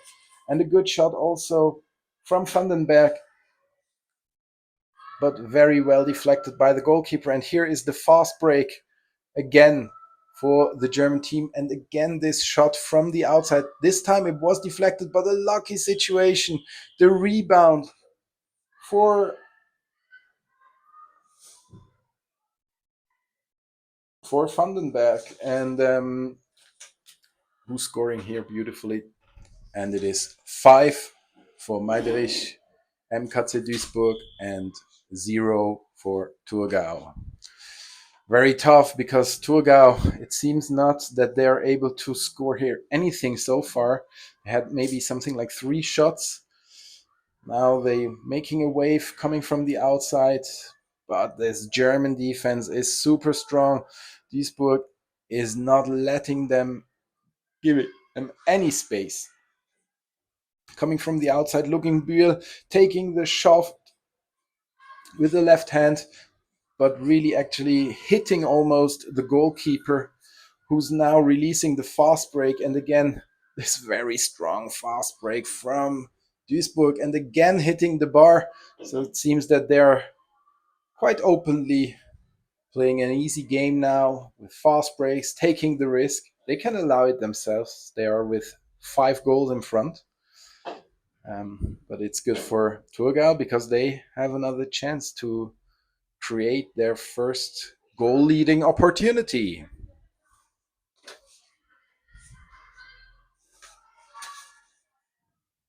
Looking Bühl, a beautiful shot from the outside, but hitting the bar, losing the ball therefore. And Meiderich, who's now starting their attack. And again, they're not waiting. They're always trying to do the fast break in a way, because they also know when they pass, it will be a good pass. And these players are super great at passing, catching the ball. Very, very good play so far from the Germans. From the outside, the pressure, beautiful pass to the inside and back as if it was nothing between Eichert and Grünewald, who's ultimately scoring. Beautiful play here. Very beautiful play, and also very dominant play. 6 for MKC and 0 for Thurgau. We have 30 seconds on the clock to play in this first half of the game. And then we have a well-deserved break for the two teams who are giving everything here. And Thurgau is waiting for the clock to run down. 15 seconds now, coming with a wave from the outside. Beautiful pass here. And also a beautiful shot by Bartelt, which is not deflected by the goalkeeper, says the referee. And now it's a timeout called. It seems that the referees are not sure whether it was out or whether it was a corner. But it seems that one of the two referees has called the game off for the time being. They're changing sides. It is a clear lead here for MKC Duisburg, who are playing a super confident play, very dominant, and Thurgau, who do not really find a recipe to break this strong German defense, and also when they are losing the ball, not to instantly get a fast break counter goal. We'll be back in 2 minutes, giving this team a short break. Hear you soon.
And we are back here for the second half of this interesting game between Duisburg and Thurgau. It's the clear lead 6-0 for Duisburg MKC. Both teams are ready and we hear the whistle. This is the signal for the interesting and also dangerous sprint that happens in each start of one of the half times. Clear victory here for Duisburg. Keller to Spannenberg. Sorry, that was Böcker to or Benedikt to Böcker. Now from the left side, a very strong shot from Saliu. Ball was deflected by the goalkeeper from Thurgau, by Ronja Keller, who did a great job deflecting this strong shot, executing the corner right here.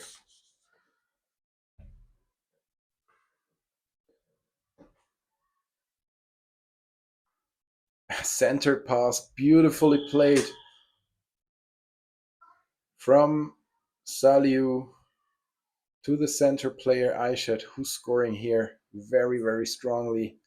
No chance for Keller, the goalkeeper from Thurgau.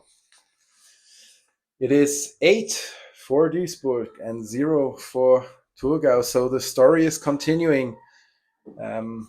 Very difficult situation here for Thurgau, being 8 goals behind and only 8 minutes to play. Now here a wave from the team of Switzerland, from Thurgau. But so far no recipe found to kind of access and enter this German very, very strong defense.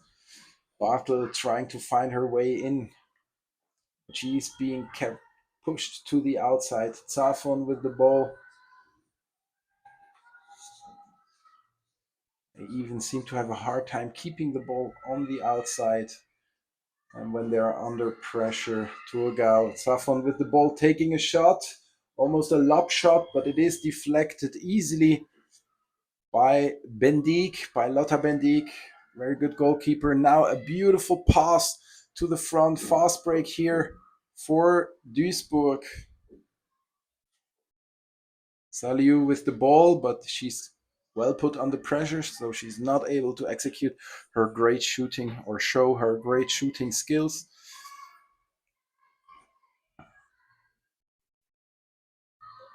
Bendik taking it slowly. They have 30 seconds on the shot clock. Vandenberg. Saliu coming to the inside slowly. Maybe a pass. Oh, dribbling here beautifully on the inside and taking the shot herself. And it was well deflected here by the defense from Thurgau. But as she continued pushing, and maybe she took the ball in her hand, and while doing that, bringing it over the line. So we have a corner for Duisburg. Vandenberg, Saliu, Vandenberg, Saliu, dribbling here, taking the shot, deflected by Bartelt, but to the outside, so they keep ball possession. Another 60 seconds for Duisburg on the shot clock.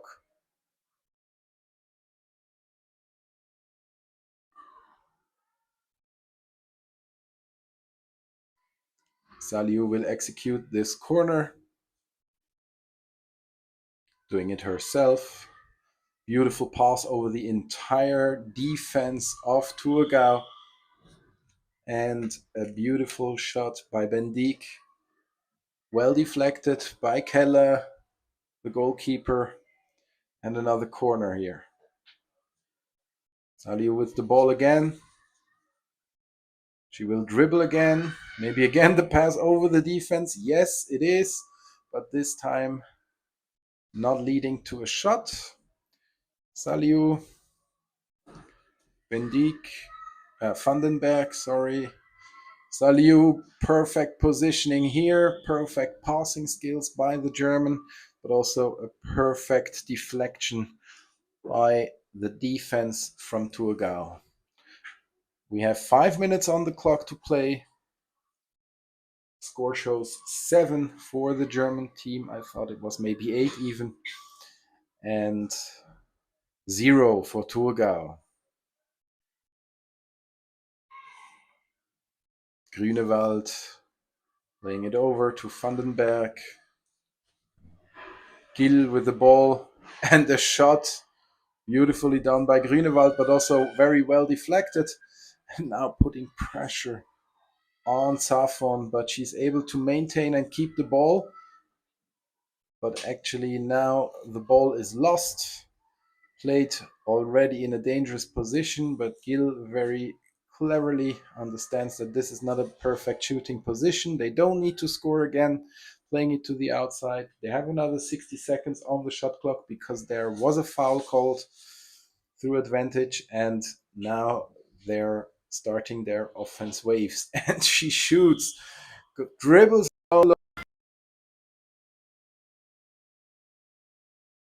to the right side corner of the goal. Elena Gil, what a beautiful shot. It is 8 for Duisburg and 0 for TVF Thurgau.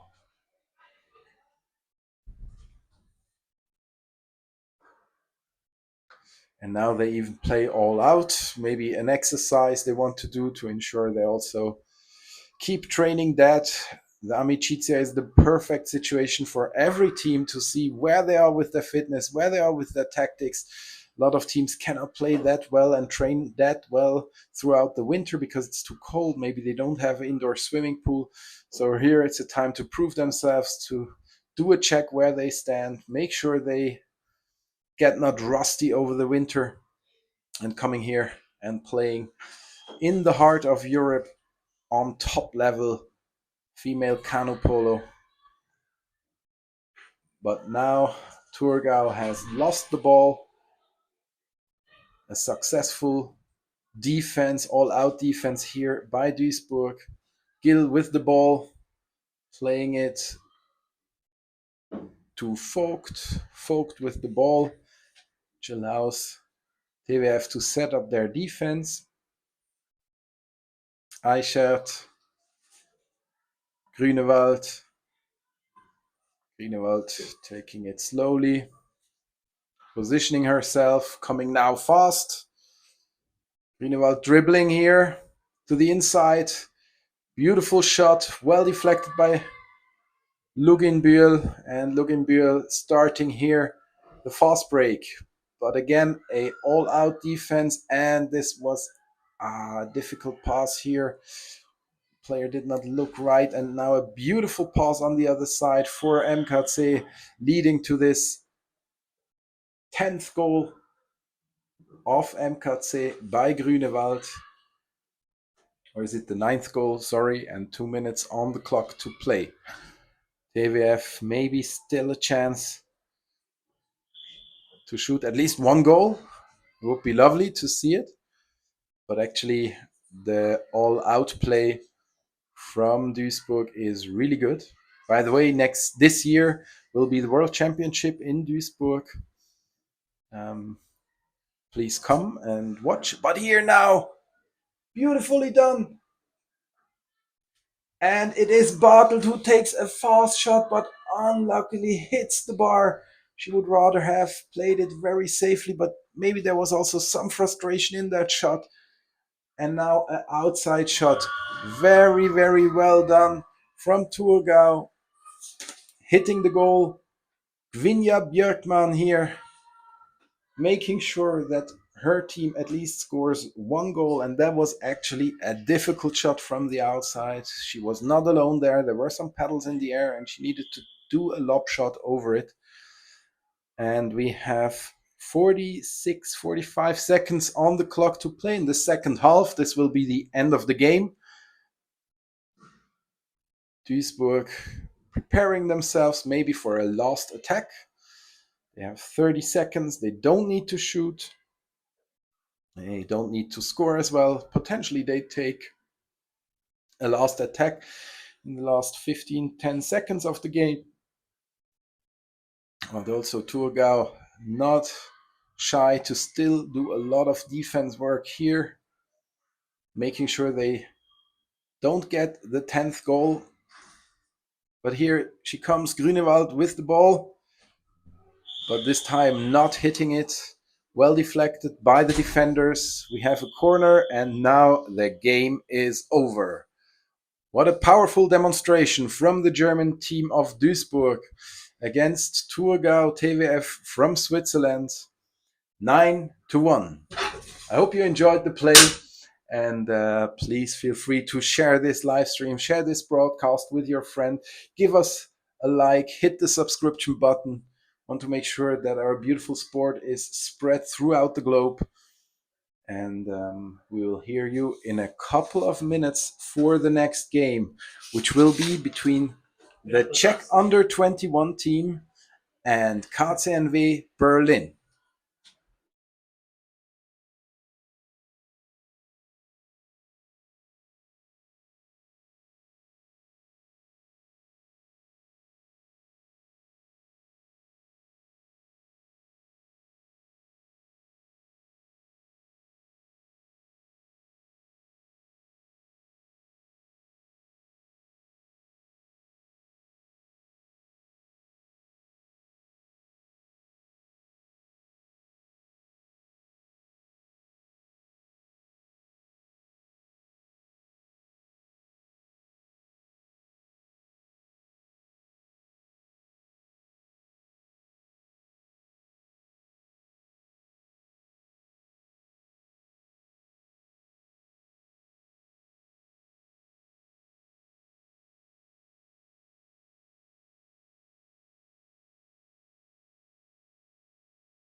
So welcome back to the live stream.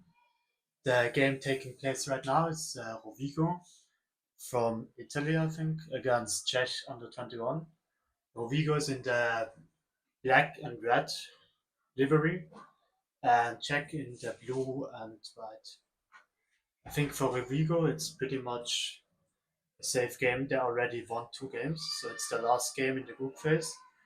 If they win it, they're most likely going to be first or second and going to go up in the upper round. And for Czech, they're still waiting for the first victory. So already with the first ball win for Rovigo, and the Czech team is a bit scrambling for the defense, and they right away got a goal from, I think, number 2 from Rovigo, which is Largo Maddalena. I also have some fun facts about her. Apparently, she needs to sleep at least 10 hours per night. This is what it says on my paper.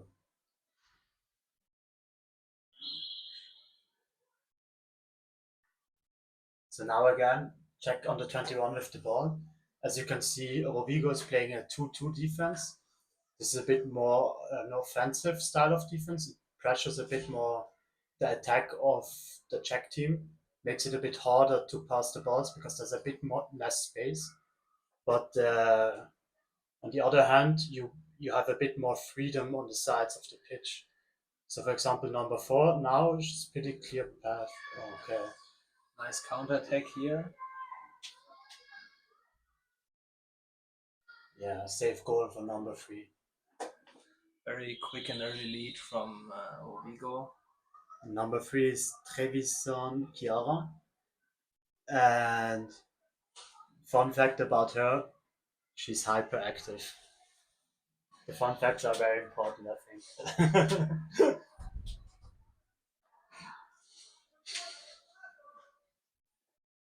So it's already 2-0 for Rovigo.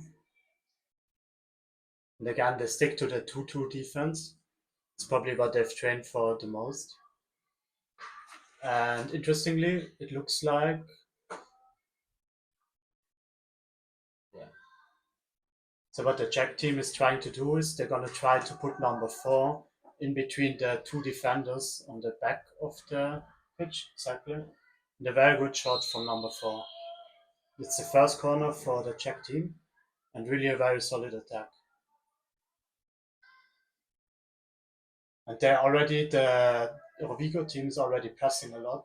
So now they try to force a bad pass from the corner and by pressing out. So now they go full 5-man out. Very nice pass from number 1 Yeah. here and shot deflected.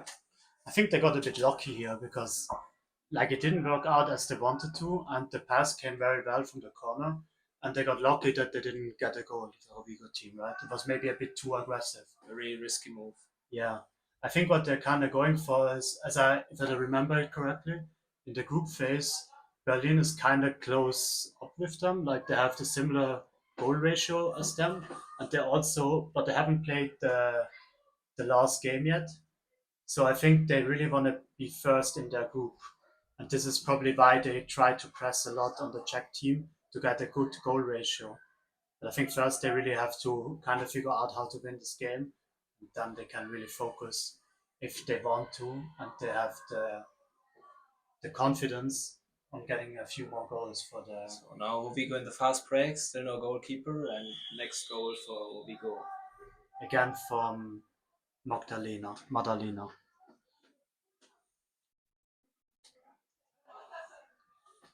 Also, I see now that quite a lot of the players from Rovigo, they actually play in their senior team from Italy, I guess. So there's 3 team members from the senior Italy team. It's number 2, Maddalena, number 3, Chiara, and Veronica with the number 8. So probably quite an experienced team. There's been a foul now, I think it's an obstruction, because they were standing too high, I guess, in front of the 6-meter line, and blocking the players of the Czech team. Now Czech again under pressure, but they can maintain possession. Now left side is pretty open. And again, shot.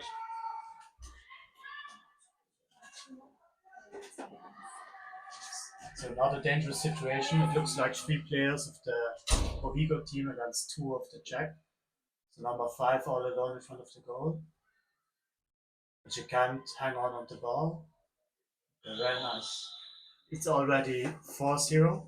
Goal from number 8, Veronica Mazzanti.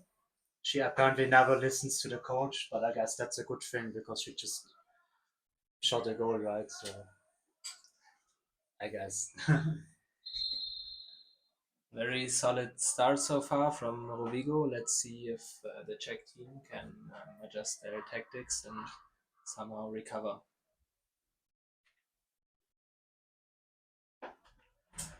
So there are 4 more minutes to go.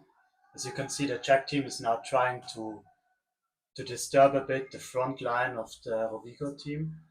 And again, very nice pass, a little too centered and too easy for goalkeeper number 2. Next fast break situation. I feel like the Rovigo team is really going for these fast breaks. It's really their goal. Maybe their defense is a bit more open. Very I feel aggressive. like the number 4 from Czech, she's often in a good position. And she got the ball already twice or 3 times now. But they really want to get those goals. They play quite an open defense and pressure them a lot, the Rovigo team. You can see there are quite a bit of chances for Czech, but so far the goalkeeper could block all of them.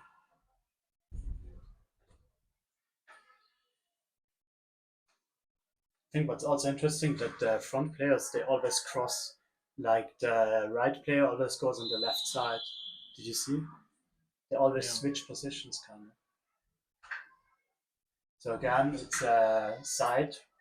It's the good ball is for the Czech team, but they don't get a new shot clock, I guess, because there wasn't a shot and there was no ball possession change. So the shot clock is still at 40 seconds. And the ball is immediately blocked by the Rovigo team. And again, number 3 seems to be alone in front of the goal. Or it almost looks like a foul, no? She was touching him maybe a bit. Ball, but the referee indicates goal, I guess. So no foul here. I think it's always a bit hard to tell if it is a foul or not. Definitely gray zone. Yeah. So now it's already 6-0 and it's 2 minutes to go in the first half.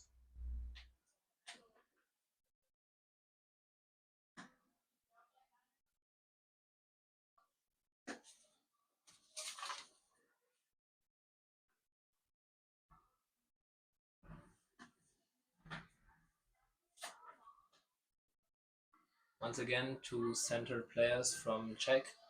Now they seem to have adjusted a little bit. Both of the center players are going for the rear defense players in the 2-2. So far, they don't manage to get in between them. Yeah. I think this kind of play for an attacking team is quite hard because it's all about, like on the outside, it's hard to do anything as there's a lot of pressure from the defense. But towards the inside, if you can get the ball through one paddle, you're immediately in front of the goal. Right? Once again, next fast break by number 3.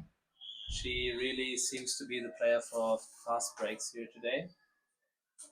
And score is already at 7.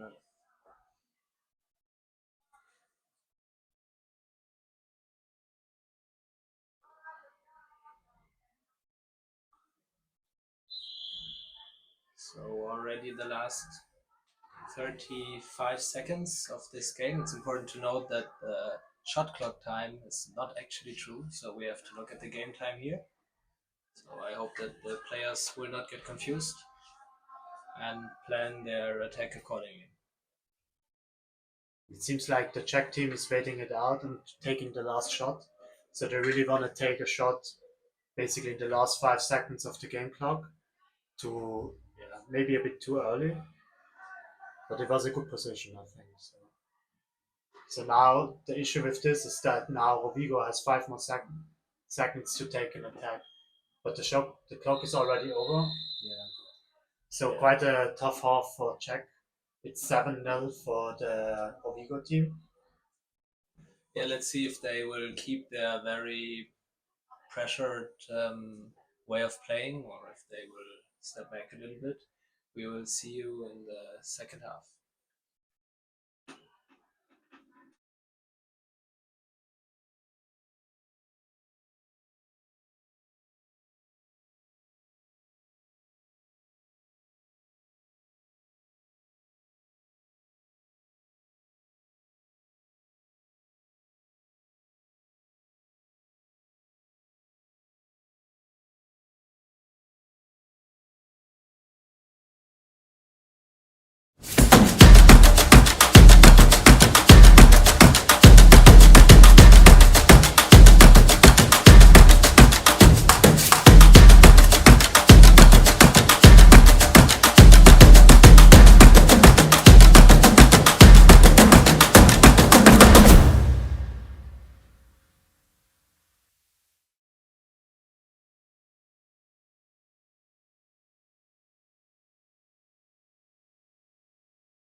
Back to the second half of the game, Rovigo against Czech U21 team.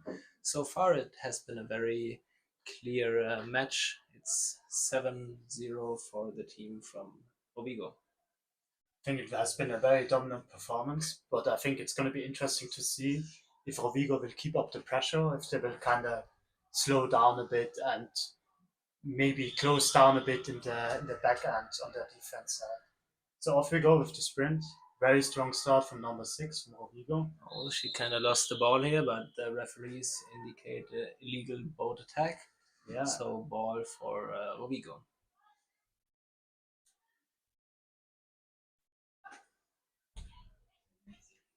So now it almost seems like the Czech under 21 is also going for a 2-2 defense, but now they seem to have switched back to a 3-1 defense. And again, very strong effort from number 7 from the Czech team. Really pushing out 2 players at once. Nice defense on the left side. Think it is. Oh, okay. I thought there was no one on the ball. I thought it would have been someone Czech's deflected. ball, but the referees decide for a corner. But I think very strong defense from the Czech team, right? Yes, we haven't seen much of it so far, to be honest, but this seems very solid. I think if they can figure out how to counteract the counterattacks they've been getting so far, they probably have a really good chance. Very nice shot. Number 6 and number 6 of Rovigo. So number 6 is Bianchini Sara, and apparently she shoots every 2 seconds. So she didn't hold on to the ball long, I guess. This is what it says in the fun facts, by the way.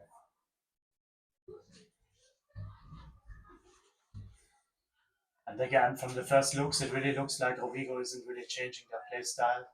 Again, the 2 front players seem to be quite far in front of the defense, number 6 and number 5. really trying to press the attack of the Czech and kind of forcing those errors. And I believe this tactic especially pays off here in Zurich, since this playing match is a little bit narrower, I assume, than usual. So there's very limited space for the players who want to start the attack.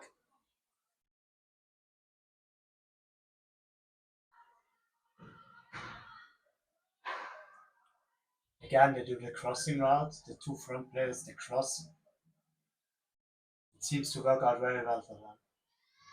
Yeah, they seem to gain a lot of momentum and be able to really stop the approaching attacker. Very nice chance for number 7 from the Czech team. Again, I think like the big weakness of the play style they are using now is that it really opens up the play, like the box in front of the goal. So if the Czech team manages to get the pass inside this box, it's immediately very dangerous.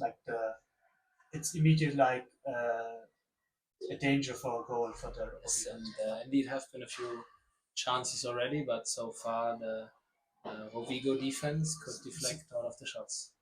Now, This was a very good chance, by the way. very nice chance, but the goalkeeper could block it. I think this was really a miscommunication. I mean, there was no one left with the Czech player, right? She was really all alone in front of the goal. This shouldn't happen even if you play a very offensive play style, I would say.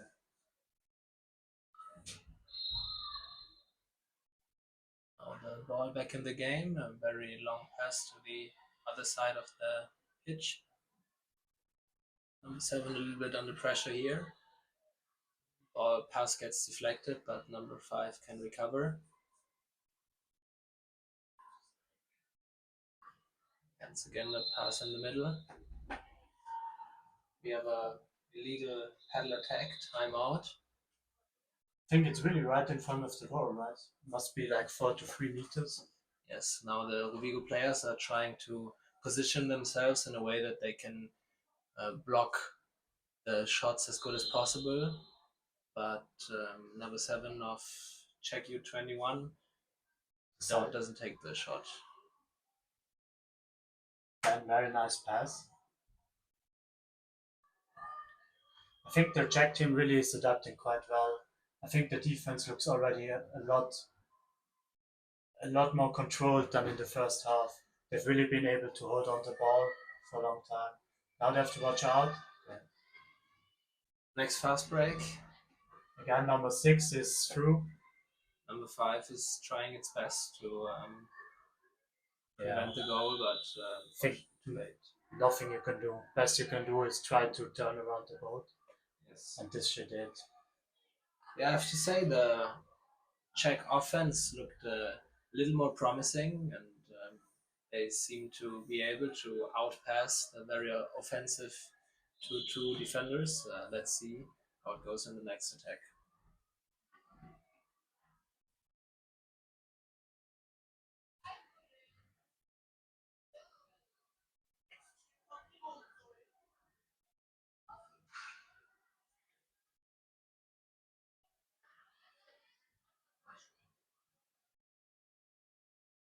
I really also think you can actually see it from the outside that there's a bit more pressure applied. The Vigo players, they really have to go back into the actual defense. They cannot keep pressing because there's so much pressure from the outside. So I think if you compare like the play style, even though they might not really want to actually play defense, they're forced back a bit more because there's more pressure from the outside from the Czech team. Right?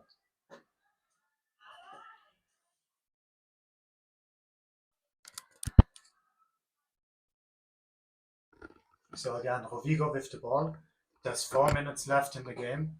It's the second half, and it's 8-0 for Rovigo right now. The Czech team seems also to employ a 2-2 defense. So 2 players who are a bit more in front, and 2 players, number 1 and 4, right in front of the goal, trying to really block like the zone in front of the goal. But the others 2 kind of try to annoy the attackers a bit. But Rogo are really doing a strong job pushing those two front players a bit back.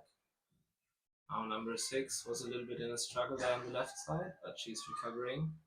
Yeah, very nice. This was actually a shot clock shot. The shot clock was down to 2-3 seconds.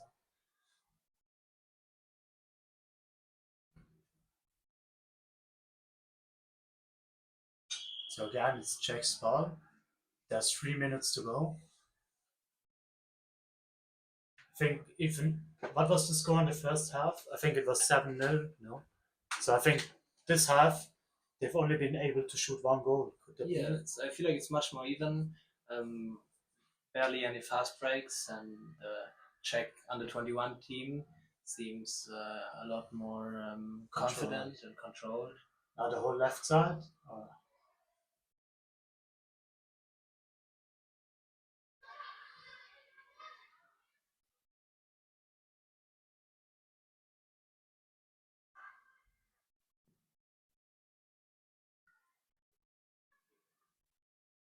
Number 8. Nice deflection. Number 3 with the big deflection. I think this was really important. Risky pass here. Play on situation for the Czech. Risky pass, but number 4 was able to get the ball.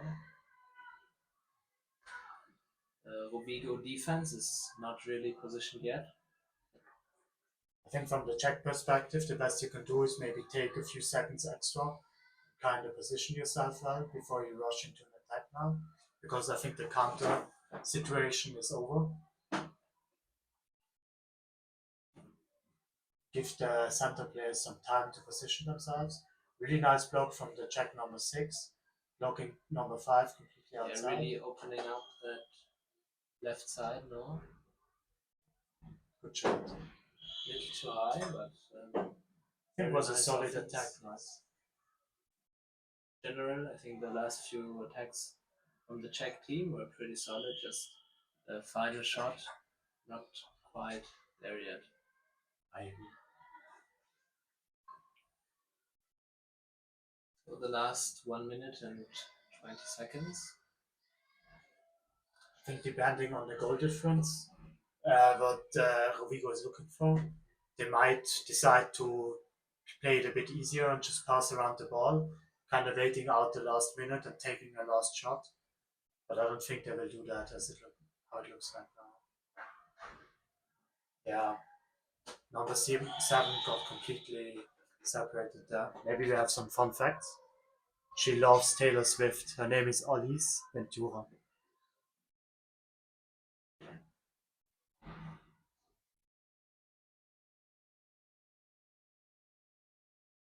So now it's 9-0 and there's 30 seconds to go. I think it would be amazing if the Czech team gets one last goal.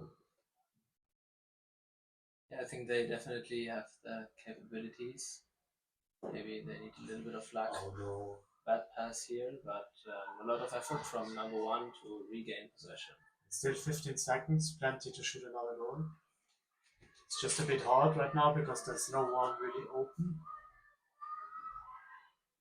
Good effort. 2-1. Okay, the game is over. We have a final score of 9-0 for Rogo. Very dominant performance, even though the Czech under-21 team could recover a little bit and play a lot better in the second half. I think the next game is...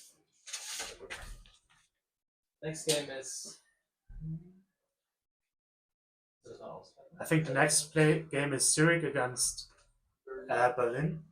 We will start in a few minutes. We will see you then.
So welcome back to the very last group stage game of Amicizia Tournament.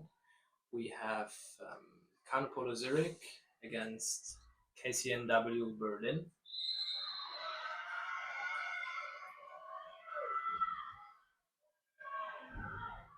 So off we go with the sprint. Solid effort from number 9. This is a very important game for the two teams since they have 3 points in Group D each. So the winner of this game will be in the upper stage of this tournament. This was, I believe, already the first goal. A bit hard to spot as it hit the internal bar of the goal.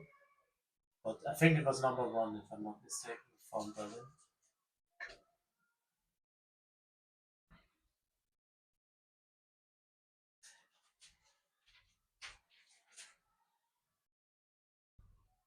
Already we can see that Berlin is playing a 3-1 defense, and they seem to be really playing very strong. It's really hard for the Zurich players to actually get positioned inside in front of the goal.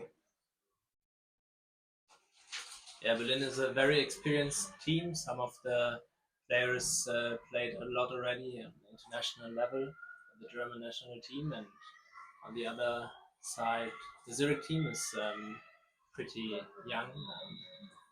Solid effort here from Antje with the first corner shot.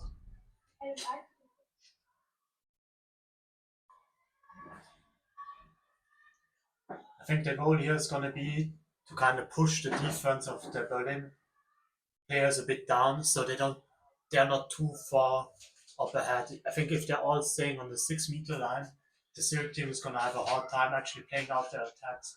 It's going to be important to apply some pressure and kind of get them to go a bit back. You know what I mean? Yeah, I agree. They really need to push hard to get closer to the goal.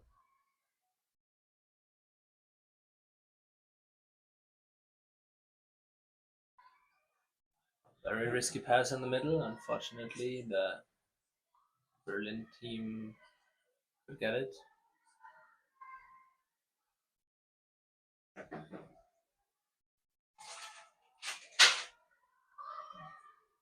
It's a corner from number 5. Solid effort. I think this is always very dangerous, like switching out the goalkeepers during an attack, and especially if there's so much forward momentum from the other team. Very risky. Very risky, yeah. They got a bit lucky, I would say, this week. So center press to number 5. A little too high. Again, a bit lucky from the Zurich team. I think they switched out the players and had a bit of a hard time settling into the defense before the corner was actually played out from the Berlin team.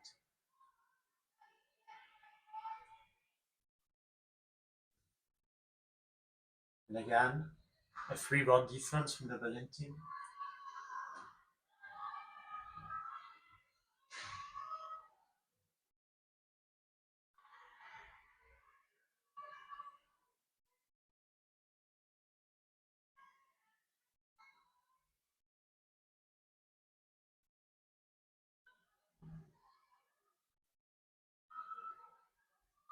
"25 seconds left on the shot clock. I think now is the point where you really want to start one last attack and maybe get a shot off, ideally a bit from the side, so it's a bit more likely to be deflected towards the out to get a corner. 5 more seconds. With a risky pass. Very nice. Shot just in time. Unfortunately, no corner. And I think solid effort from Arthur to position ourselves so well into something. Very good.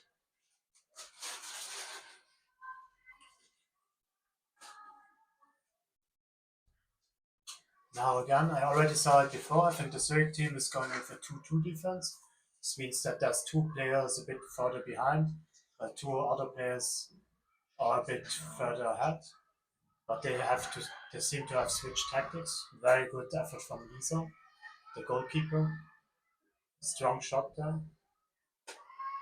Very nice. Number 3 with the solving.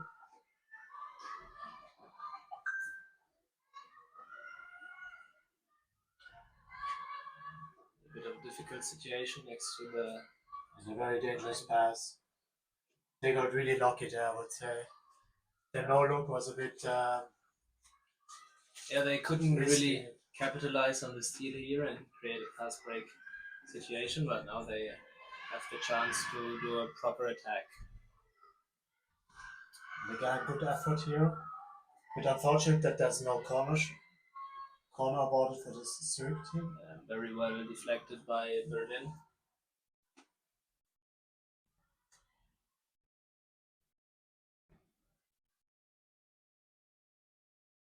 Once again, a little late with the substitution. This always makes it easy for the opponent to position themselves in a good way. But the defense looks really solid right now. Both defender players seem to be quite high. Solid effort from Zoe with the number 3. Now the pad was a bit too close. Yeah, I think if you only hold in the hand, it would have been fine. Very but then nice. you would have to let go of the paddle. Very nice block from the goalkeeper here. And free shot for Zurich.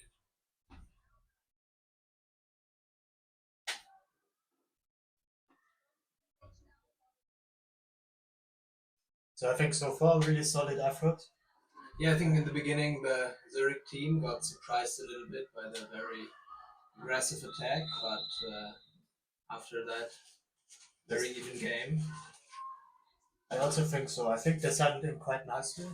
Also, their tactics seem to really play out. You can really see that they focus on their tactics and also the defense. It's very clear what the positions are of each player. It's very nice. A little bit of a fast break situation. Goal by number 4 of Berlin. The team was a little too slow with the movement back into defense. Roughly 3 more minutes to play. 2-0 for Berlin. This is the score.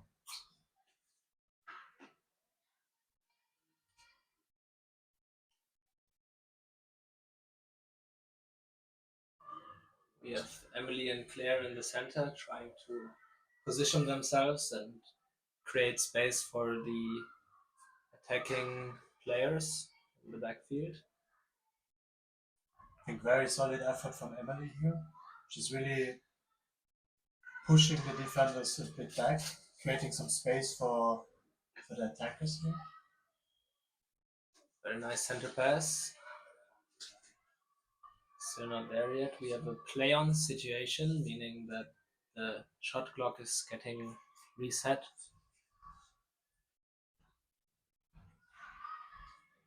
And I almost feel like the Berlin team switched tactics a bit.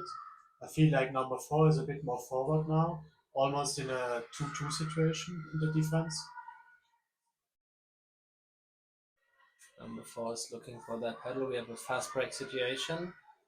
Number 5 is trying to get back to the goal in time, which she manages. Now we have 1 versus 1. Shot and goal by number 5 of Berlin. Yeah, a bit unfortunate for Lisa, the goalkeeper. I think not much she can do there.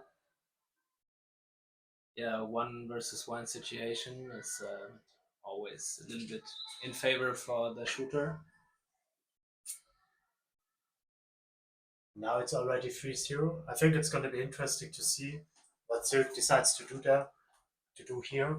If they decide to kind of let the clock run out and take one last shot, or if they want to keep pressing and trying to get those goals.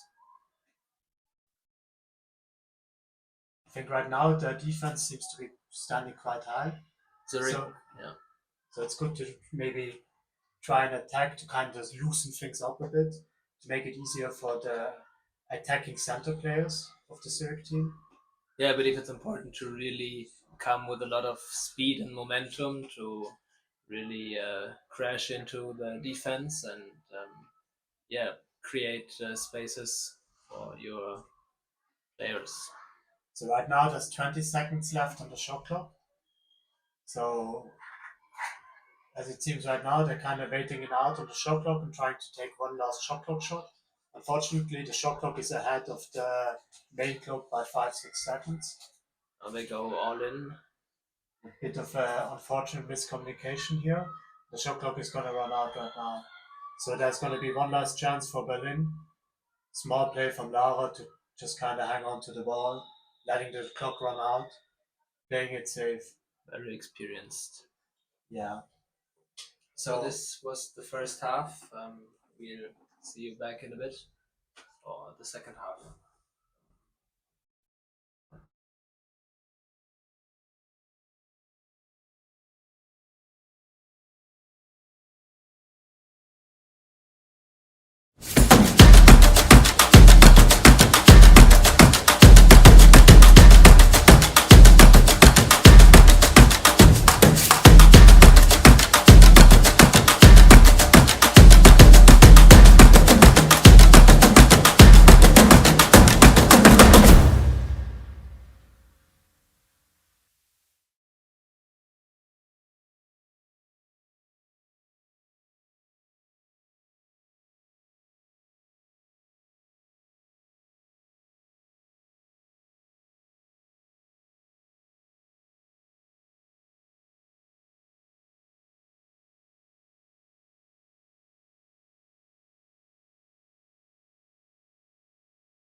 Welcome back to the second half.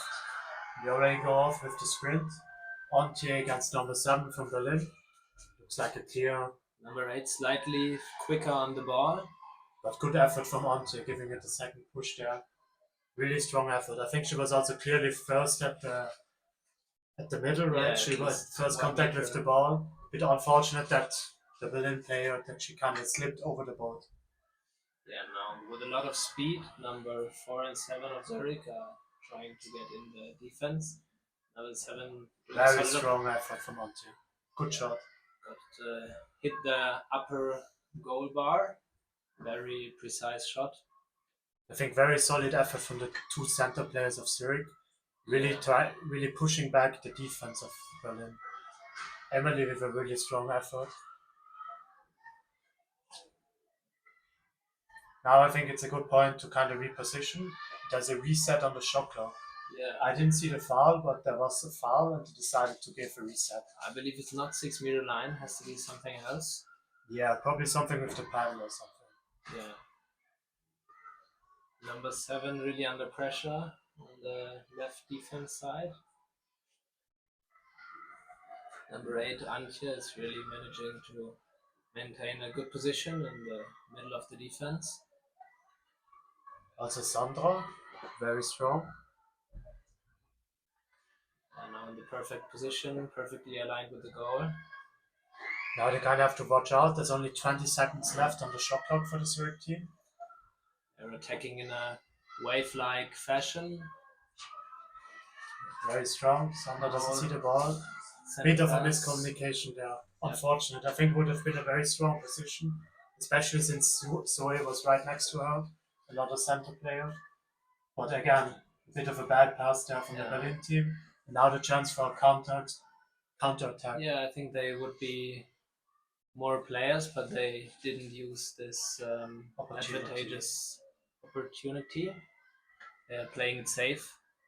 I think it's also a good, Yeah, especially if you take no risks. Yeah. Yeah, I think 3-0 is definitely a score that you can recover from if you play it smartly. We have a foul here.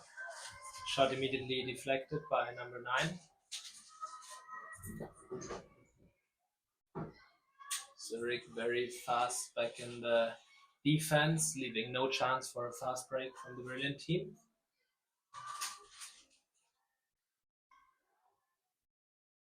It's going to be interesting how they settle into the defense, because right now it seems a bit chaotic. Okay. Number 7 a little late with the attacking, very nice shot from number 9. I think that was a bit of a miscommunication, because I think all the players of Zurich were on the right side of the defense, but there was no one on the left side. Bit unfortunate, but I think overall a very solid effort so far.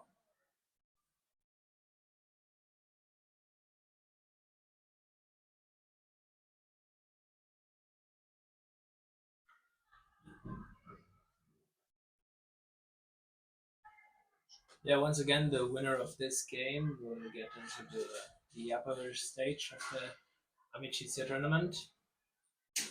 So far looking very good for Berlin, but still 6 more minutes to go. And again, the shot clock is down at 20 seconds, so it really has to get a shot off soon. Both center players in position. Nice shot, distant shot from number 1, Laura Brüdelsauer.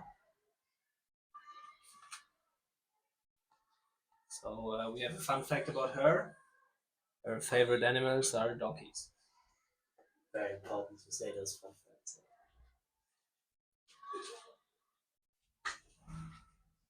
Very solid effort. I think it's nice for the Zurich team to get some momentum. I think for sure well deserved to score. Yeah, I think the offensive efforts really paid off. Nice deflection here by number 7, Emily. And again, a chance for the fast break, but unfortunately the ball is in a bit of a rough spot. Yeah, Couldn't be no retrieved goalkeeper fast here. enough. I think Ante would have been alone in front of the goal, right? For the fast break. Exactly. Yeah, once again, Zurich is playing it safe, which is an understandable tactic. No more risk, just rely on the offensive strategy.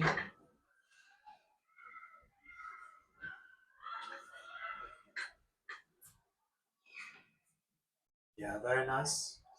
So once again, a very nice shot, just a few centimeters too high. Berlin a bit lucky here. I think this really shows that the Zurich team is quite well positioned inside the center. Now Zurich seems to go 5 out, so each player is personally covering another player, putting a lot of pressure on the other team, but also a bit risky, of course, since no one is in the goal. Now number 7 is currently not taken. And they go now the long pass into the 6-meter zone. 20 more seconds to play from the shot clock. Oh no. Number 4 kind of slipped through. Bit unfortunate. Yeah, it's always a risk to go in the 5-out tactic. Didn't pay off here, and Berlin could score another goal.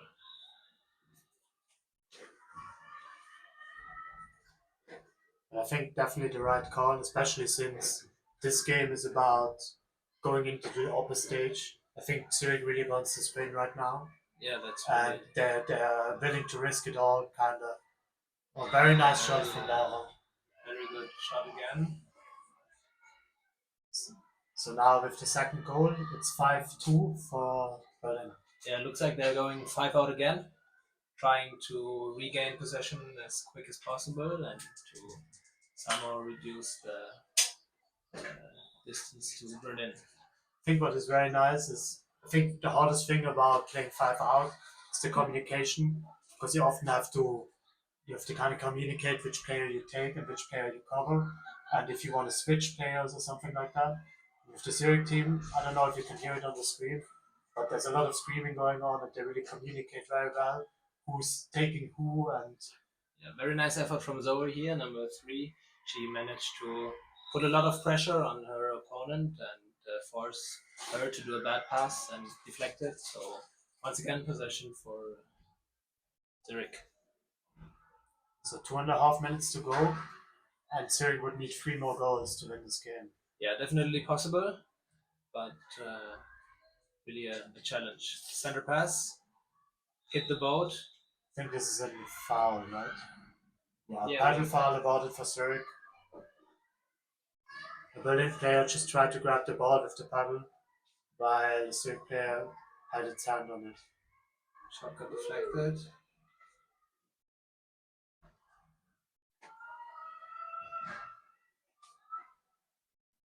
So 2 minutes to go. Zurich will now try to once again coordinate their attack. Number 7 Emily goes all around to take another shot at the defense and try to get a nice position in the center. I think it's important to notice that the Berlin team seems to have switched tactics now. Once again, long distance shot from more than 6 meters out by Laura Mullingar, really keeping her team in the game here. I think it's the third goal from Laura, right? Yeah, very strong performance. And again, 5 out by Zurich. They really want this win. And they really need to press now. They don't. Yeah, risky pass. They don't mind much if they get another goal, but they really want to press and force a mistake by the Berlin team. Yeah, this is really all or nothing. Now, good chance for number 4. I think this is just the risk of the 5 out. Nothing wrong with that. You kind of need to push in order to win. You need to take some risks. This is kind of the risk you take that maybe does counter attack, or you lose one of the guys who should 40 more be seconds covered. to play. Once again, the shot clock does not represent the actual time the team has for attacking. It's the game time that counts. Very strong effort from Berlin here, really keeping both center players out of the zone. Yeah, even though the score is quite clear, Zurich is still going all in. Very lot of effort. They don't give up yet. 10 more seconds to go. Maybe Let's see if can- they get off one more corner. 5 seconds. They need a quick pass here. Oh, sneaky shot. Sneaky. Would have not counted as a goal, but still very nice effort. So that means that KCNW Berlin is going to be in the upper stage, and yeah, very nice game, and we'll see you in a bit. So the next game is going to be the first game of the upper stage. It's going to be Duisburg against Aronzano, I believe.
So welcome back to the stream with the next game, the first game in the upper stage. It's Aronzano from Italy against Duisburg from Germany. It's a bit confusing. Duisburg is here with the white vests, and Aronzano with the black-green vests. Yeah, the game is already underway. Still 0-0 score. Duisburg currently in the attack. I think what I see from my list here, it's quite impressive. Aronzano is actually a very young team. I think there's only one player. She's older than 21. All the others are under 21. So actually a really, really young team. Managing to get in the upper stage, it's quite a big effort, achievement already, I would say.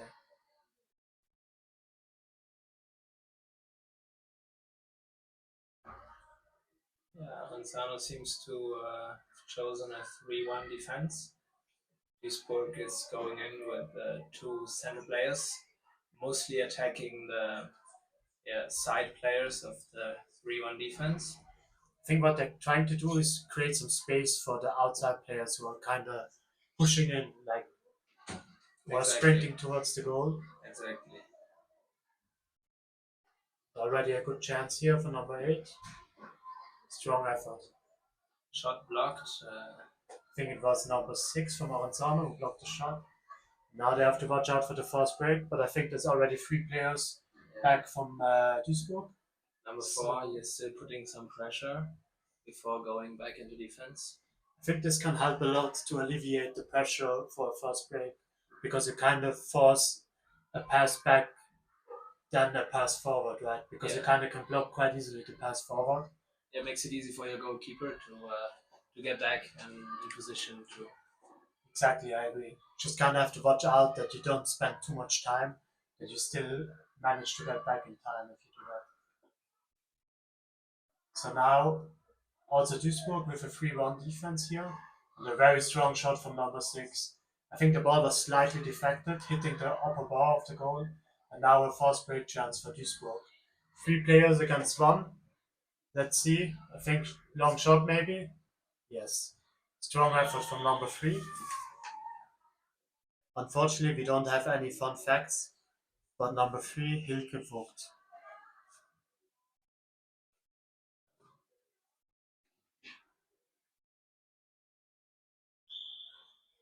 So now 3 minutes have been played. It's 1-0 for Duisburg. As I understand the playing style, this is not a quarterfinal or a half final. It's really another group stage. So I think a win is good, but it's not too bad if you don't win. You just want to, if you lose, you want to kind of make sure that you don't get too many goals on your budget. I don't know how to say it. That you don't want to lose high, kind of, because for the next game, if there's like a 5-5, like an even game, the scores will count up, and it would be very bad if you lose one like 10-0 or something like that.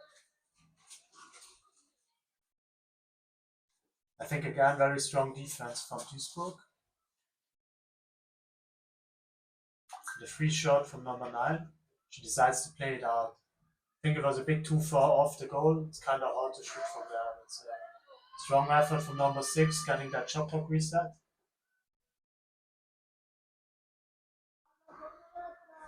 Yeah, Duisburg, a very experienced team. I can see here in my info sheet that the majority of the players have already played in the German or Netherlands national team, but still number 4 manages to score a goal.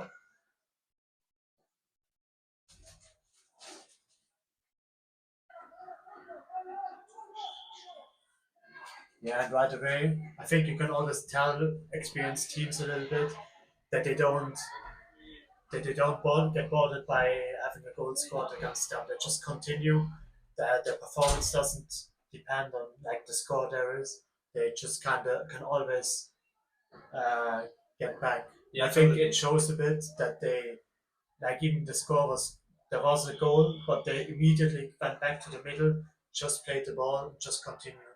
Yeah, it's really 15 more minutes to play, so prior decision yet. They really kept their cool.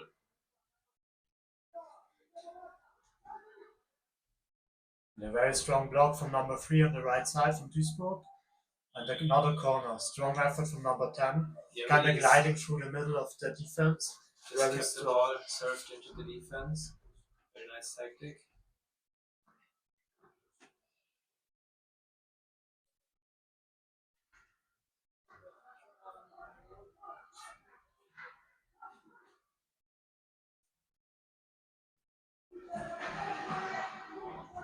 I think this one was not touched. Or it was. Seems to Corner. be deflected corner situation. But it really looks like the Aronzano defense is really under a lot of pressure here. It's really hard for them to kind of keep the German players away. But still, I think they do a very good job at doing so.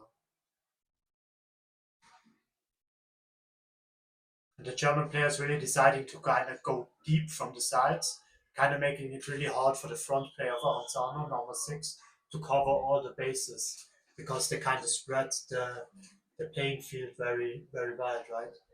Because they sometimes really come from the 6-meter line onto the side of the defense when they attack.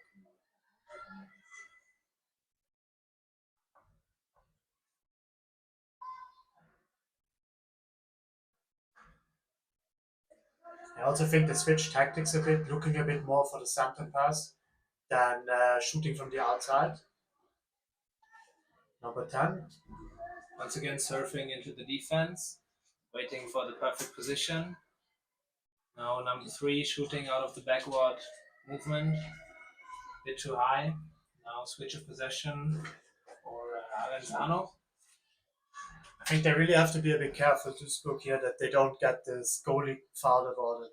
I've seen a few times that the goalie of Aronzano really has been kind of turned around 90 degrees. And I think if they put so much pressure on the defense, they really have to watch out for that touch of the goalkeeper kind of. So again, Duisburg with the 3-1 defense. Now a little bit of a fight. Referee decides for illegal hand attack in favor of Aronzano. I think this was really a clear call. Aronzano player, she really had the ball first. I think easy foul for the referee to avoid. I agree. Now let's see if they take the shot or the safe option. They take the safe option, pass to the back and restructure their offense. Kind of want to wait a bit maybe for the center players to position themselves a bit. They kind of want to push the defense of Duisburg a bit back so they have a bit more room to pass the ball around. Now a little bit of a miscommunication. Number 6 was already going into the defense and the pass still came. But still very good effort from number 6, and I think the referees are a bit unsure what to do now. But as there was probably a touch of the boat with the ball, they award the ball to Aronzano. Very good effort from number 6. So there's 1 minute 10 to go. Number 9 comes onto the pitch. I think Aronzano might think about kind of playing it safe and letting the clock run out a bit and maybe taking the last shot. getting one more corner situation, shooting from a shallow angle to get a high probability of a corner situation. But they will for sure need another shot because of the shot clock before the goal ends. The half ends, sorry. Yeah, Strong here we have effort. it. Blocked and number 4 trying to get it. And very strong counter situation. Number 10 is already off. The ball a bit unprecise, unfortunately. This allows the Aronzano team to reset, but still there's 30 seconds left in the half. Long shot by number 1. Strong effort from number 1. Very nice, very precise shot. Unfortunate for the Aronzano goalkeeper. Number 1 is Annika Eichhardt, who used to play for the under-21 German national team. I really thought for a second that Aronzano averted the attack with the kind of number 10 drifting a bit to the side, but still, it's very strong effort. Yeah, we hear the referees whistling. This was it from the first half of this game. We see you in a bit.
Yeah, welcome back for the second half of this game. Meiderich from Duisburg against Aronzano from Italy. Current score is 2-1 for Meiderich. Pretty even game so far. Player number 1 and number 6 are positioning themselves for the sprint. Very even performance. There has been attack by the boat, so a foul in favor of Aronzano. I think in general, if you hit with the boat into the body of the other player, it's almost always a dangerous play and you will be awarded a foul. It's very common on the starting sprint for that to happen. You have to somehow try to push your tip down in order to prevent injury to your opponent player. We have a pass very deep to the right side. I think very interesting from Aronzano. They also kind of adapted what Duisburg did in the first half, like really attacking from deep angles, like really from the 6 meter line, kind of pushing in. Right side wide open now. Number 6 with the opportunity, but number 3 is able to defend. I think very strong effort from number 3 from Disburg, really seeing that she needed to switch positions. It's not an easy thing to do and communicate with your teammates in the defense to kind of do these switches. Yeah, very dynamic, very aware style of defense here. And again, as soon as the player is a bit outside, she immediately gets pushed from the front player as well. Very strong defense from the Duisburg, I would say. Really keeping the whole zone free. This almost looked like a foul. I think a little touch of the hand on the boat from number 27 of Aronzano. Yeah. But nothing awarded from the referee. Now left side seems a little bit open, but the shot got to the outside and we have a switch of possession. And right away, this fast break. Still number 6 from Duisburg in a good position on the left side. Number 27 from Aronzano is already in the goal. Yeah. But left side is a little bit open now. Number 8 with the chance. And very nice shot. 3-1 for MKC Duisburg.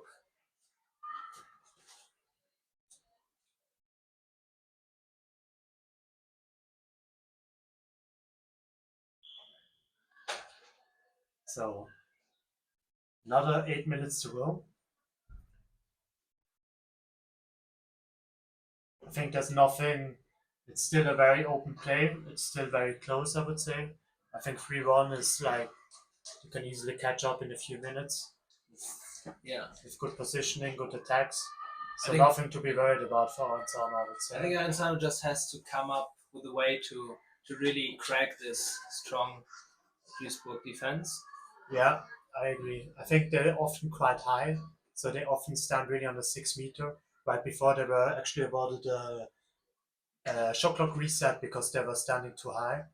So this is usually something that happens if you have a very strong defense, that they kind of are able to really push up. I think what Aronzano really does well is kind of pushing in from the sides, like really taking the deep angles for the attacks. This really forces the defense a bit back, I would say. Yeah, I think what we just saw here, like going over the center passes, could really be an option for Aronzano to obtain shot chances.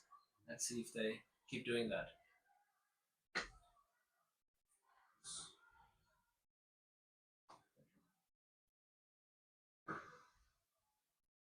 Yeah, we can see Duisburg sticks to the 3-1 defense. Number 9 in position. Strong effort, very strong effort. Managed to shoot around the first paddle, but goalkeeper from Duisburg, number 8, managed to block the shot. Now again, the danger of a fast break. A few players seem to be through, but let's see. Oh, unfortunate. I think the ball hit the boat deck of number 6 and just jumped in the out. Still, the boat deck counts as a touch, so it's Aronzano's ball.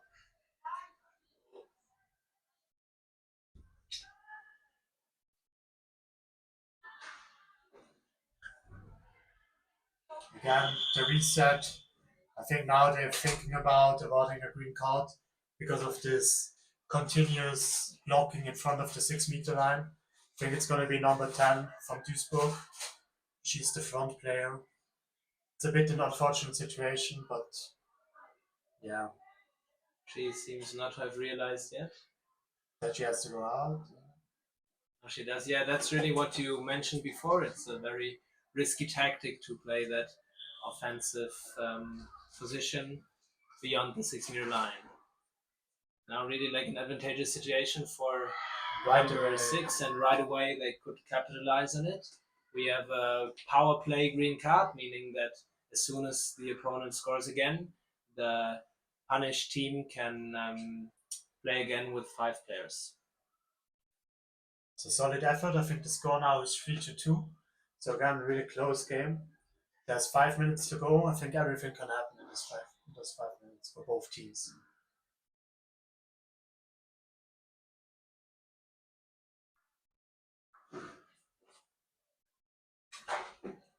Yeah, very quick and precise passing from Duisburg here.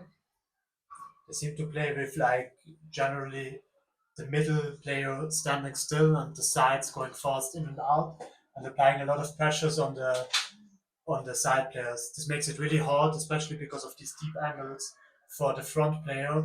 I think number 6 of Aronzano to do something because she cannot really drive out all the way to one of the sides. So she really is kind of bound by the middle player. Yeah, now nice gap for number 6. Nice shot to the right side. So right away the answer, I think it was number 6 from Aronzano, now number 6 from Duisburg. Exactly. So again, right away the answer on the goal from Aronzano. It's 4-2 for Duisburg.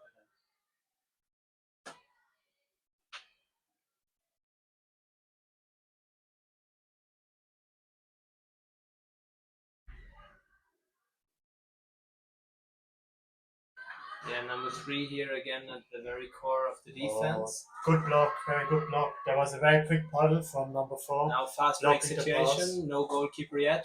Is number 4 going to take the long shot? She would have the opportunity, she takes it. Strong effort. Strong effort, very precise.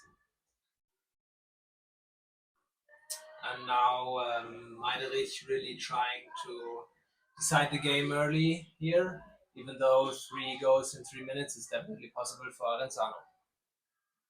I think this is something that's really hard. If you've just received a goal and you just get another goal like a few minutes later, or I think it was even less than a minute. It's really hard to kind of keep the spirits up. Yeah, you can really see the experience of the Duisburg players here. They didn't let themselves disturbed by the green card and still managed to push and score goals. I think depending on what their goal is for this, they're gonna play 5 out. We already see this right now. 5 out just means every player of the Aronzano team covers a player from the Duisburg team individually. So it's one player on one player. And it's a bit of a more risky tactic because it requires a lot of communication between the players. And if there's a mistake, there's no goalkeeper. So if there's a mistake, it usually results in a goal by the other team. Yeah, there's also a lot of physical effort. I mean, many players played more than 10 minutes already, and this is like a lot of fast sprinting. And of course, you do not want to lose your opponent player at any time. Yeah, but already good effort, getting the ball back. Very nice. Yeah, paid off. I agree. So now the Aronzano team really has to make a quick goal here. 2 more minutes. Center is really good. 3 more goals. A little bit of an unfortunate bounce off the boat here. I think the ball might have been touched by the defender, which makes it hard to catch it because it's kind of really short distance.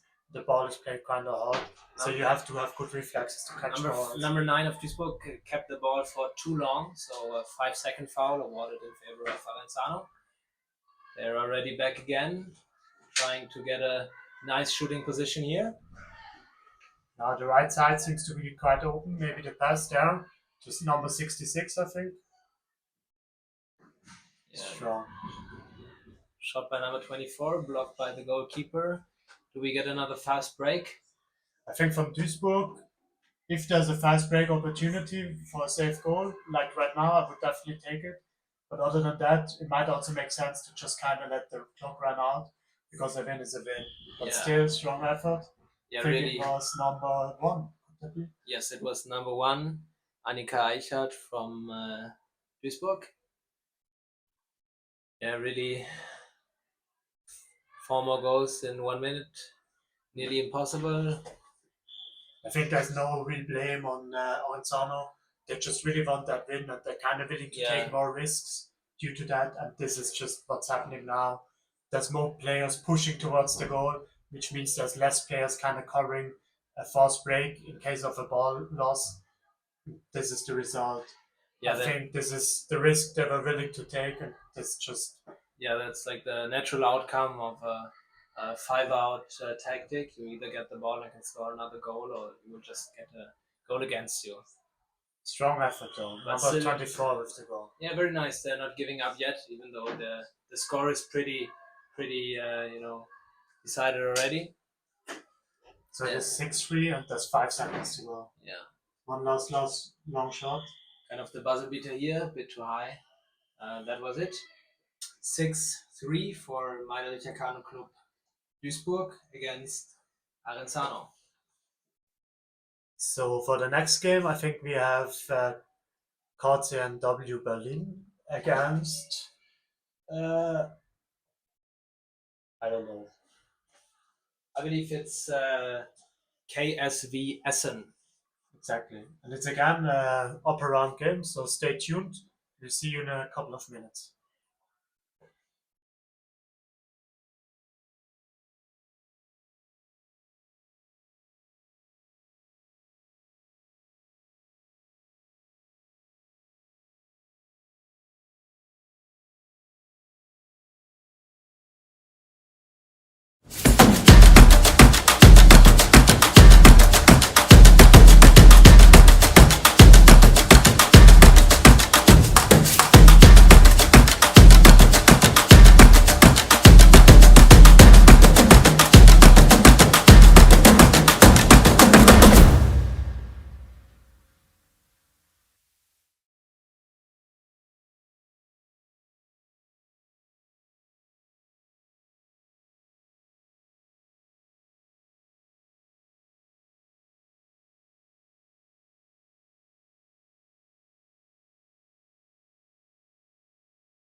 And we're back with the next game, which is already underway. It's KCNW Berlin against KSV Essen.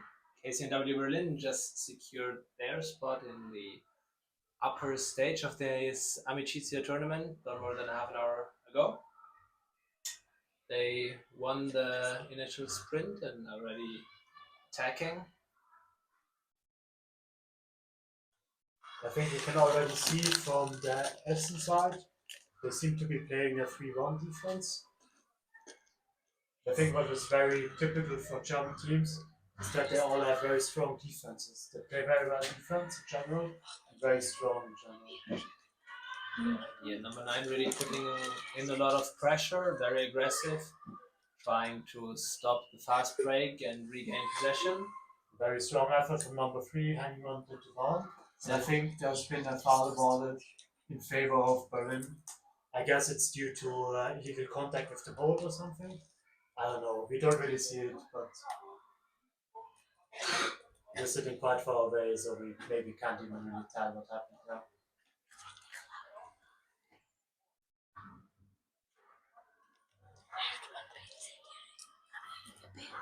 But still, I think it's two teams which know each other quite well. I guess they both play Bundesliga against each other. Yeah, it's like during the this summer. all So, German derby here.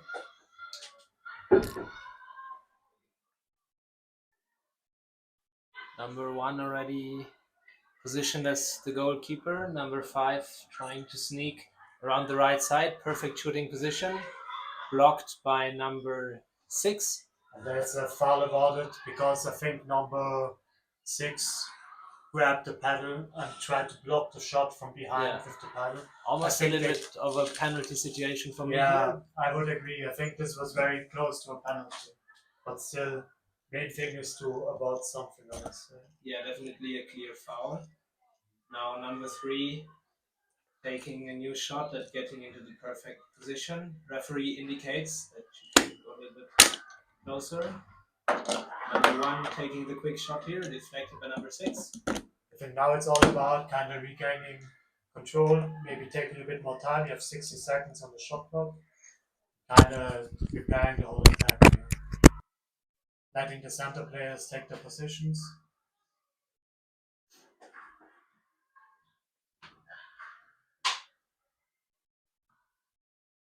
I think really strong play from both sides. I really see that there's a lot of maybe even rivalry here. Yeah, really intense battle also in the center. Now a switch of possession. KCNW Berlin with a fast break situation here. 2 versus 2. But they are kind of playing it safe. I think good overview from Essen as well. Kind of seeing that they have to block off some players individually to give the goalkeeper some time to kind of get back to the goal.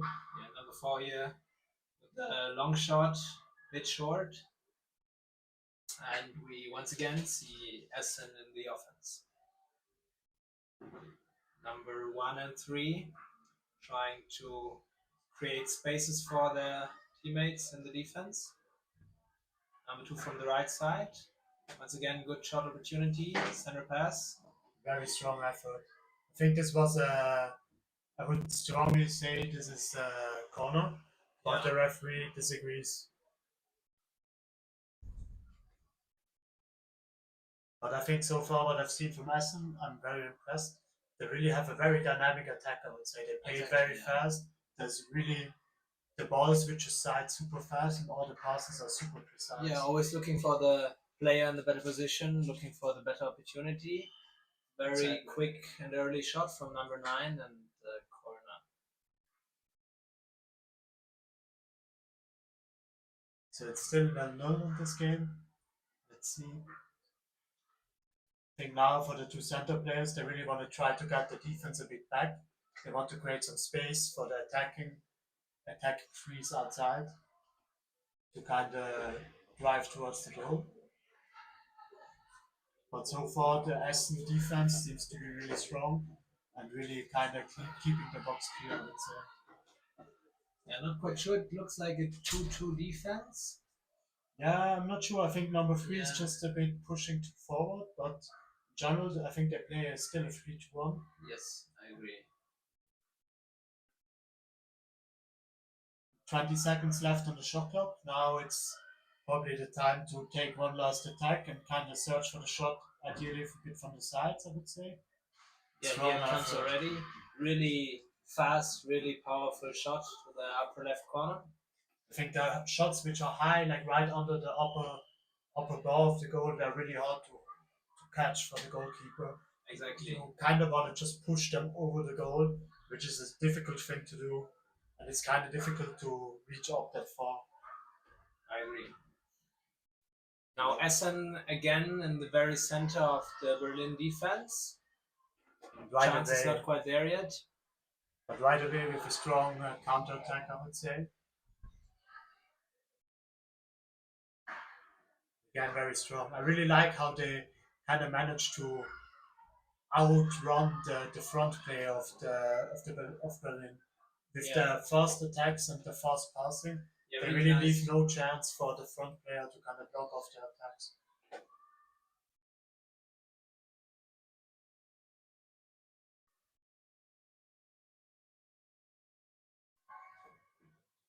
So there's 3.5 minutes to go, and it's 1-0 for Berlin. So the score on the scoreboard is maybe the wrong way around. I don't know how that's in the live stream.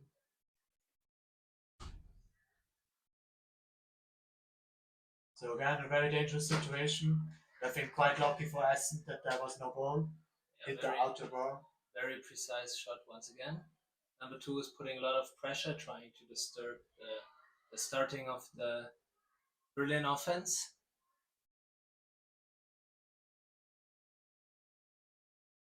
Now they really seem to have switched to a 2-2 defense. As you can see, number, I think it's 9, kind of pushing a bit more forward. I would say it's a clear indicator for a switching defense style, maybe. Maybe I'm wrong. Yeah, it looks like maybe they're playing it a little bit dynamically. Now number 8 is a little bit open on the right side. Shot taken and goal by number 5. Yeah, very strong effort. I think it's already 3-0, if I'm not mistaken. Or is it 2-0? Looks like 2-0, yes. Again, Essen super fast. Oh, with the Shot from early number surprise 2. shot, very nice, but deflected by the Berlin goalkeeper. I think quite lucky for Berlin that they kind of spotted it in the right time. I think it was really a good effort from number 2 to try something like this. Kind of trying to catch the Berlin team off guard. They got a lot of space on the right side. And the corner opportunity for Essen. I think lucky that this shot got deflected. It looked a little bit low from my perspective. Again, Berlin playing a very, very tight defense. Yeah, just trying to control this very small area in front of the goal. I think also kind of switching a bit to 2-2 style, maybe even. Yeah, number 9 is putting a lot of pressure and it pays off. She can steer the ball. Number 6 with a fast break.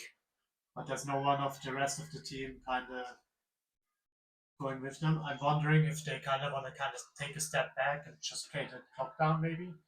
Because they have 60 seconds on the shot clock and 1 minute to go on the main clock. Yeah, they just got a reset, so they can actually take the entire remainder of this halftime and really focus on the last shot to not allow any more attacks of Essen. Yeah, so now it's really important that the 2 center players, they try to put a lot of pressure, of course, but they really don't want to get a foul about it against them. Now they already put 3 center players, as it looks now. Yeah, they can really go all in. There's no need to secure anything for possible fast breaks. If you take the last shot, there's no more time on the clock, so you kind of don't have to cover off the back. Exactly. That's the idea, I would say. So 15 seconds to go on the main clock. Maybe a bit too early the shot, I would say. Yeah, we have But 7 more still, seconds. Good effort. Maybe they try to get the corner, but probably time is running out beforehand. So time is out now. I don't know. The referee hasn't realized yet. Okay. So this was the first half. I think it's 2-0 for Berlin. But I think from both sides, very strong effort. Yeah, And really a nice very- game. A very competitive game, I would say. So we'll do a quick break and see you back in a few minutes, I would say.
Welcome back to the second half of this game, KSV Essen against KCNW Berlin. The game is already underway. KSV Essen managed to gain the ball at the initial sprint.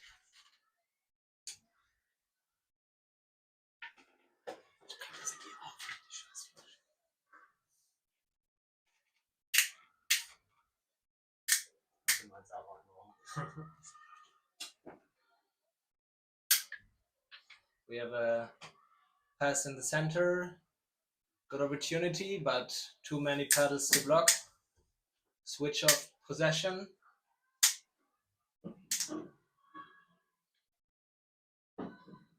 There seems to be a 5-out tactic played by KSV Essen, which makes sense. I mean, there are two goals back. They really try to get the ball quick, maybe a bit early in this period of the game, since there is still 8.5 minutes to go. I think an interesting tactic now, kind of one goalkeeper, but still in a bit of a between stage between 5 out and actually defending.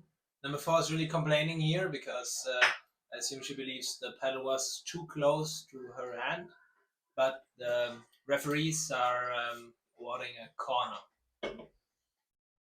And now is again the switch. I think from the corner position, it's kind of hard to play the 5 out because you're already quite close to the goal.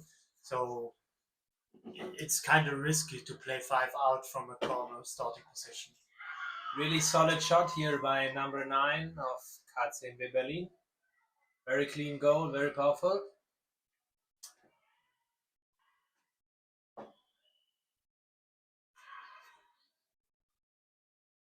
So the score is now 3-0, and right away they really try to go for, I would say, a fast break even. I think it's really a strong suit of the Essen team. They always, every time, even if there's a goal, they really try to push to play it fast. I think it's a bit unfortunate that they didn't get a goal yet this way, but I think for sure a very strong tactic, and it's kind of hard for Berlin to keep up with the speed sometimes, I feel like.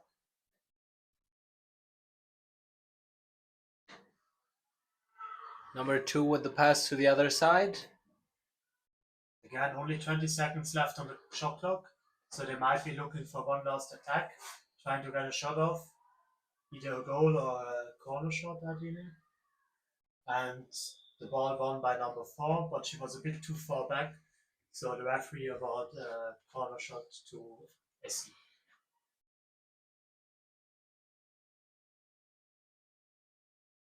Again, I think in general, the defense of Berlin is very strong. They really position them well, and they really play very closely if it's needed. I think a very nice defense in general.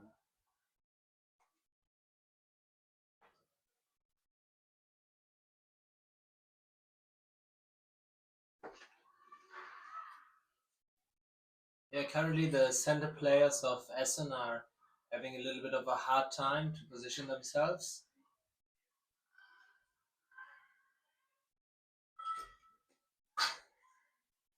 Berlin back in possession.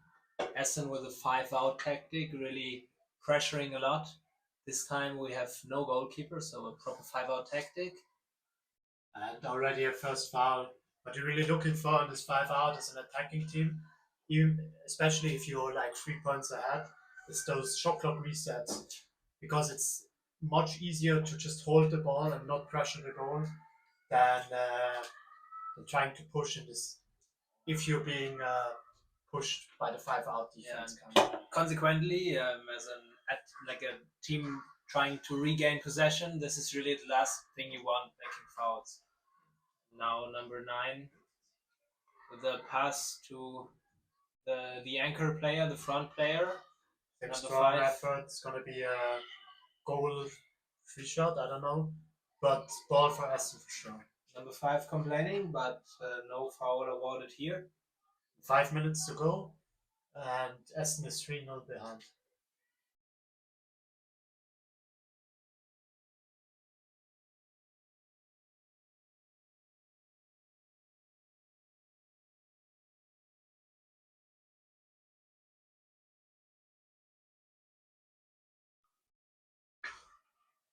A lot of space for number 2 and right away the goal. Very strong effort. I think very nice block from the left side. I think number 5 from Essen really pushed the left defender quite far out, creating a lot of space. And number 5 being a bit further back, kind of pressuring the attack a bit, opened up a lot of space on their defense for number 2. Very nice effort. And again, they right away go for the 5-out tactics, trying to push a bit, regaining that ball. So the long pass now coming. What you really want to be looking for is like the sprints from your teammates, kind of creating some space and pushing towards the goal. Someone lost number 9 here, taking an early shot, got deflected, but now number 6 almost alone in front of the goal. Essen is really able to restructure a defense here. Now no one in the goal. Number 8 coming as a goalkeeper. Now 1 versus 1. Bad pass. Essen able to regain possession. I think I'm a bit. I didn't quite get what was going on. There seems to be like a bit of a mix between playing defense and 5-out. They sometimes seem to be playing 5-out with a goalkeeper. Maybe not even like such a bad idea, depending on the situation. But in general, 5-out really means that there's no goalkeeper. Yeah, now we have this classical 5-out situation again. Essen really working hard on their comeback in this all-German derby, I would say.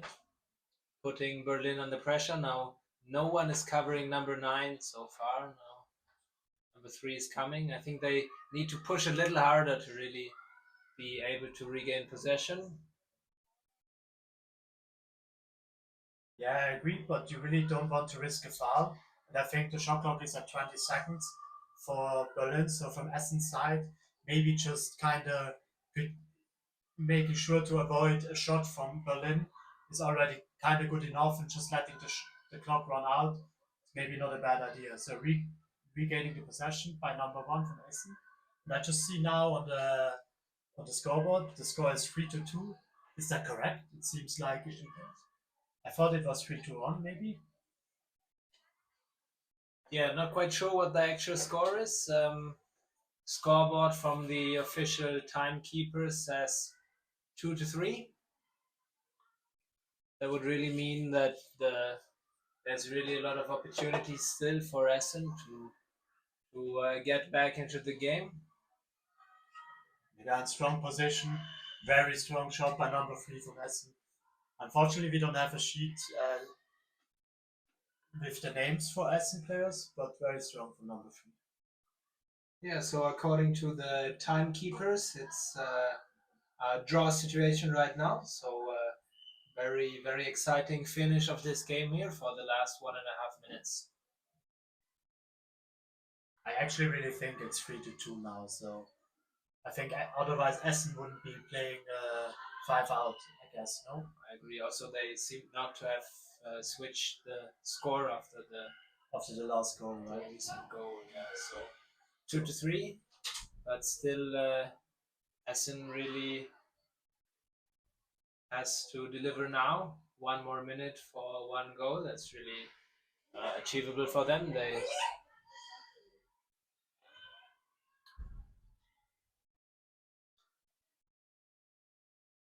Once again, a first shot. I think it's a corner right away. Yeah, just a little bit too low and too centered to really represent a challenge for the goalkeeper number 1 of Berlin.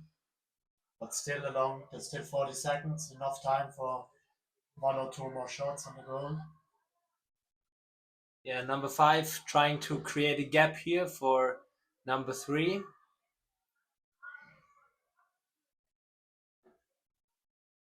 Again, good effort by number 2. Failed center pass, got deflected. Almost seemed a bit close with the paddle maybe, but I think it's a good call by the referee. Number 1 can recover. We have 12 more seconds in this game.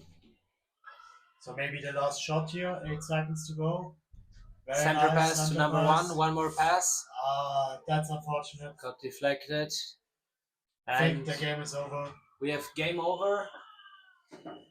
The winner is KCW Berlin. Very close game.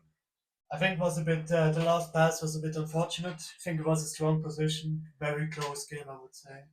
But well done from both sides for sure. We'll see you in a bit. Stay tuned for the next game. Do we already know what's the next game? I think it's again a Berlin team. Yeah, it's VfK Berlin against Montpellier.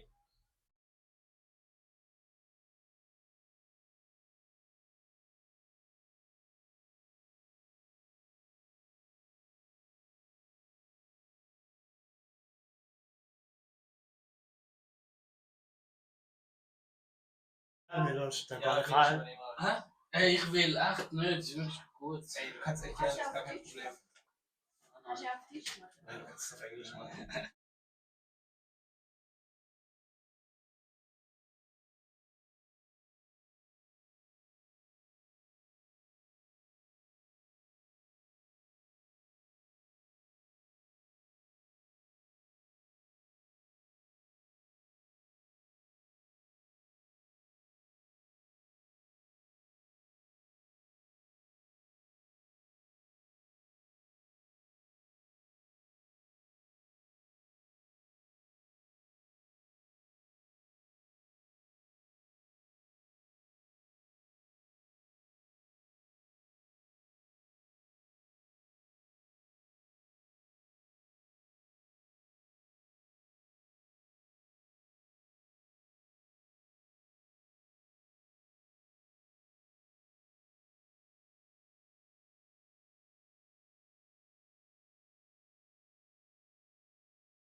Ich finde auch, die sind nice. Ich freue mich, was auf der anderen Seite ist.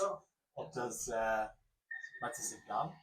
So the next game already started. It's Montpellier against VfK Berlin. I think Montpellier with the white boats and white vests, and Berlin in red and black. Yeah, they are playing, I assume, with the Polish boat livery here. Already what I like in Berlin, on the Berlin side, they seem to be playing a 4-0 defense. I think this is something you very rarely see. It really puts a lot of strength to the side. But the weakness of it is maybe a bit that you have a lot of space towards the front, so you maybe cover a bit worse the long shots from the outside, I would say, especially from like right through the center line. Yeah, you really have to have a strategy to deal with those shots from the 6 meter line or even 7 meters, since there are no defenders by default here.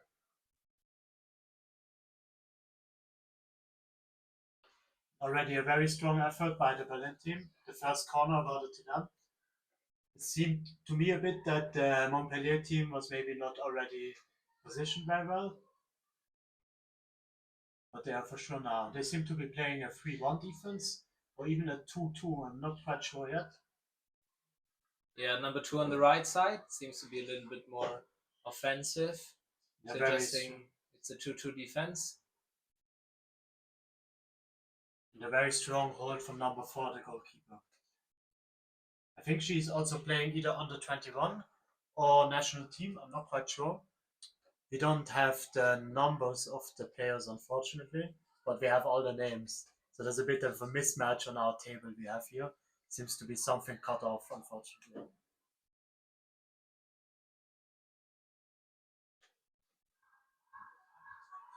Yeah, number 2 from Montpellier, now putting a lot of pressure, but creating a gap for number 4. Nice center pass to number 6. And again to number 5. Nice shot, got deflected by the lower goal bar. I think really like Berlin already with 2 or 3 really good attacks. I think they really put a lot of pressure on this Montpellier defense.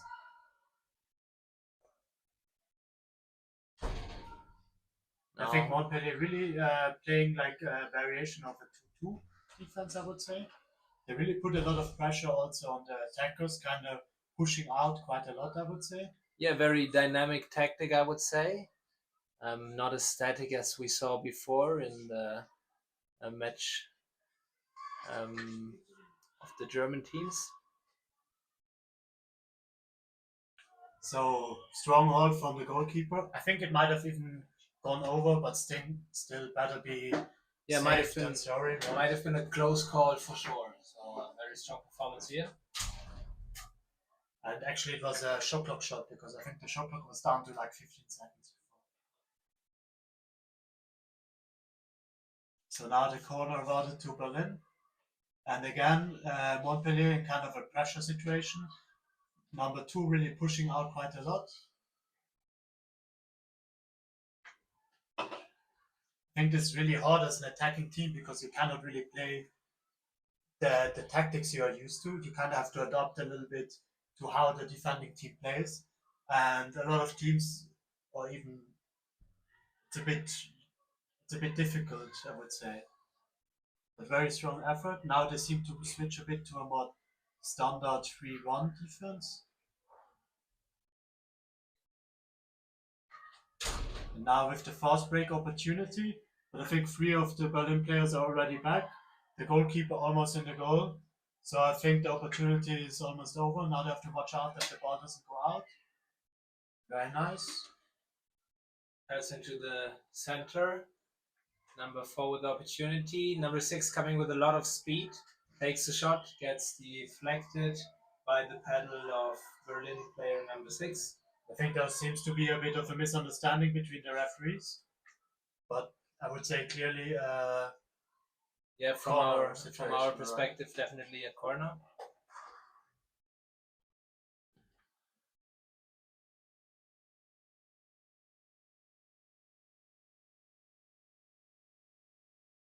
So Berlin kind of settling into the defense, switching out the goalkeepers. Number 9 really trying to get into that perfect position just in front of the goalkeeper, ready to get the center pass. Nice effort from number 4 there. Center pass to number 9. And very good effort from the goalkeeper. That looked like a very strong shot from my perspective. Very solid. Now we have the next corner executed by number 7.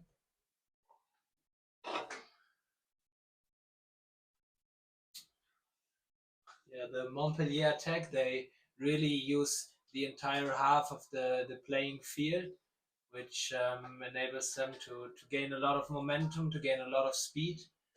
Very wise tactic in my opinion, to really being able to surf into the defense of the opponent. I think what's also interesting, I saw it now for the first time, they use 4-man 4 women out, like they have 4 players which actually drive towards the goal. But I think this was a one-off thing. And they usually have 2 center players ready. Yeah, just as now, number 7 is back in the center. Number 6 once again with a lot of speed. I think this was really a strong effort. She really managed to kind of slip through the through the bolts of the defenders and kind of got herself into a very good position. In my opinion, this is also a little bit the weakness of the 4-0 defense, that you kind of have a lot of openness towards the middle of the pitch, kind of. So if someone slips through in the middle of the playing field, kind of, then it's always a bit dangerous situation. Next center pass, left hand shot, and goal by number 7. So it's now 1-0 for Montpellier. Took a long time in this game to see the first goal. So far, very solid performance of both defenses and the goalkeepers.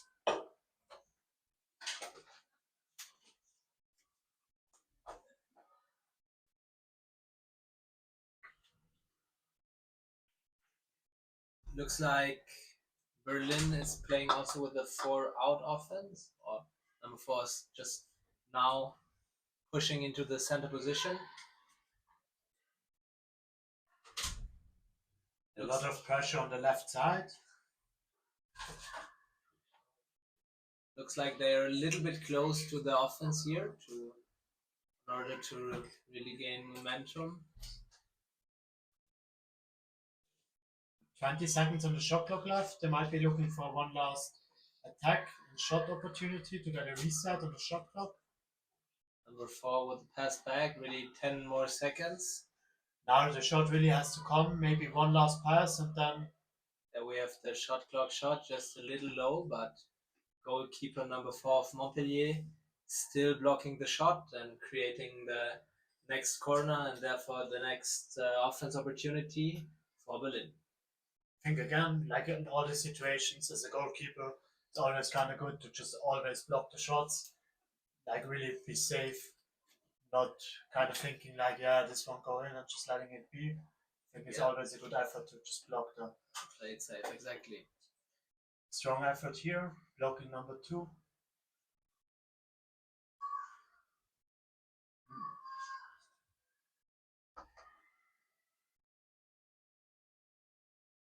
Really strong defense by Montpellier. Number 5 really working her way into the defense and scoring a goal. Really nice, really good performance. So it's 1-1 now, and there's only 35 seconds to go. Yeah, this game so far completely open. We have a draw situation after the end of this first half. Really even game. Let's see if Montpellier can score another goal in those last 20 seconds. So I think what Montpellier might be looking for is really one last shot, kind of allowing them to put maybe a bit more pressure because they don't have to look out for the backfield as much. Yeah, with the corner a little bit early, maybe the shot taken. 5 more seconds. Let's see if they can get another pass and shot. Yeah, I think it's not possible. The time is run out. The referee haven't yet awarded the... Yes, now they have. It's half time. The score is 1-1. So far, it's been a pretty interesting game. And I think very even from both sides and very good efforts from both sides. I'd say stay tuned and we see you for the second half in a bit.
So welcome back for the second half.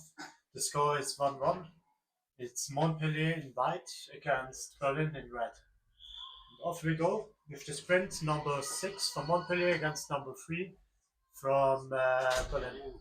But clear win from number 6. A really dominant performance. Montpellier in possession. We can see the score on the timekeeper's scoreboard seems to be incorrect, 0-0, although it's supposed to be 1-1. And again, we have this 4-0 defense from Berlin, I think. Or to me, it looks like this. I think it's quite interesting.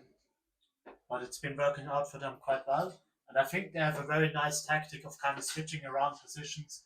And sometimes one goes a bit to the front and kind of they play a 3-1. They play a very dynamic defense, I would say. I think it's very nice to watch it.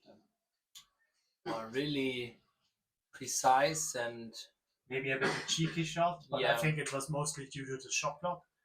And sometimes you can really catch the goalkeepers off guard with shots like this because they are also not so easy, especially if they come very high right under the upper bar. They're actually quite hard to hold. They're prone to just rolling over the tip of the goalkeeper's panel. Really quick and fast shot from number 5 here. Got blocked by the goalkeeper. And a very dangerous situation. Number 6 from Montpellier is gone, but maybe the pass a bit too closed off. But still, good positioning from number 2. I think very good chance for a goal. And strong effort from number 3, the goalkeeper in this situation. I think she might not even be the real goalkeeper, just kind of filling in, but very strong. These 1-against-1 situations are really hard to kind of perform well, I would say, as a goalkeeper. So the goal doesn't count. There's been a goalie foul, meaning that attackers kind of pushed away the goalkeeper, which is not allowed. In general, you can kind of think of the goalkeeper is not allowed to be touched, but the rules are a bit more softer. It really only counts as a goalie foul if you really move the goalkeeper away. So just a touch is not enough. Yeah, it has to be a significant contact, really. Now next shot. Again, hitting the crossbar of the goal.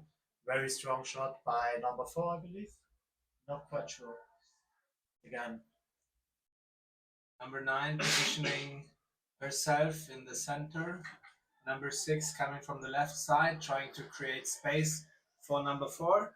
Working with the rear side of the boat here. Very strong performance from number 1. Keeping number 6 far away from the goal. Yeah, really leaving no chance to create that space here. Number 6 is trying to attack the center player this time. Shot by number 2. Blocked early by number 9. Now number 7 is once again gone, but the ball is not yet there. So this was really a dangerous situation. I think there were no clear pass stations for number 1. It's always a bit difficult to... Nice goalkeeper performance here by number 10, even though she's not the actual goalkeeper of Montpellier. Again, a bit of a fast break opportunity, but most of the Berlin players are already back. So I think it's better off to kind of wait it out and let the center players position themselves and kind of start a proper attack.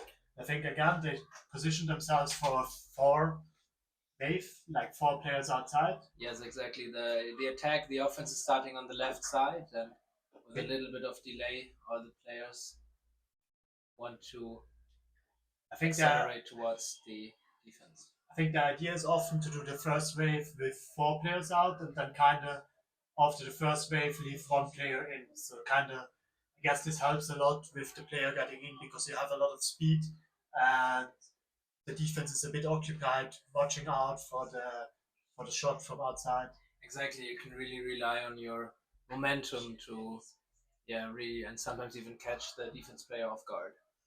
Again, very good positioning from number 7 as far as you can see. Unfortunately quite far away from the other side of the goal. Sometimes it's a bit hard to tell how they're positioned, but this looks really good from our side. Now a little bit of a bad pass from Montpellier, but number 10 able to recover from this. Right away, I think they gained a reset from this, so there seems to have been a foul or something. A lot of space here, maybe. So there's still a lot of time on the shot clock.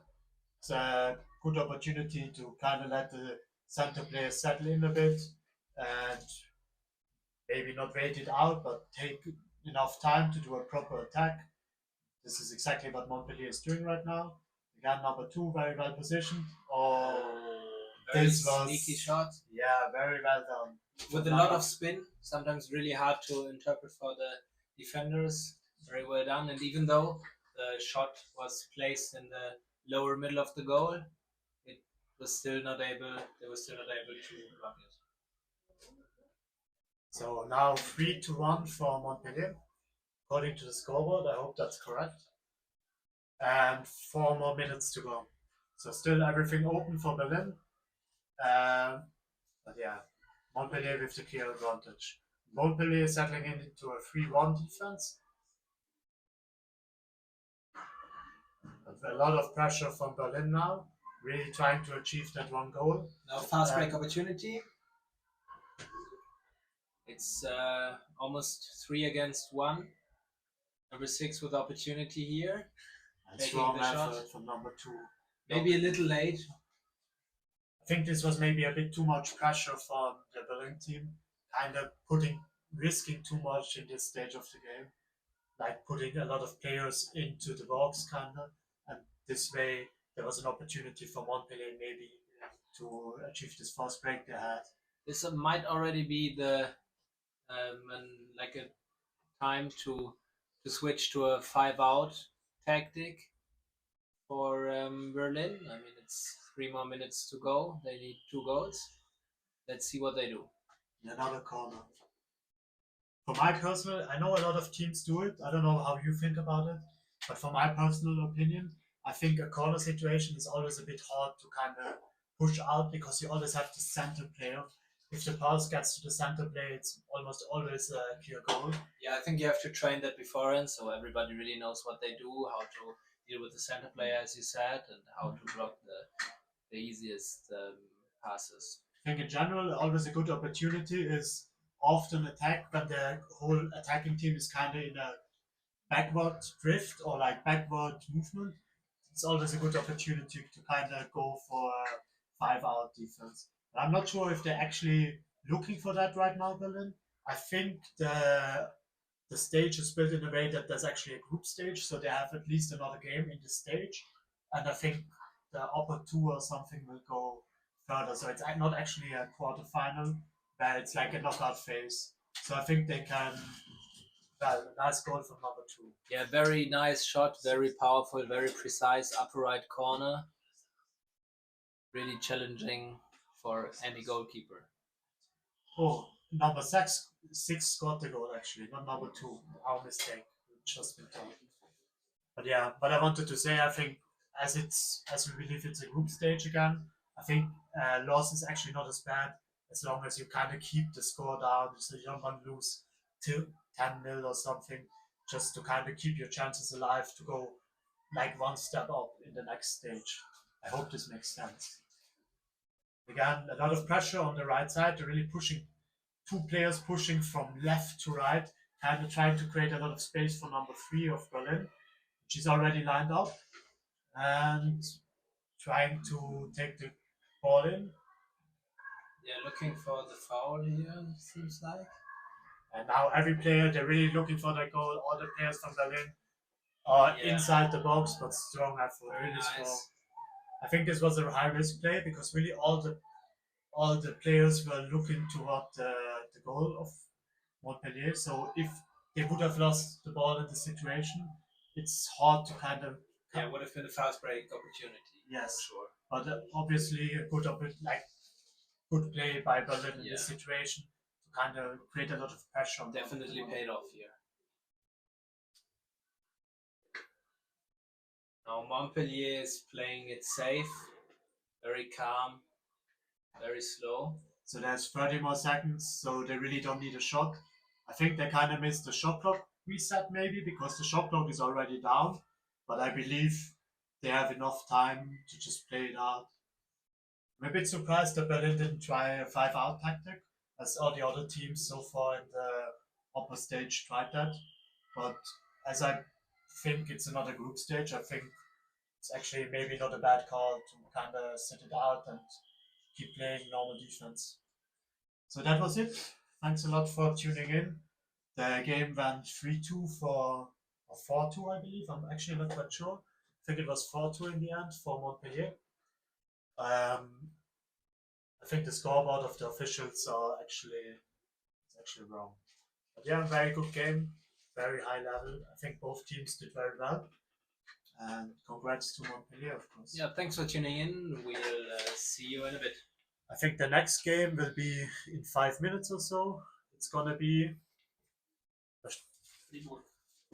Fribourg against Rovigo.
Hello and welcome to the game between Fribourg and Rovigo. Fribourg is in black and white and Rovigo in black and red.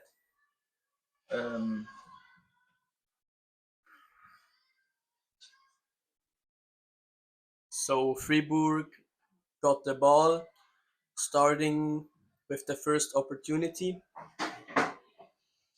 Number 2 on the solo misses the goal, goes to the paddle. And the first match.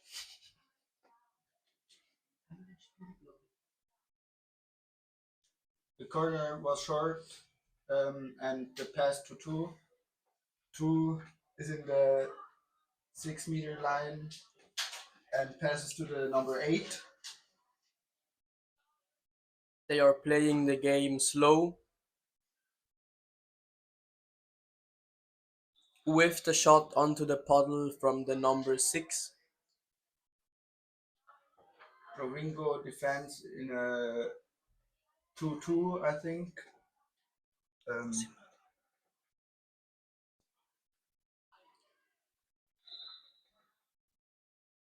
Now Rovingo carries the ball. With the long shot to the number 3. The fight to the ball. Origo got the ball. With the try in the goal. 1-0 for Rigo.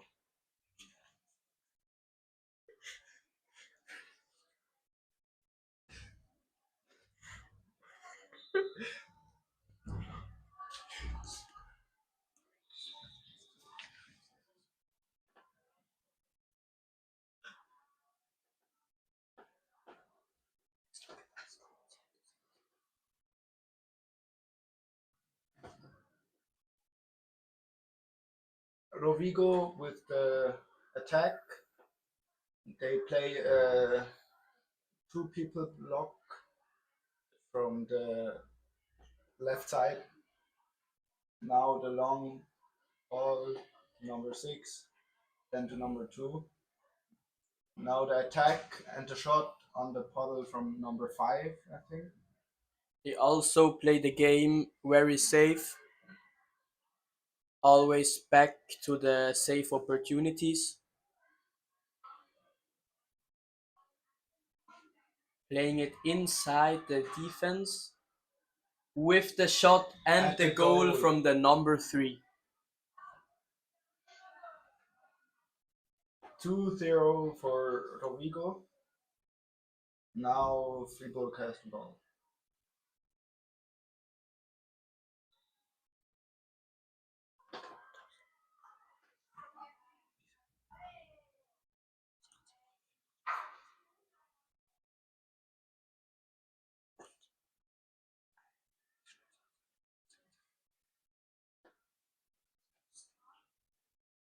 Freiburg play safe. They have time. They have 45 seconds on the shot clock. Now they attack. Both teams are playing it very safe. Always back outside.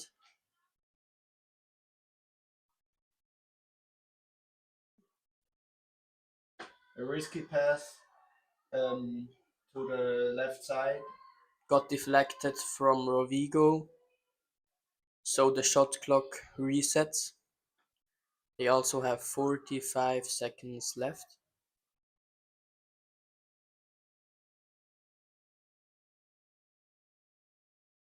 Freiburg plays very safely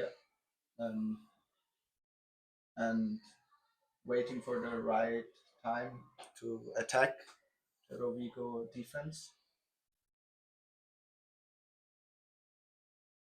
They are playing a 3-1, so 1 person's in the middle and 3 person outside. 7 with the shot over the goal.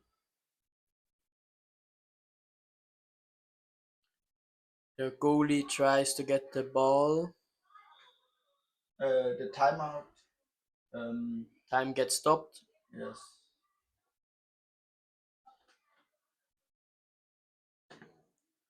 Now they have the ball and the game can. They are 2-0 in the lead, so they don't need to rush something, playing it slow and safe.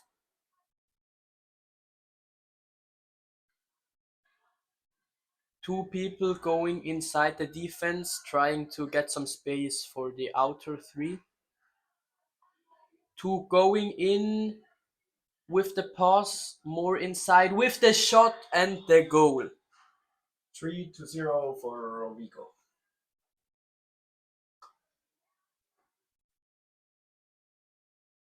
So Freiburg with the fast attack and the player change. 3 new ones come inside. Number 4 is going inside, trying to get inside the defense with number 2.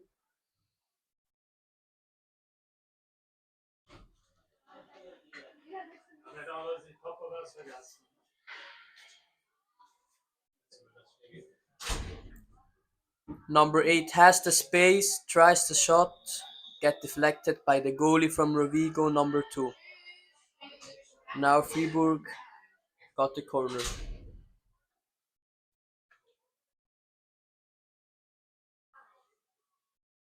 Plays it directly inside, in the middle with the shot on the paddle from the goalie.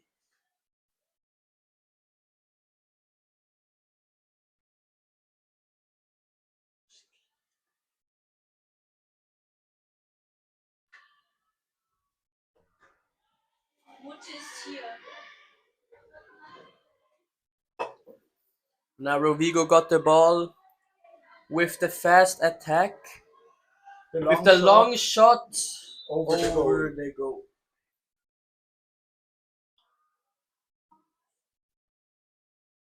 Goalie from Freiburg got the ball. They have 2 minutes and 45 seconds at the regular time left. Freiburg has to score now because they haven't a lot of time.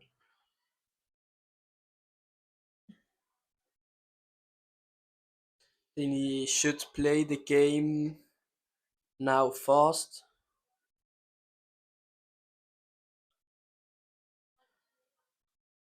Trying to get the right timing.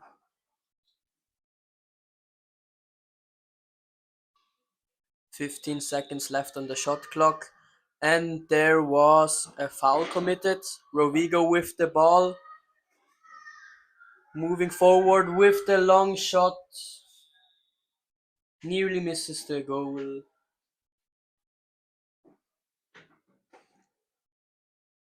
Freiburg with the ball.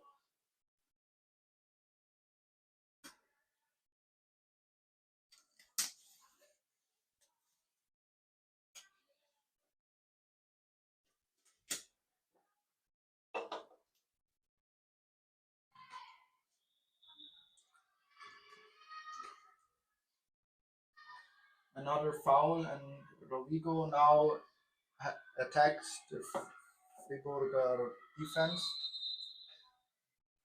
That was a foul from the Freiburg player, paddle foul, and the goal for Rovigo. 4-0 for Rovigo. 1 minute left in the first half.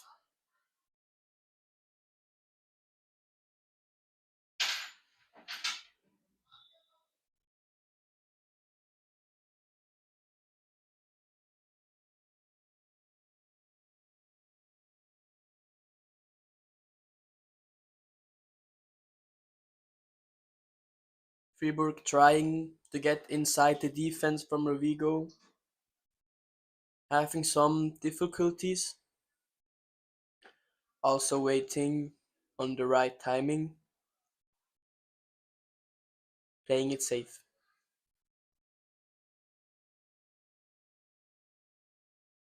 23 seconds on the shot clock. Now Freiburg has to attack. 5 seconds left with the shot. And I think the game is over. So 4-0 is the result for Rovigo. They have 1 half left. Now we have 3 minutes break, and we hear us later.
Now the sprint at the start of the game, the second halftime.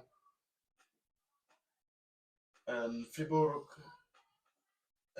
isn't ready, but they have to get ready.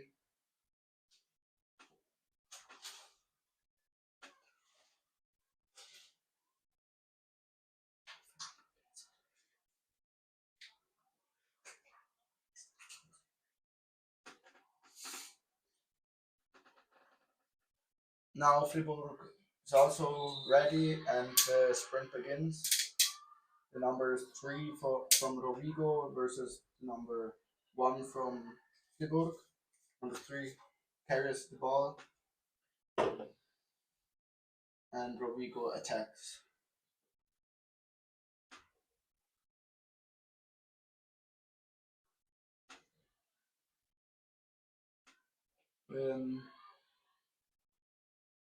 I don't think that the tactic from Freiburg has changed. They play same like the first halftime.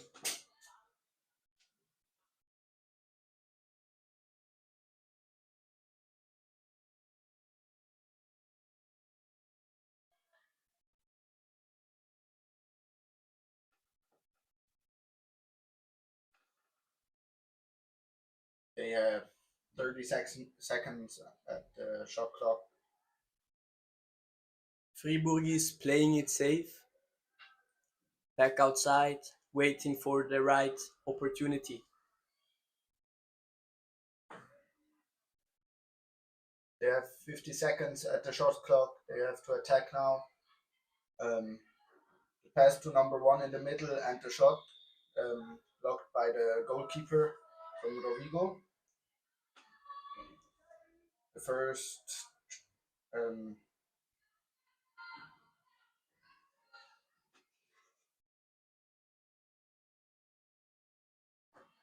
corner for Freiburg.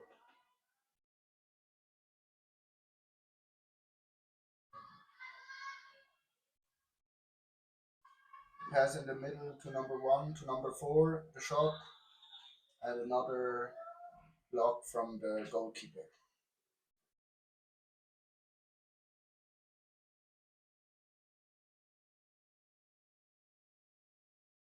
Another corner for Freiburg. Now the fight to the ball. Ball can't go out. Okay, goes out. I think it was a Rogo. foul. I think it was a foul. Then it because was a of the paddle foul. Yes. Yes.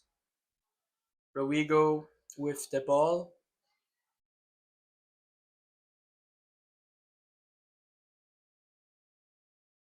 They know they have time, so they don't need to rush it.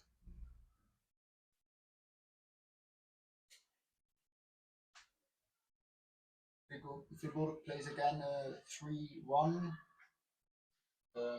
And Rogo two-person block.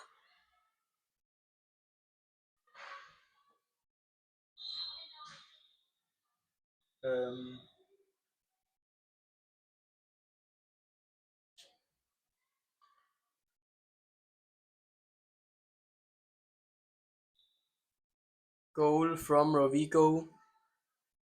Freiburg in the middle of the game.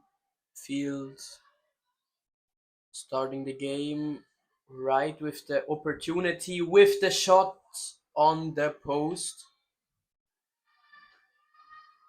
One player needs to roll. Rogo with the revenge opportunity. Ooh, there was a foul. From the number 7 from Freiburg.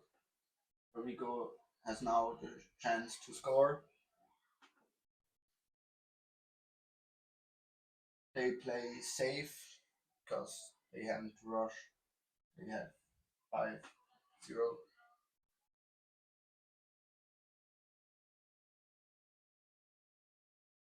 Number 3 from the left left side.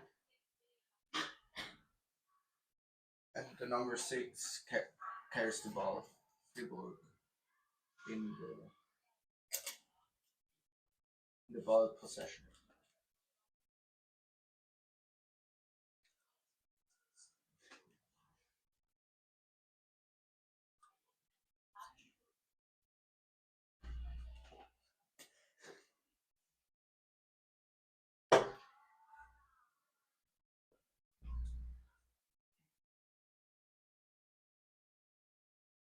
The shot. Number 3 with the shot. Not high enough. Goes under the goal.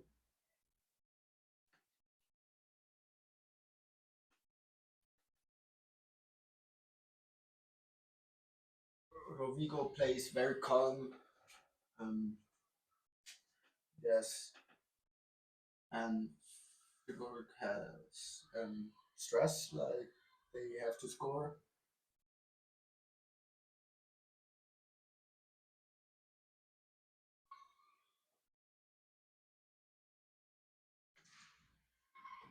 With the shot on the paddle from the goalie.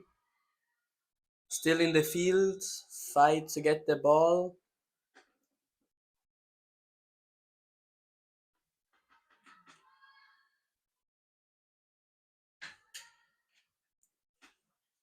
Rovigo with the ball. Passes to the number 8. Number 8 has the space. With the pass inside.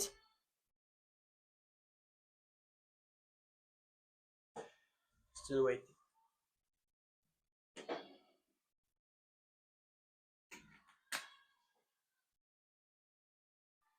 Rovigo now attacks on the left side.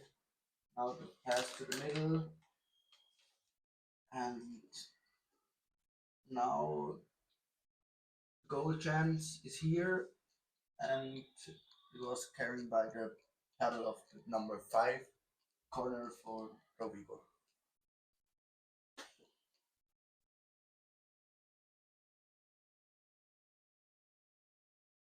Pass to number 2 and now to number 8, and the shot also number 5 blocked the ball. It was out, I think. Another corner for Rovigo.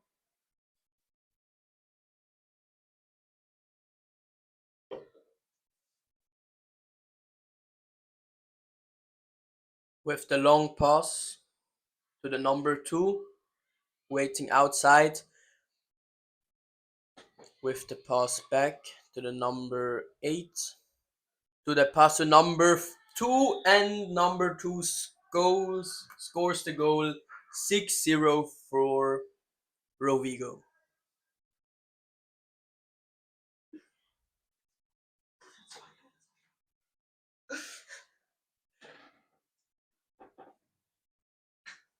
Two minutes left in the regular time, and the shot clock was resetted. Freiburg has a lot of time to shot. Only 1 minute and 45 seconds left. Freiburg under the pressure, trying to score the goals.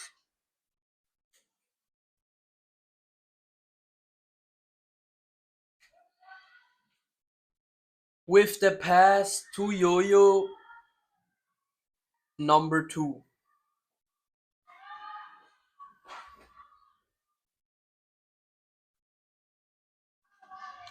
Rovigo got the ball. Freiburg got the ball back, maybe to number 3. To number 3, pass a little bit short. Trying to get the ball. Number 6 from Rovigo steals the ball now with the attack. Pass to number 5. Fighting on the ball with number 4. To number 7. With the shot over the goal.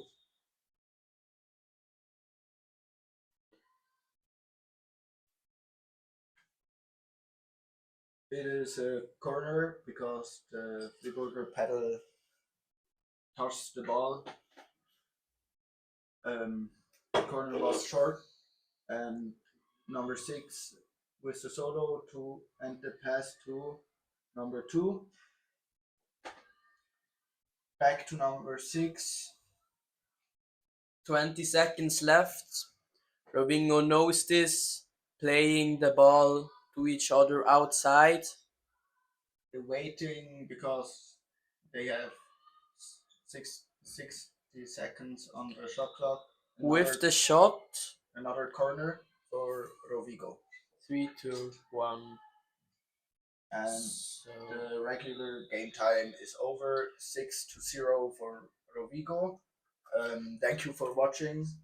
Subscribe and like the live stream. You hear from us in the next game.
So the other game with Thurgau against Czechia Under 21.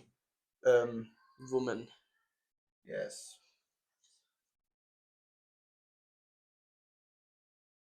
Okay, playing the game safe with the attack system from 3 to 2. 2 in the middle trying to get some space. 4 the outer ones lose the ball. Number 5 from Thurgau with the solo, making good distance with the pass to the free goal on the lot. Bar.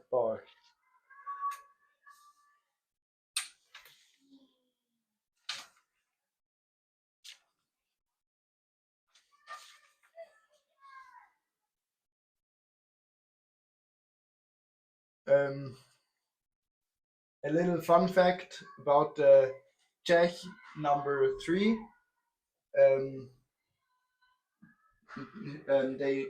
She are up to every joke.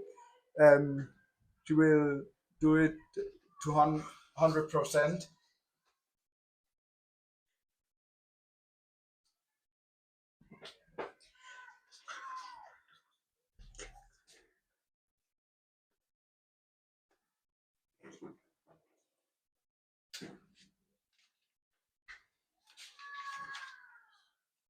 Ball to number 6.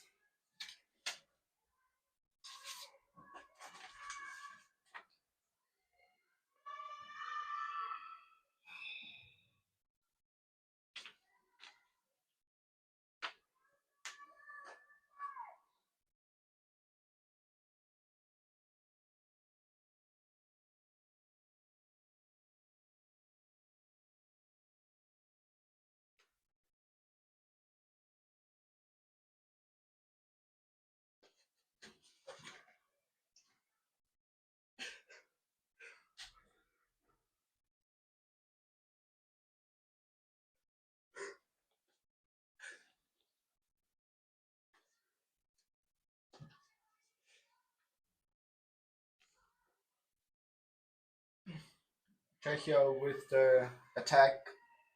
The Number 4 steals the ball, plays it back, plays it safe to number 5. Number 5 got the time, got the space. Moving forward. pass to the number 2. She has also space to paddle. She wait. And the pass to number 8, I think. Little fun fact, the number 4 and the number 7, there are twins. From the Czechia. Yes. Number 7 changing with the number 5.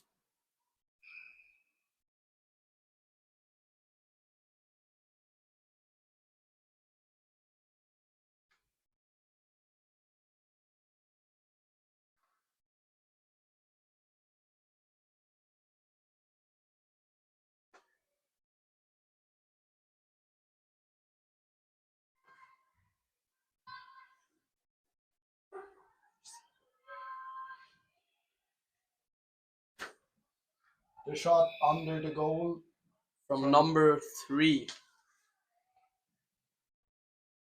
Now Thurgau with the ball, I think. Oh, it's corner for Czechia.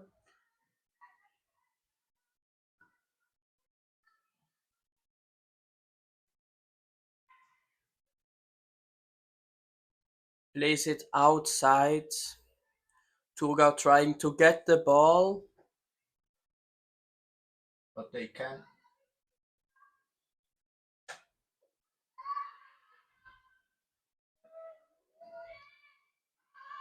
Thurgau got the ball, plays it back, a little struggle with all the paddles in the way.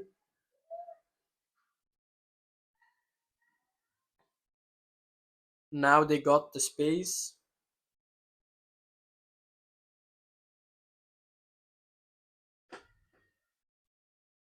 Turgau with a little player change.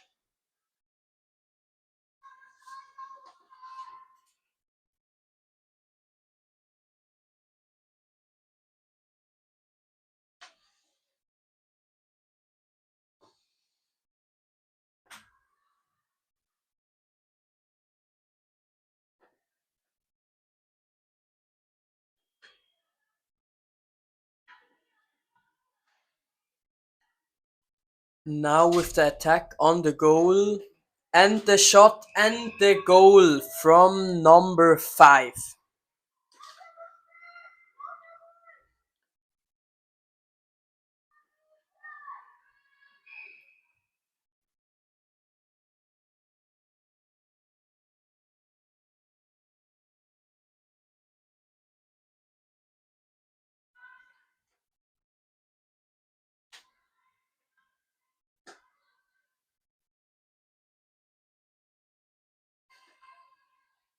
Czechia plays it from the middle to the number 5's, shoots at the goal. Number 3, the keeper from Turgau, got the ball.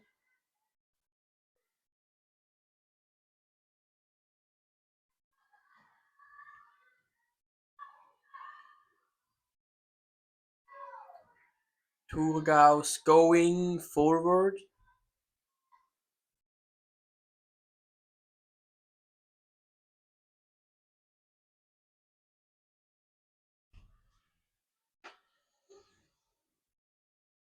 Number 5 from Turgau with the shot on the goal, getting into the lead, 3-0 for Turgau. 2 minutes and 40 seconds left.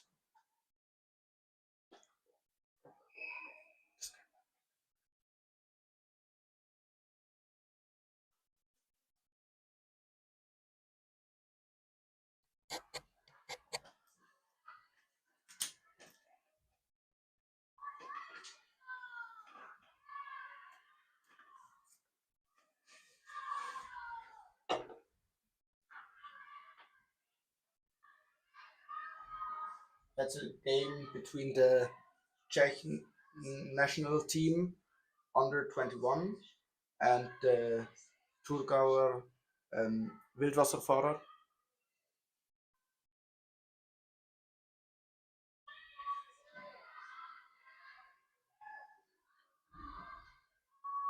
Number 4 from Czechia with the shot. Block from the goalkeeper from Thurgau. Now with the attack from Turgau, tries to get the pass.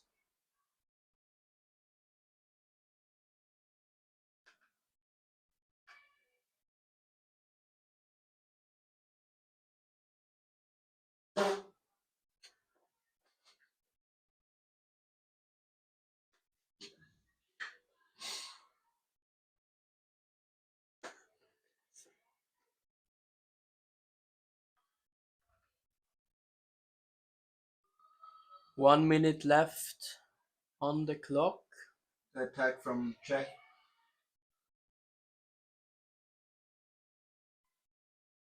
Number 4 with the solo.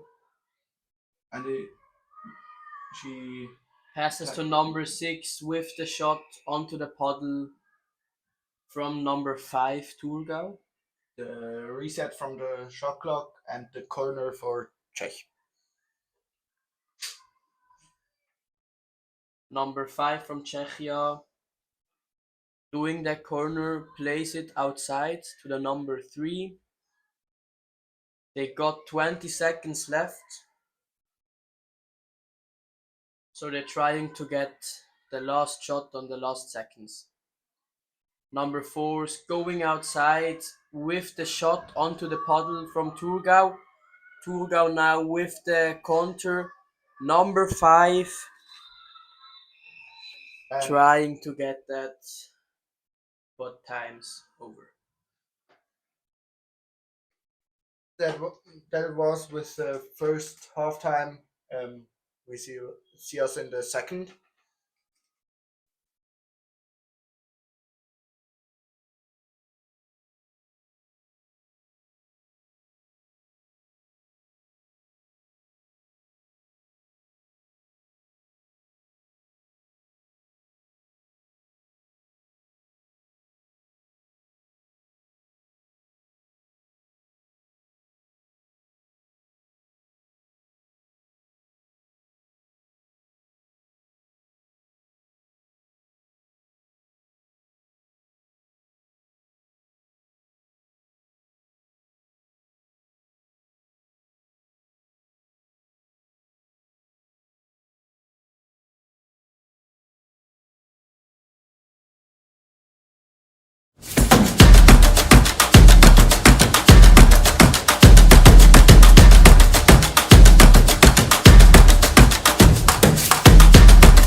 The sprint has begun, and Czechia has the ball.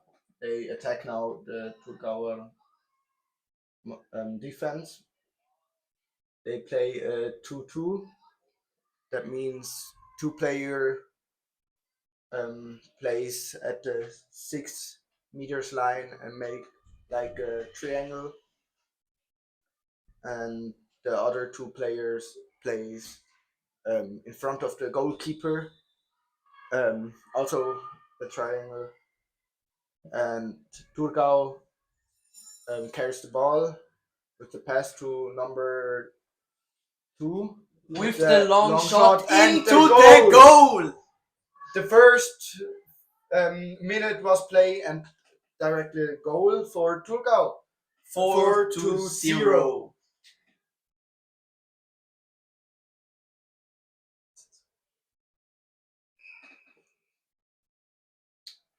Czechia with the ball.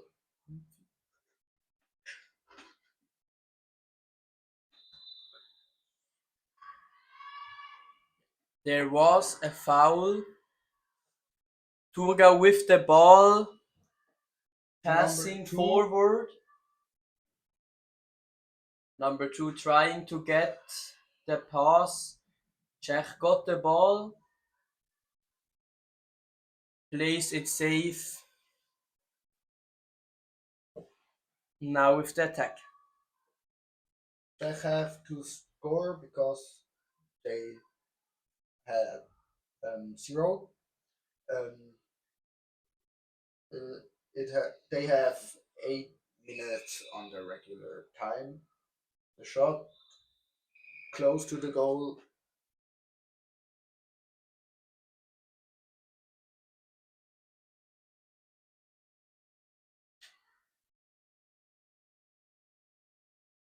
Corner for Czech.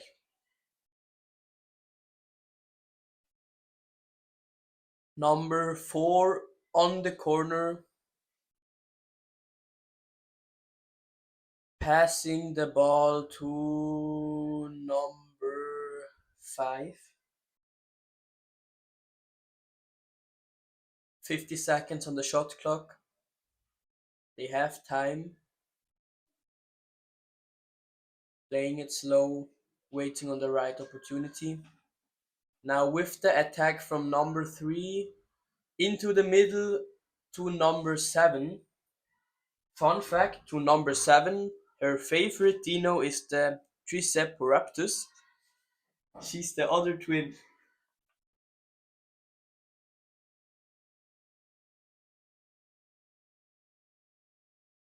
I think the number 4 has a very special type to shoot, like they rotate her arm. It is a shoot technique I have never saw before.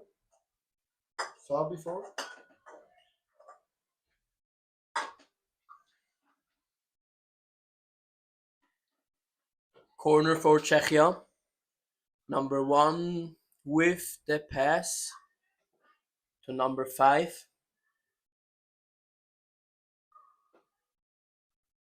Number 5 with the pass inside to number 4, faking the shot, playing it safe, playing it back to number 1.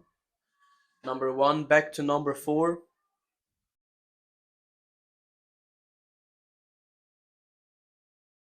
Number 4 to number 1. Number 1 got the space and the shot. The keeper from Thurgau held the shot.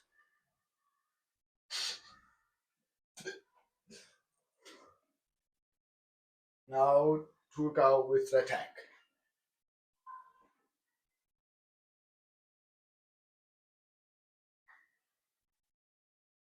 Thurgau knows they have time. They're playing it safe. 30 seconds on the shot clock. They don't need to rush something, waiting on the right timing. With the pass to number 9. Czechia got the ball. Long pass to number 4. Number 4 with the solo. That goes great with the pass to number 3. Too high. Thurgau with the ball. Now Czechia has the ball again. And the shot and the goal. The first goal for Czechia. 4-1.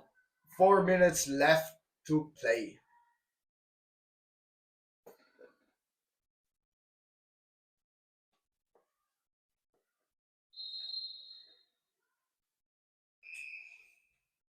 Czechia plays 5 out. That means every player have another player to attack. With the long ball to number 3 Thurgau. Number 3 waiting to get the opportunity to pass. Plays it to number 5, loses the ball. Number 3 Czechia got the ball. Number 1 with the long pass to number 7. Thurgau in the way, past the number 4 Czechia. Back to number 7. Trying to get the opportunity. Loses the ball. Thurgau with the ball, maybe with the counter.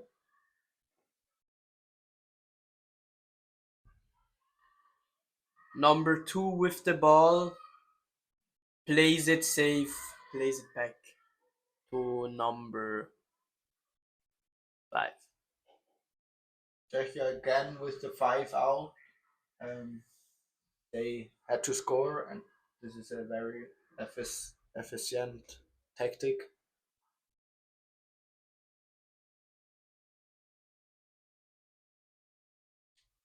Thurgau.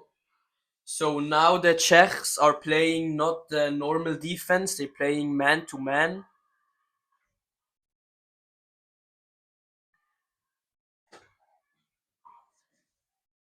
Five out. Excuse me. With the shot. They miss the goal. And Czechia has the ball.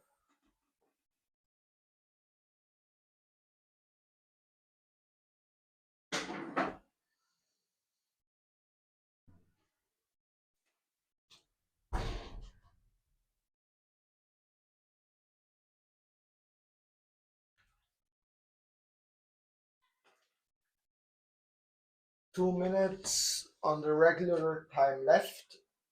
Czechia have to score now. Trying everything to get into the defense from Thurgau.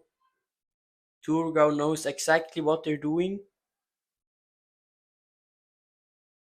With the shot onto the post. Thurgau has a very nice 2-2 technique in the defense. They are very good at the defense and play safe.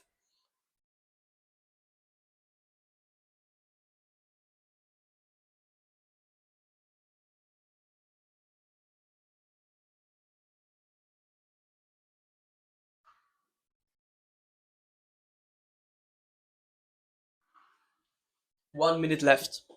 Czechia steals the ball from Thurgau. And number 4 with the shot onto the paddle from Thurgau. Corner. 40 seconds left. Now they need to score. Number 4 to number 3. With the pass on number 7.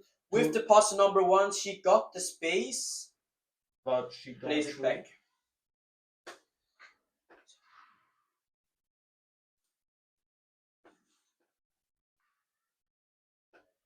20 seconds left. They're waiting to get the last shot, so Thurgau can't get another chance. 10 seconds left. Number 3 with the pass on number 1. 5 seconds. Now they need to shoot onto the paddle from Thurgau, and it's game over. 4-1 for Thurgau. The next game is Zurich between at this time I don't know. Let me check.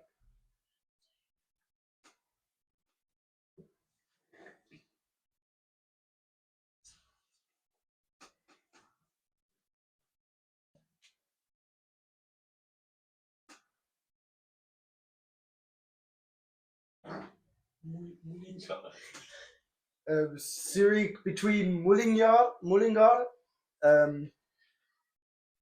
Yes, we see you later.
So now we got Kopitset against Mullingar. Kopitset with the winning of the kickoff. Emily wins the kickoff. Two of the 5 players going inside, trying to get the space for the other 3. Mullingar with a 2-2, also like Turgau.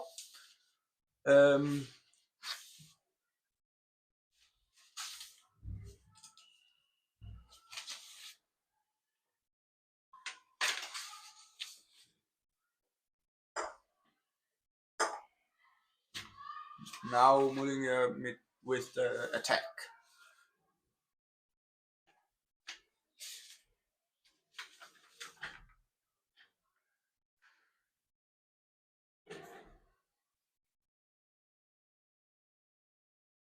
Zurich plays also a 2-2.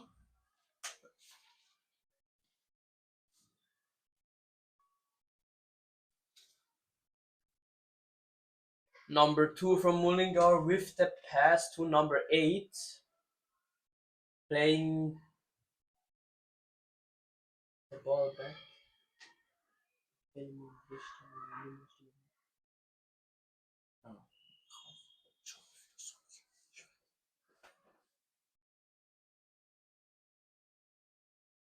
Corner for Mullingar from number 2.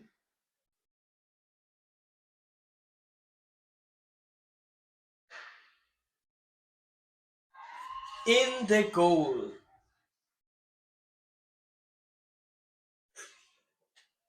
Zurich with the kickoff. To Laura. Now to Lisa.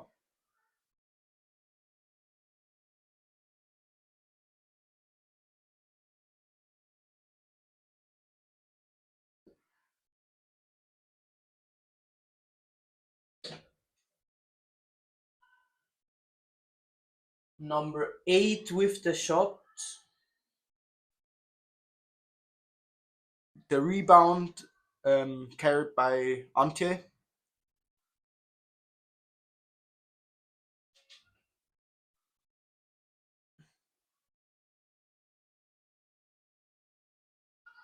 Now with the attack on the goal. Fakes the shot. Plays into the middle. With the rebound to Mullingar. Mullingar struggles there a bit to keep the ball. Playing it safe, playing it back to number 5.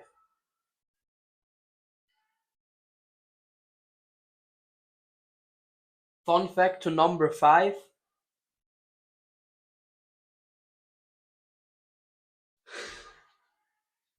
There are enough polo players in her family that they could make a whole team.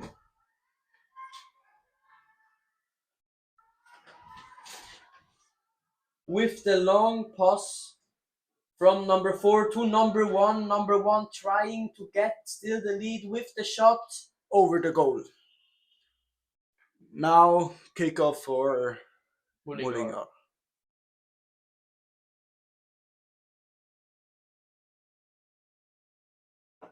A switch on the side of Zurich. Now Ava come into the game and Sandra.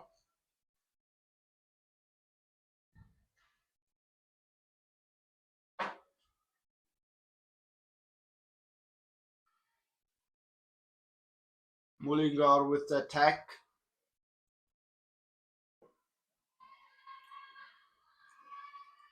Kopitset got the ball. Playing it safe. Number 5, Lisa, gets the ball, plays it to number 8, Antje. Now Antje with the solo. Plays the ball to number 5. She got the space. Plays it safe, plays it back to number 4. To number 8 in the middle, and the shot again over the goal.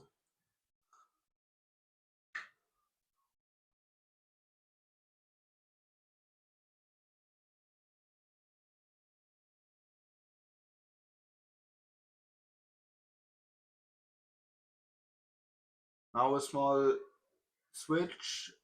Ante goes out and Laura comes into the game.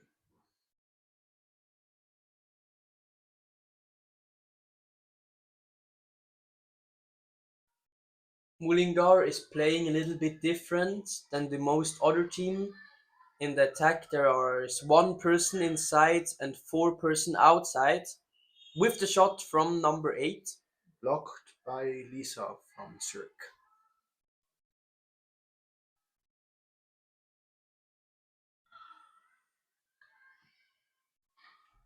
Again a switch in the Zurich team.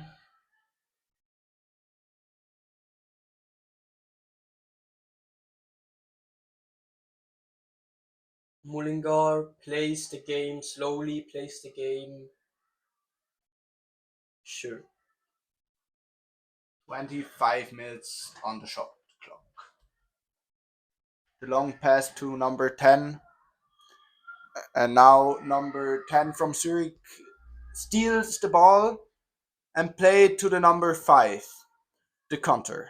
Lisa with the solo got number 4 on her side. Plays the ball to number 1. To number 4 with the opportunity and goal! 1-1 at the, and now they have 3 minutes to play. Mullingar with the kickoff.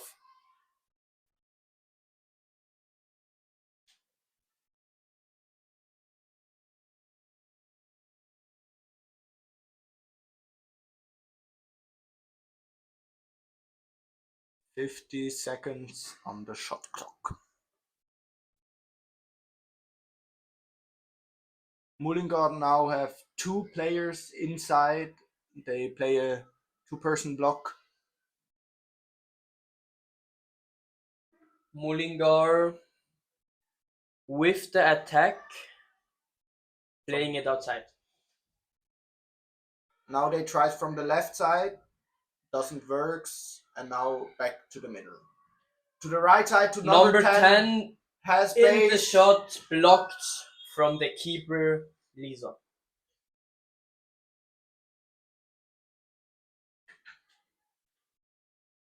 Zurich plays a very solid defense. Mullingar now with 3 players inside, also very special.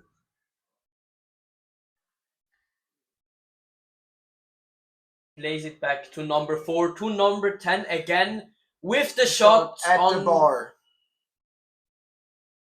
Now Lisa Kopetset got the ball with the long pass to number 3. With the solo.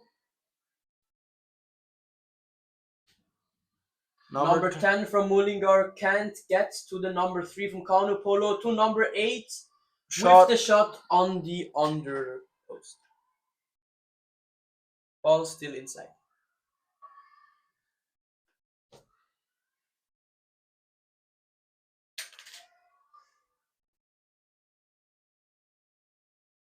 Kaunopolo takes their time.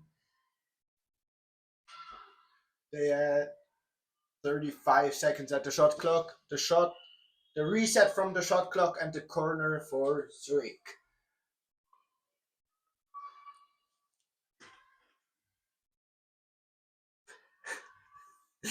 Until with the long ball to Laura. Laura with the long shot at the bar. And Mullingar with the ball to number 2. Mullingar trying to get the ball fast forward. Lisa is in the goal, ready to hold the shot.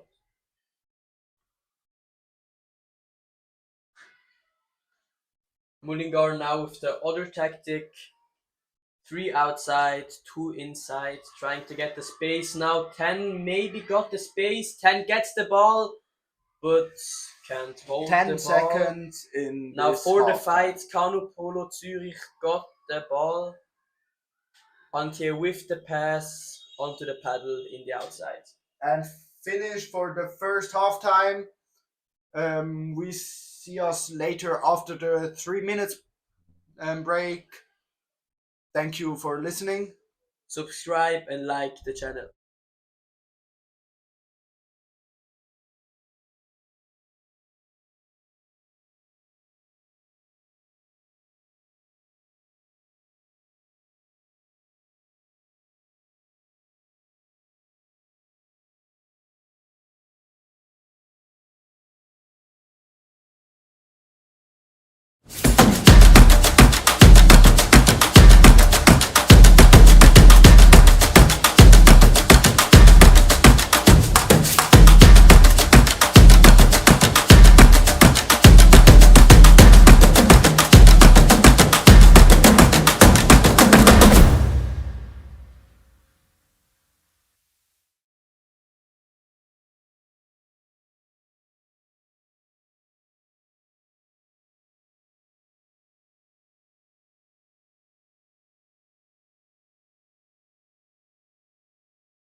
The sprint.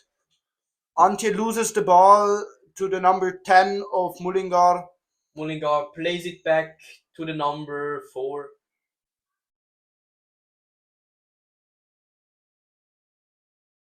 Now they attack. Zurich don't change her tactic.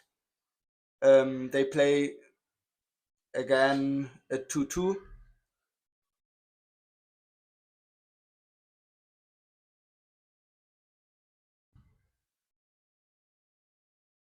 Mullingar with the ball, having some difficulties keeping the ball.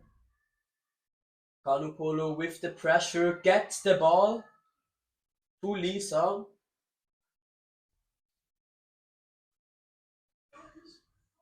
To number 7, Emily. Number 3 plays back to Emily. Emily to the number 5. 40 seconds left on the shot clock. Zurich plays it safe, waiting on the right timing. To number 3. Number 3 into the middle and the with shot. the shot onto the bar. Emily making pressure. Mullingar plays it outside. Zurich with the corner. Emily plays the corner. She plays to Lisa. Lisa with the solo. Lisa to fakes Laura. the shot to Laura with the shot onto the paddle from number 4, the goalie from Mullingar. With the long shot to number 2, but Lisa is there. Number 2 get the ball. Number 2 Plays it back to number 8 to Antje. Antje with the place. Place it in the middle on the boat. It bounces back with the fight to get the ball. Mullingar is there. Place it to the middle to number 6. Number 6 got the time, got the place. Now Konopolo is playing 5 out.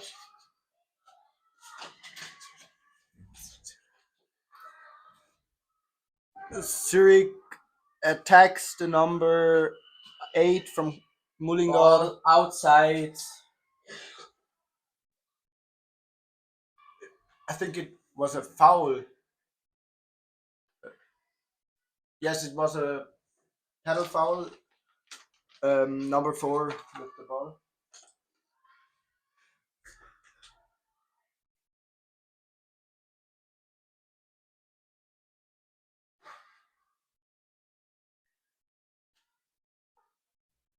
Number 9 player comes into the game. Number 3 with the shot. The block from number 6 from Mullingar. The corner for Zurich.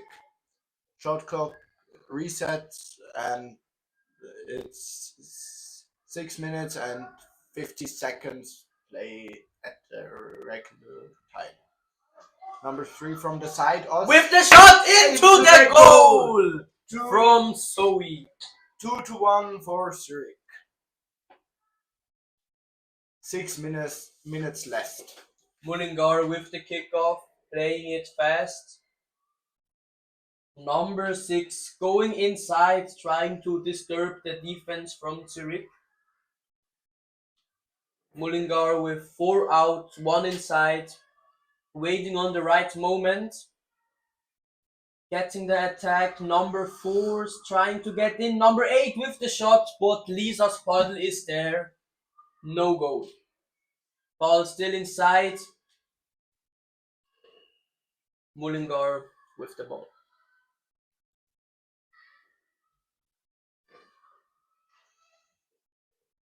Number Mullingar 10 with the shot onto the puddle from Lisa. Corner for Mullingar. Number 10. Number 10 plays it fast, plays it solo. The shot Into the shot. at the puddle from Lisa. Zurich got the ball. With the long shot to the number 7, Emily. Emily's trying to get to the goal with the pass to number 4, with the goal from number 4 from Sandra.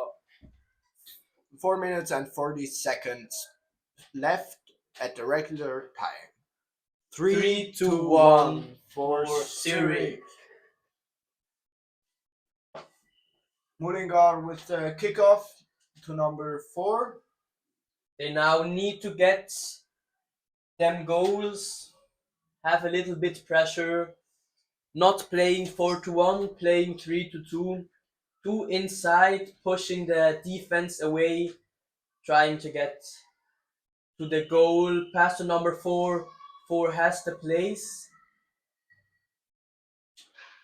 It was a foul. With Now- the long pass to the number 1. Number Number 1 with the shot and, into the goal. 4-1 for Zurich. 3 minutes and 45 seconds left at the regular time.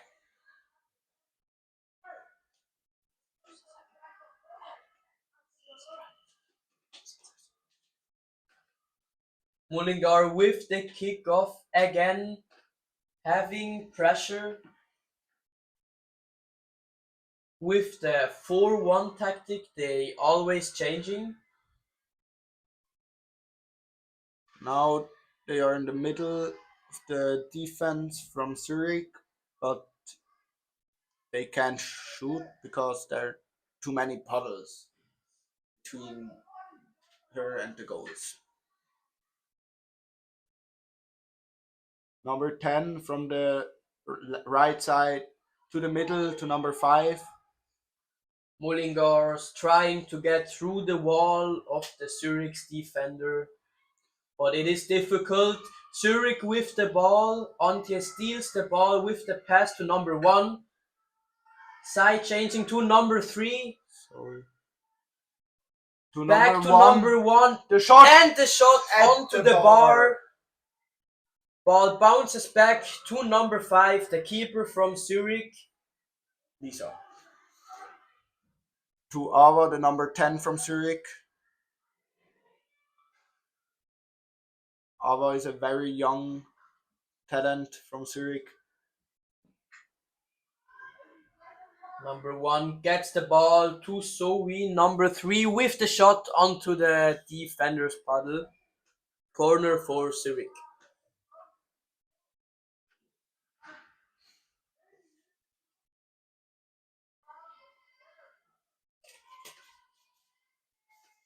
Zurich plays a classic 3 people stare at the outside from the 6-meter line. They know they have some time left, so they don't need to rush something. 30 seconds left on the shot clock with the attack to number 8. Number 8 with the shot into the goal 5-1. for Zurich 1 minute and 20 seconds left. at the regular time.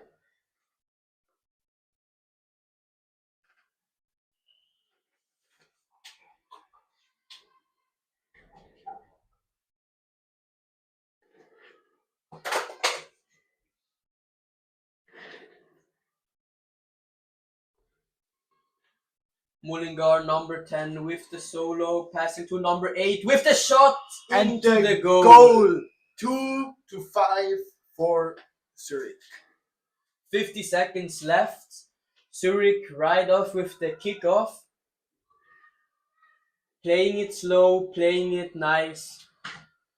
They have very much time. They play safe now. They haven't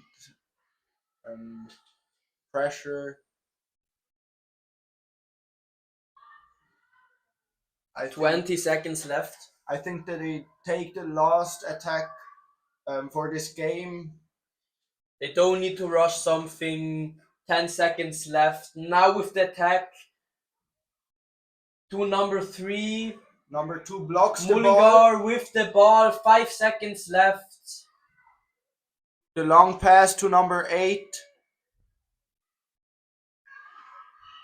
The long shot, and the game is finished. Zurich wins with 5-2. Like and subscribe the channel. Thank you for your Watching. support.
The next game is Berlin versus Duisburg. Both are German teams. I think that's a nice match. I hope you enjoy this channel. Thank you for listening.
The next match we will do it on German because both teams are from Germany.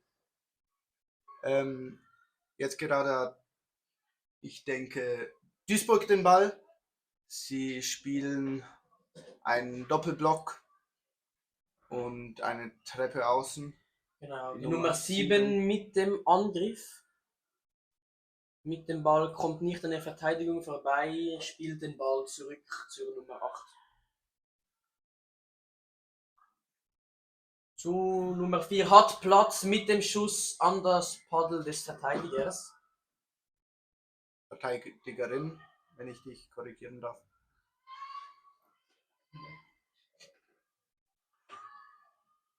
Jetzt hat Duisburg den Ball und sie greifen an. Sie haben, wie ich sehe, nur eine Person im Block. Ah nein, jetzt kommt noch eine zweite dazu. München, Berlin.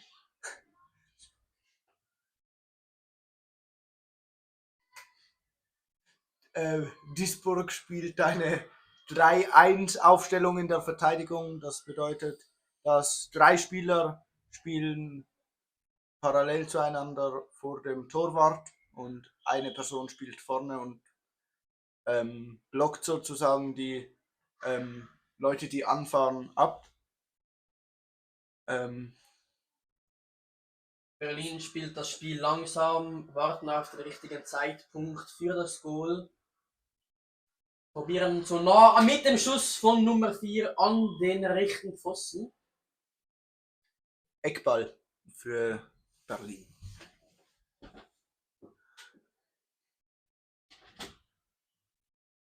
Die Nummer 4 mit dem Eckball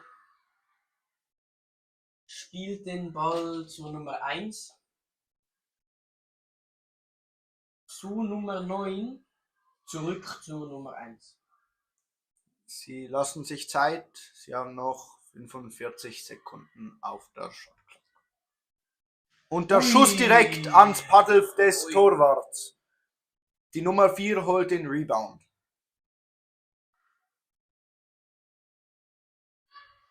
Die Nummer 1 wartet draußen, bis sich eine gute Position ergibt. Sie passt zu der Nummer 4.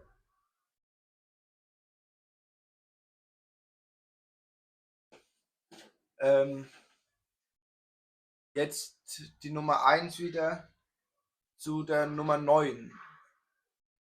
Nummer 9 mit dem hohen Ball zurück zur Nummer 4. Und die spielen jetzt draußen ein bisschen Pässe herum, bis sich eine gute Chance ergibt. Jetzt die Nummer 9, sie hat Platz, sie schießt an die obere Latte aus dem Spielfeld. Duisburg nun. Nein, es ist Eckball. Eckball für Berlin. Da war noch ein Paddel dran, wenn ich Genau. mich nicht täusche. Genau, die Nummer 4 von Berlin mit dem Eckball. Da ist noch einer am Rollen, sie braucht ein bisschen. Genau. Jetzt spielen sie wieder ein bisschen ruhig. Es sind wieder alle. Genau, die Nummer 9 wieder gefährlich am Anfang, gefährlich nahe in das Tor, haut es in den rechten unteren Ecken. Es steht 1-0 für Berlin. Noch 6 Minuten auf der Spielzeit. Duisburg mit dem Angriff über die Nummer 7.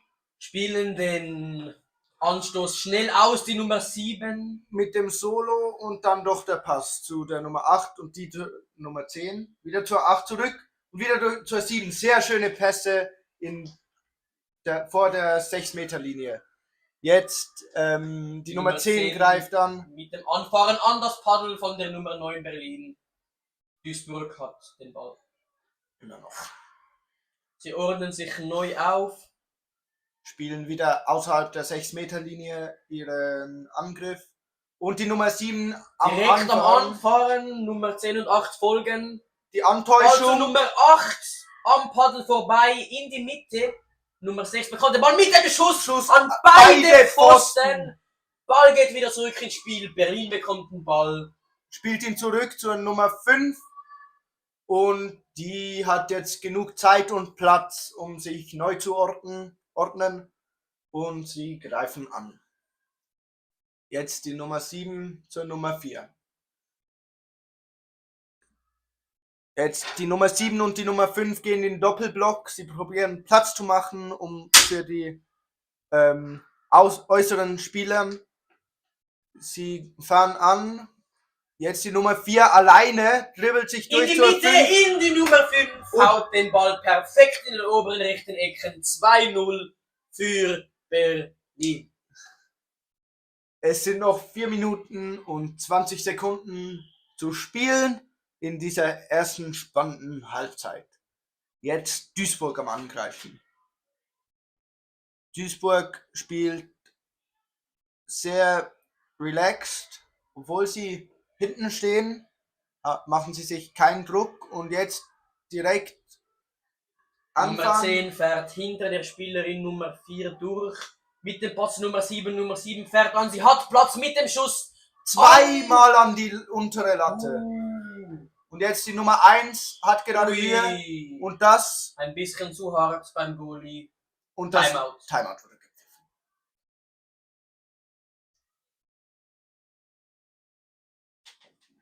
Duisburg hat den Ball, bekommt einen Freistoß, wie ich das sehe. 3 Berliner Paddel vor dem Goal. Die Duisburgerin kommt weit hinein, bis fast komplett vors Tor. Es hat aber noch Mit 3 dem Schuss Paddels dazwischen. nicht Und die das Nummer Entscheidende. 8 holt den Rebound, sehr schön gemacht. Ein Wechsel bei Berlin. Die Nummer 9 kommt rein. Die Nummer 9 zur Nummer 4. Und sie spielen wieder ein bisschen langsamer. Jetzt, sie spielen wieder außerhalb der 6-Meter-Linie, bis es sich eine gute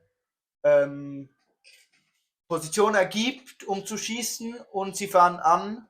Die 9 alleine kommt sie ziemlich weit, muss dann aber einsehen, dass sie doch rausfahren muss. Fährt wieder raus und spielt den Ball zur Nummer 4. Die direkt wieder zurück zur 9. Sie fahren wieder an. Direkt. Nummer 9 mit dem Pass zu Nummer 4. Zur Nummer 5. Wow! Tor! Mit dem Goal. Perfekt in den oberen rechten Ecken. 3-0 für Berlin.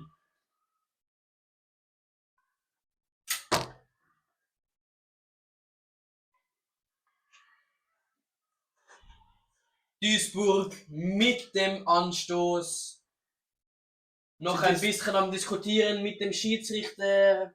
Scheint, dass sie mit etwas unglücklich sind. Machen noch einen letzten Wechsel. 2 Personen gehen raus. Die Zeit ist gestoppt. Nur eine Person kommt wieder rein. Was ist hier passiert? Hat jemand eine Karte bekommen? Anscheinend gab es ein härteres Foul. Duisburg nur noch zu 4. Jetzt ist Berlin, die sowieso schon im Vorsprung sind, noch in dem Powerplay. Es sind noch 2,5 Minuten am Spiel. Spielzeit. Die Nummer 8 probiert sich durchzudribbeln, sieht es aber ein, dass keine Option ist und passt den Ball zur Nummer 10. Die jetzt Nummer 10 zu Nummer 6. Die Nummer 6 hat Platz mit dem Schuss an das Palm der Nummer 5 in die Hände der Berliner Nummer 4. eine Wahnsinnsparade der Nummer 5. Das bekommt man nicht alle Tage vor Augen zu sehen. Jetzt die Nummer 4 mit dem Angriff.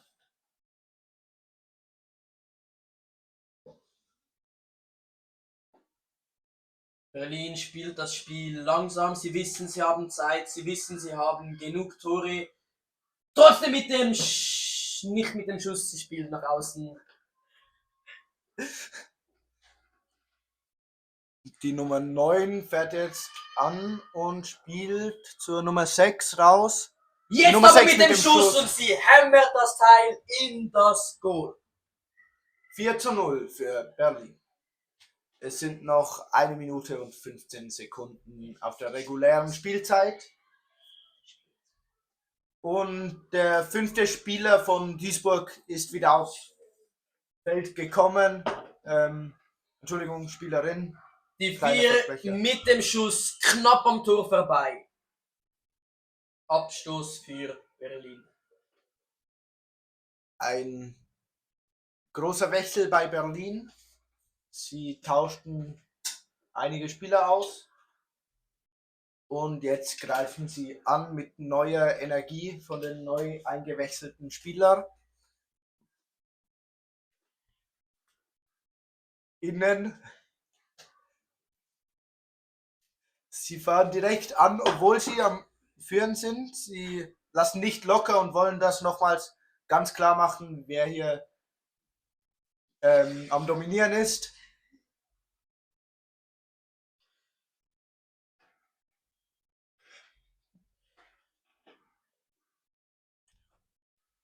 Die Nummer 9 mit dem Anfahren macht das Teil alleine in den oberen Ecken. Was eine Parade.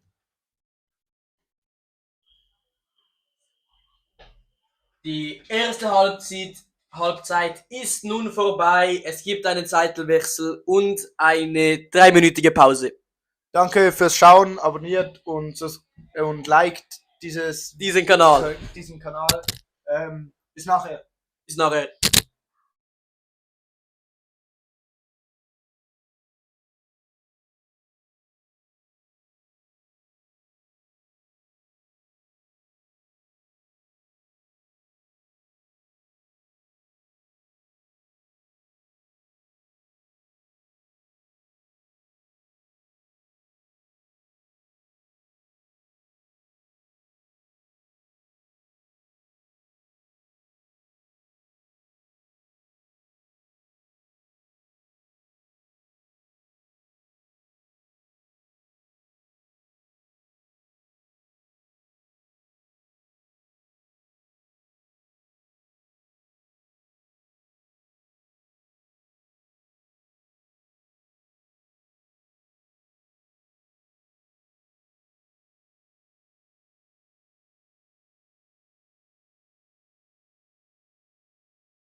Schaut das hin.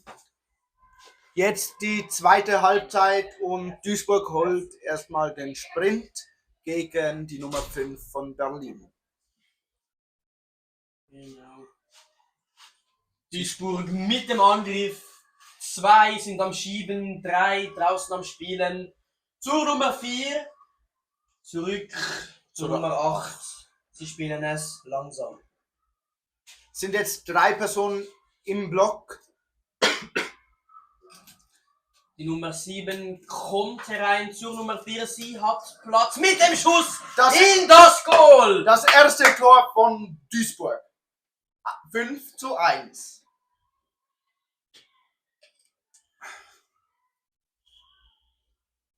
Berlin mit dem Anspiel.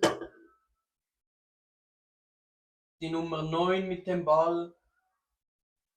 Die Nummer 3 und die Nummer 7 gehen hinein, um die Verteidiger wegzuschieben. Zur Nummer 6, diese hat Platz, doch der Verteidiger von Duisburg, die Verteidigerin von Duisburg, tut mir leid, ist da. Jetzt die Nummer 6 von außen, wieder zurück zur Nummer 9. Sie spielen jetzt sehr ruhig, weil sie haben nichts zu verlieren im Moment. Es ist noch nicht knapp und sie haben Zeit. Die Der Nummer Schuss 9 von außen. gefährlich, aber der Goalie von Nummer 8, der Goalie von Disburg, hat es.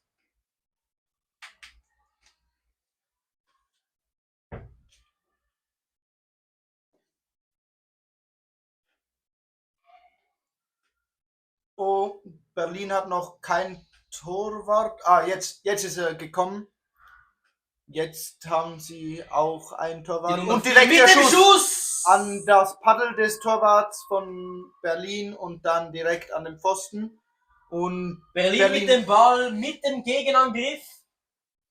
Doch sie spielen es sicher.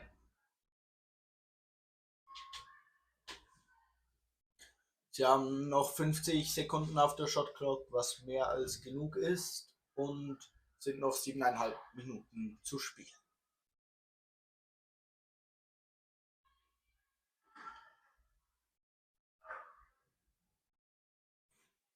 Der krasse Ball, was angetäuscht wurde und dann doch zurück zur Nummer 9 gespielt wurde. Jetzt die Nummer 9 am zur Nummer Angreifen. 6. Die Nummer 9 wird nun gut verteidigt. Sie hatte schon ein paar gefährliche Momente. Auch hinter der 6-Meter-Linie. Die Nummer 4 probiert nach vorne mit der Nummer 5 mit dem Schuss. Doch das Paddel der Verteidigerin ist im Weg.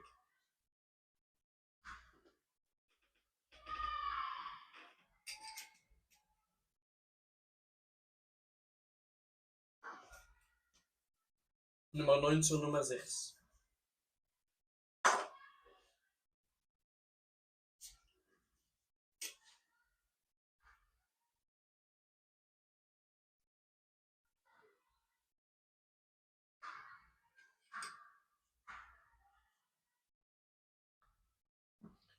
Zur Nummer 7. Die Nummer 9 mit dem Schuss an das Paddel der Verteidigerin. Die Nummer 9 jetzt immer wieder sehr auffällig im Angriff. Einen sehr dominanten Schuss. Und jetzt der Eckball für Berlin. Die Nummer Die Nummer 6 6. mit dem Pass an die Nummer. Jetzt die 9 fährt an, bekommt den Nummer Ball. 9, sie hat Platz, sie Ist hat in der Platz. Mitte. Oh, an den unteren Pfosten. Ein knappes Spiel.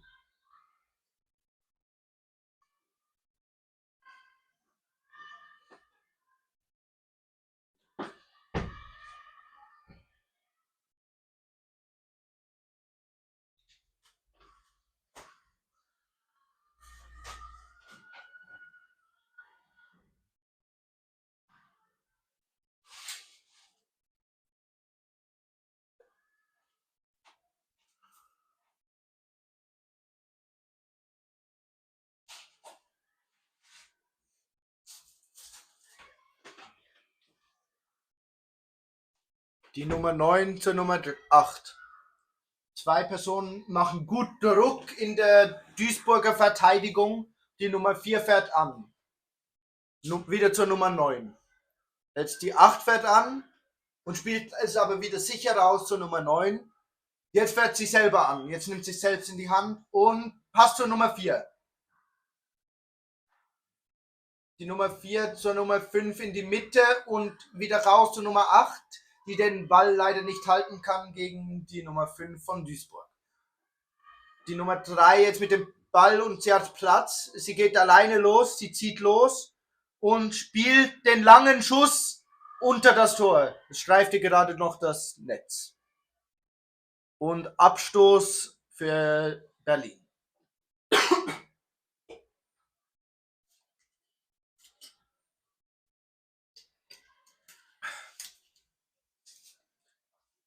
Die Nummer 4 zur Nummer 9. Jetzt muss Duisburg ein wenig Gas geben. Müssen jetzt 4 Minuten.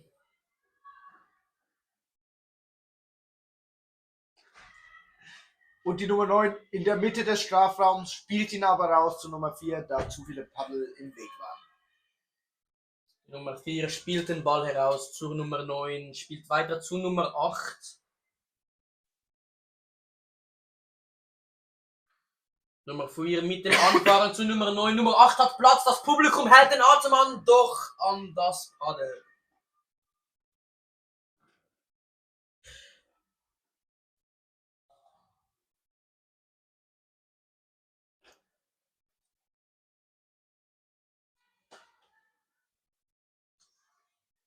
Und der Schuss unter dem Tor durch.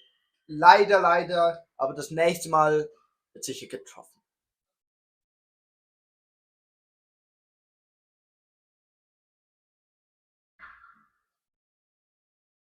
Der Eckball für die Nummer 4 zur Nummer 9.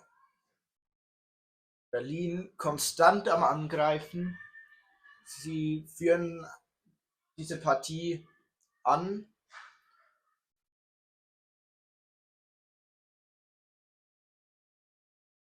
Sie wissen, sie haben Zeit, sie müssen nichts Hastiges machen, spielen sehr sicher, sehr kontrolliert, keine Fehler.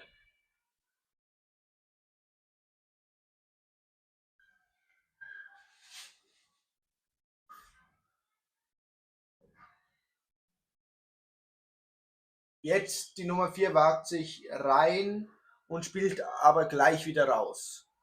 Eine sehr schöne Annahme von Nummer 9 und direkt weiter zu Nummer 8. Nummer 6 mit dem Schuss und der Block der Nummer 4. Eckball für Berlin.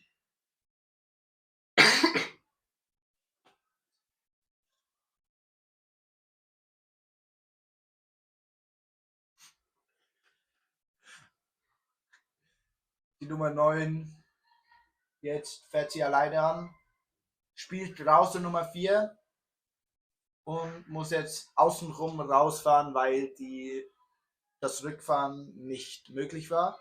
Die Nummer 4 mit zur Nummer 9, direkt von außen rein, sie hat freien Schuss, aber die Torwartin von Duisburg hält sicher. Eckball für Berlin.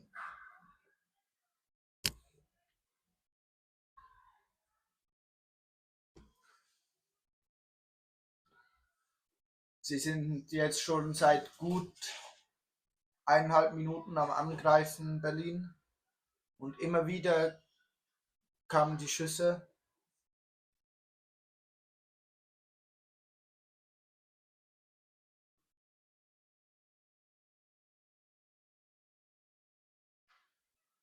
Die Nummer 8 zur Nummer 4. Und die 4 weiß jetzt gerade nicht, was machen, spielt ihn jetzt sicher raus zur Nummer 6. Duisburg hat jetzt immer eine Person zur Nummer 9 gestellt, die Nummer 4. Die hat jetzt aber doch abgelassen. Und Mit dem Schuss an das Paddel der Verteidigerin.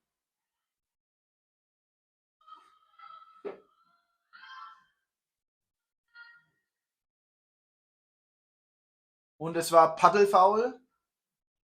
Und ein hoher Ball zur Nummer 9. Noch 30 Sekunden zum Spielen. Wiederum den Ball zurückspielt der Teamkollegin Nummer 5.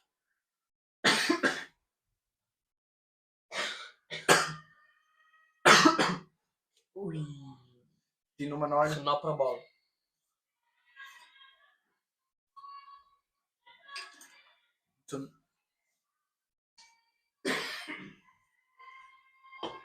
Jetzt die Nummer 9 alleine zum Tor, noch eine Sekunde und der Ball ging ins Aus. Das war's mit dieser spannenden Partie auf Deutsch. Wir sehen uns im nächsten Spiel wieder auf Englisch. Genau. Liked und abonniert den Kanal. Und macht's gut.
Das nächste Spiel ist VfK Berlin gegen Rovigo. Davor sahen wir das zweite Team von Berlin. Wir freuen uns auf eine spannende Partie von diesen zwei Spitzenteams.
On the right side, we have,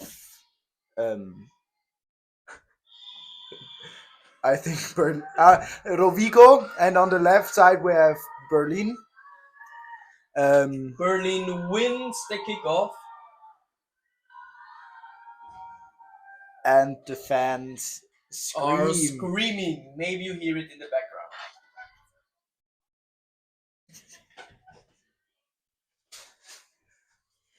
Berlin with the attack and the pass to number 9. And the shots, but the keeper. Oh, it was number 8. Sorry. Berlin steals the ball back and pass to number 2. Now number 3 to number 5. Number 5 in front of the goal, but she doesn't shoot. Now to number 3, the shot from outside, but the goalkeeper carries. Now Rovigo in the attack to number 6 from Rovigo. Number 6 is fast, can get away. Number 11 with the shot, bounces back to number 8. Still Rovigo with the shot into the out corner for Rovigo. 8 minutes and 25 seconds at the regular time. 0-0.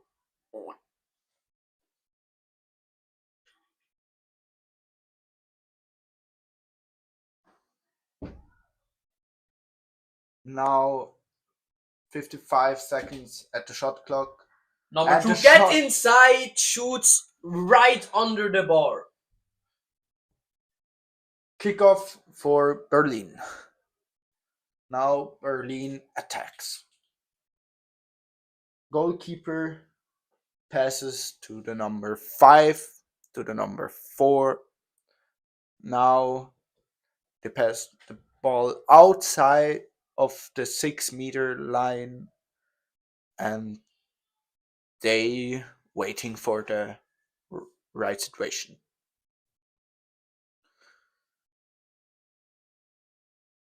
Rovigo plays 2-2 in the defense. With the shot, but the defender got the puddle. Mayo with the long ball to number 3. Can number 3 get away?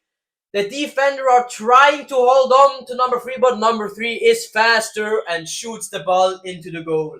0-1 for Rovigo. 7 minutes left at the regular time.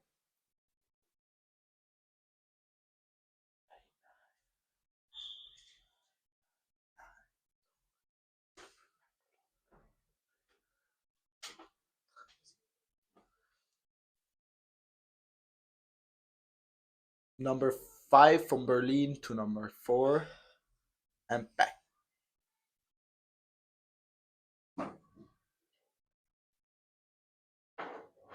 Berlin in the attack, trying to get the chance to shoot.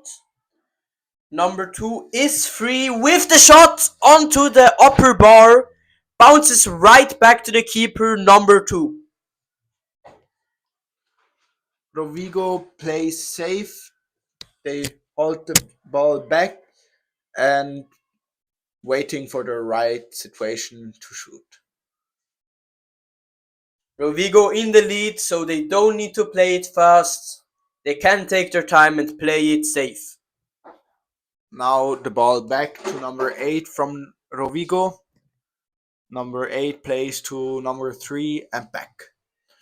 Now to number 2 from Rovigo at the left side. In the middle to number 8 and back to number 2. Number 2 with the shot into the goal. This makes it 2-0 for Rovigo.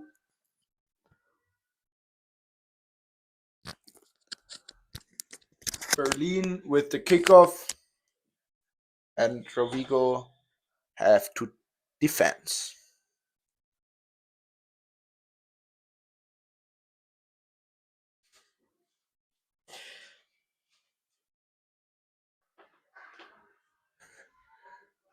Now the shot from Berlin and 1-1, I think.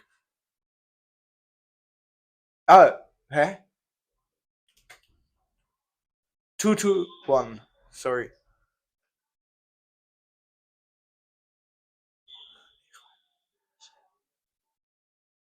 Now Berlin With the player change.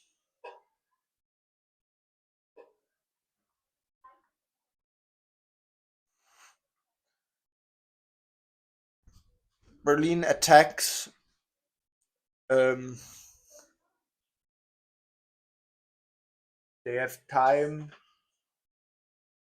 They haven't to rush. They can play calm. Number 3 back to number 4.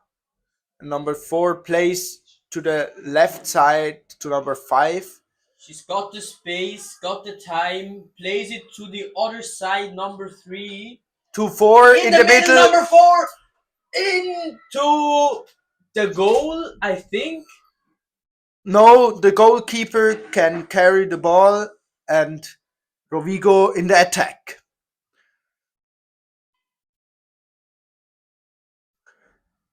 Number 3 in front of the goal and the block from number 5, corner for Rovigo. They have 3 minutes and 20 seconds to play.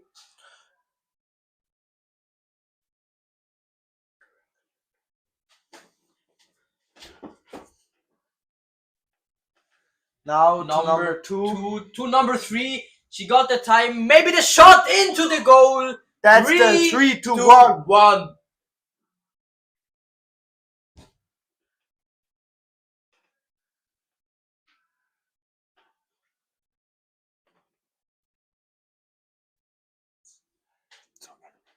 Number 4 with the ball plays to number 5.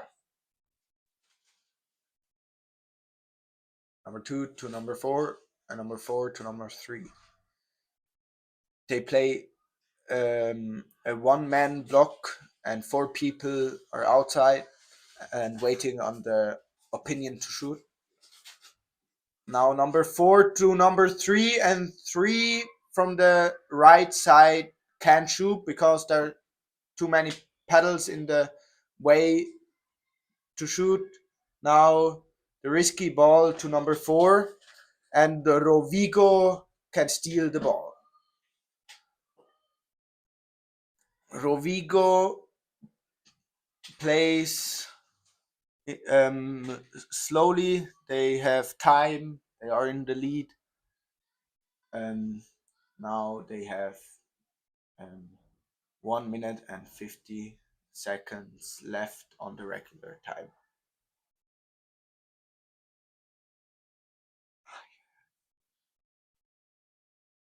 Number 8 in the middle, outside of the 6-meter line, and they passes around. Number 8 in the middle, and then number 4 blocks with his. Number 2 with the shot, blocked from the paddle from the defender. Number 4. 4 got the ball, plays it back, plays it safe with the long ball to number 3. A little bit off. Rovigo with the ball. Number 8 to number 2, and then Number long 2, the shot on to the ball.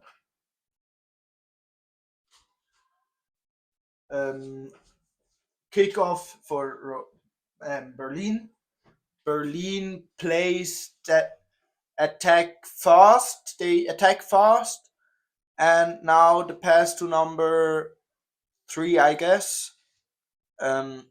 Now number 6 in front of the goal plays to number 3. Number 3 with the shot, and blocked by the goalie from Rovigo.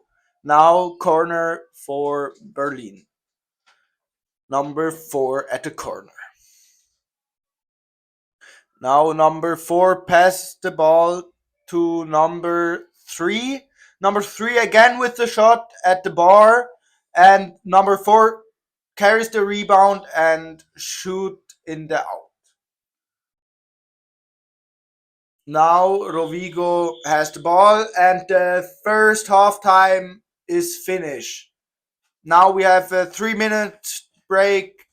Thank you for watching. With you later.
Zurich.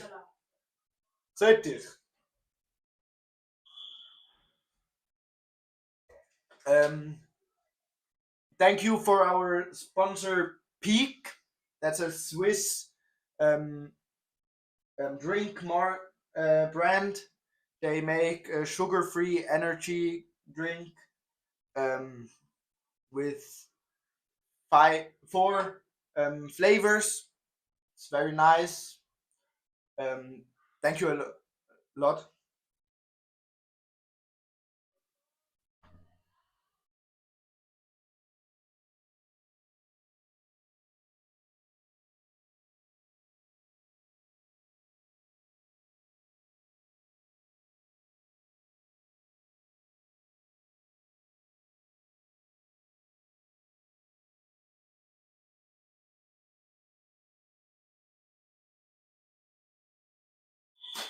Now the sprint, Rovigo versus Berlin.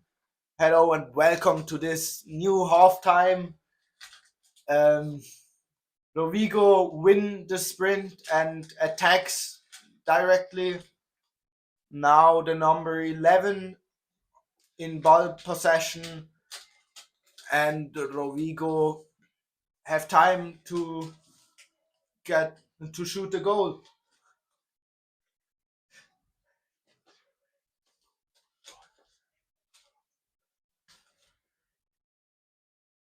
Now a nice block from Berlin. Rovigo again in ball possession.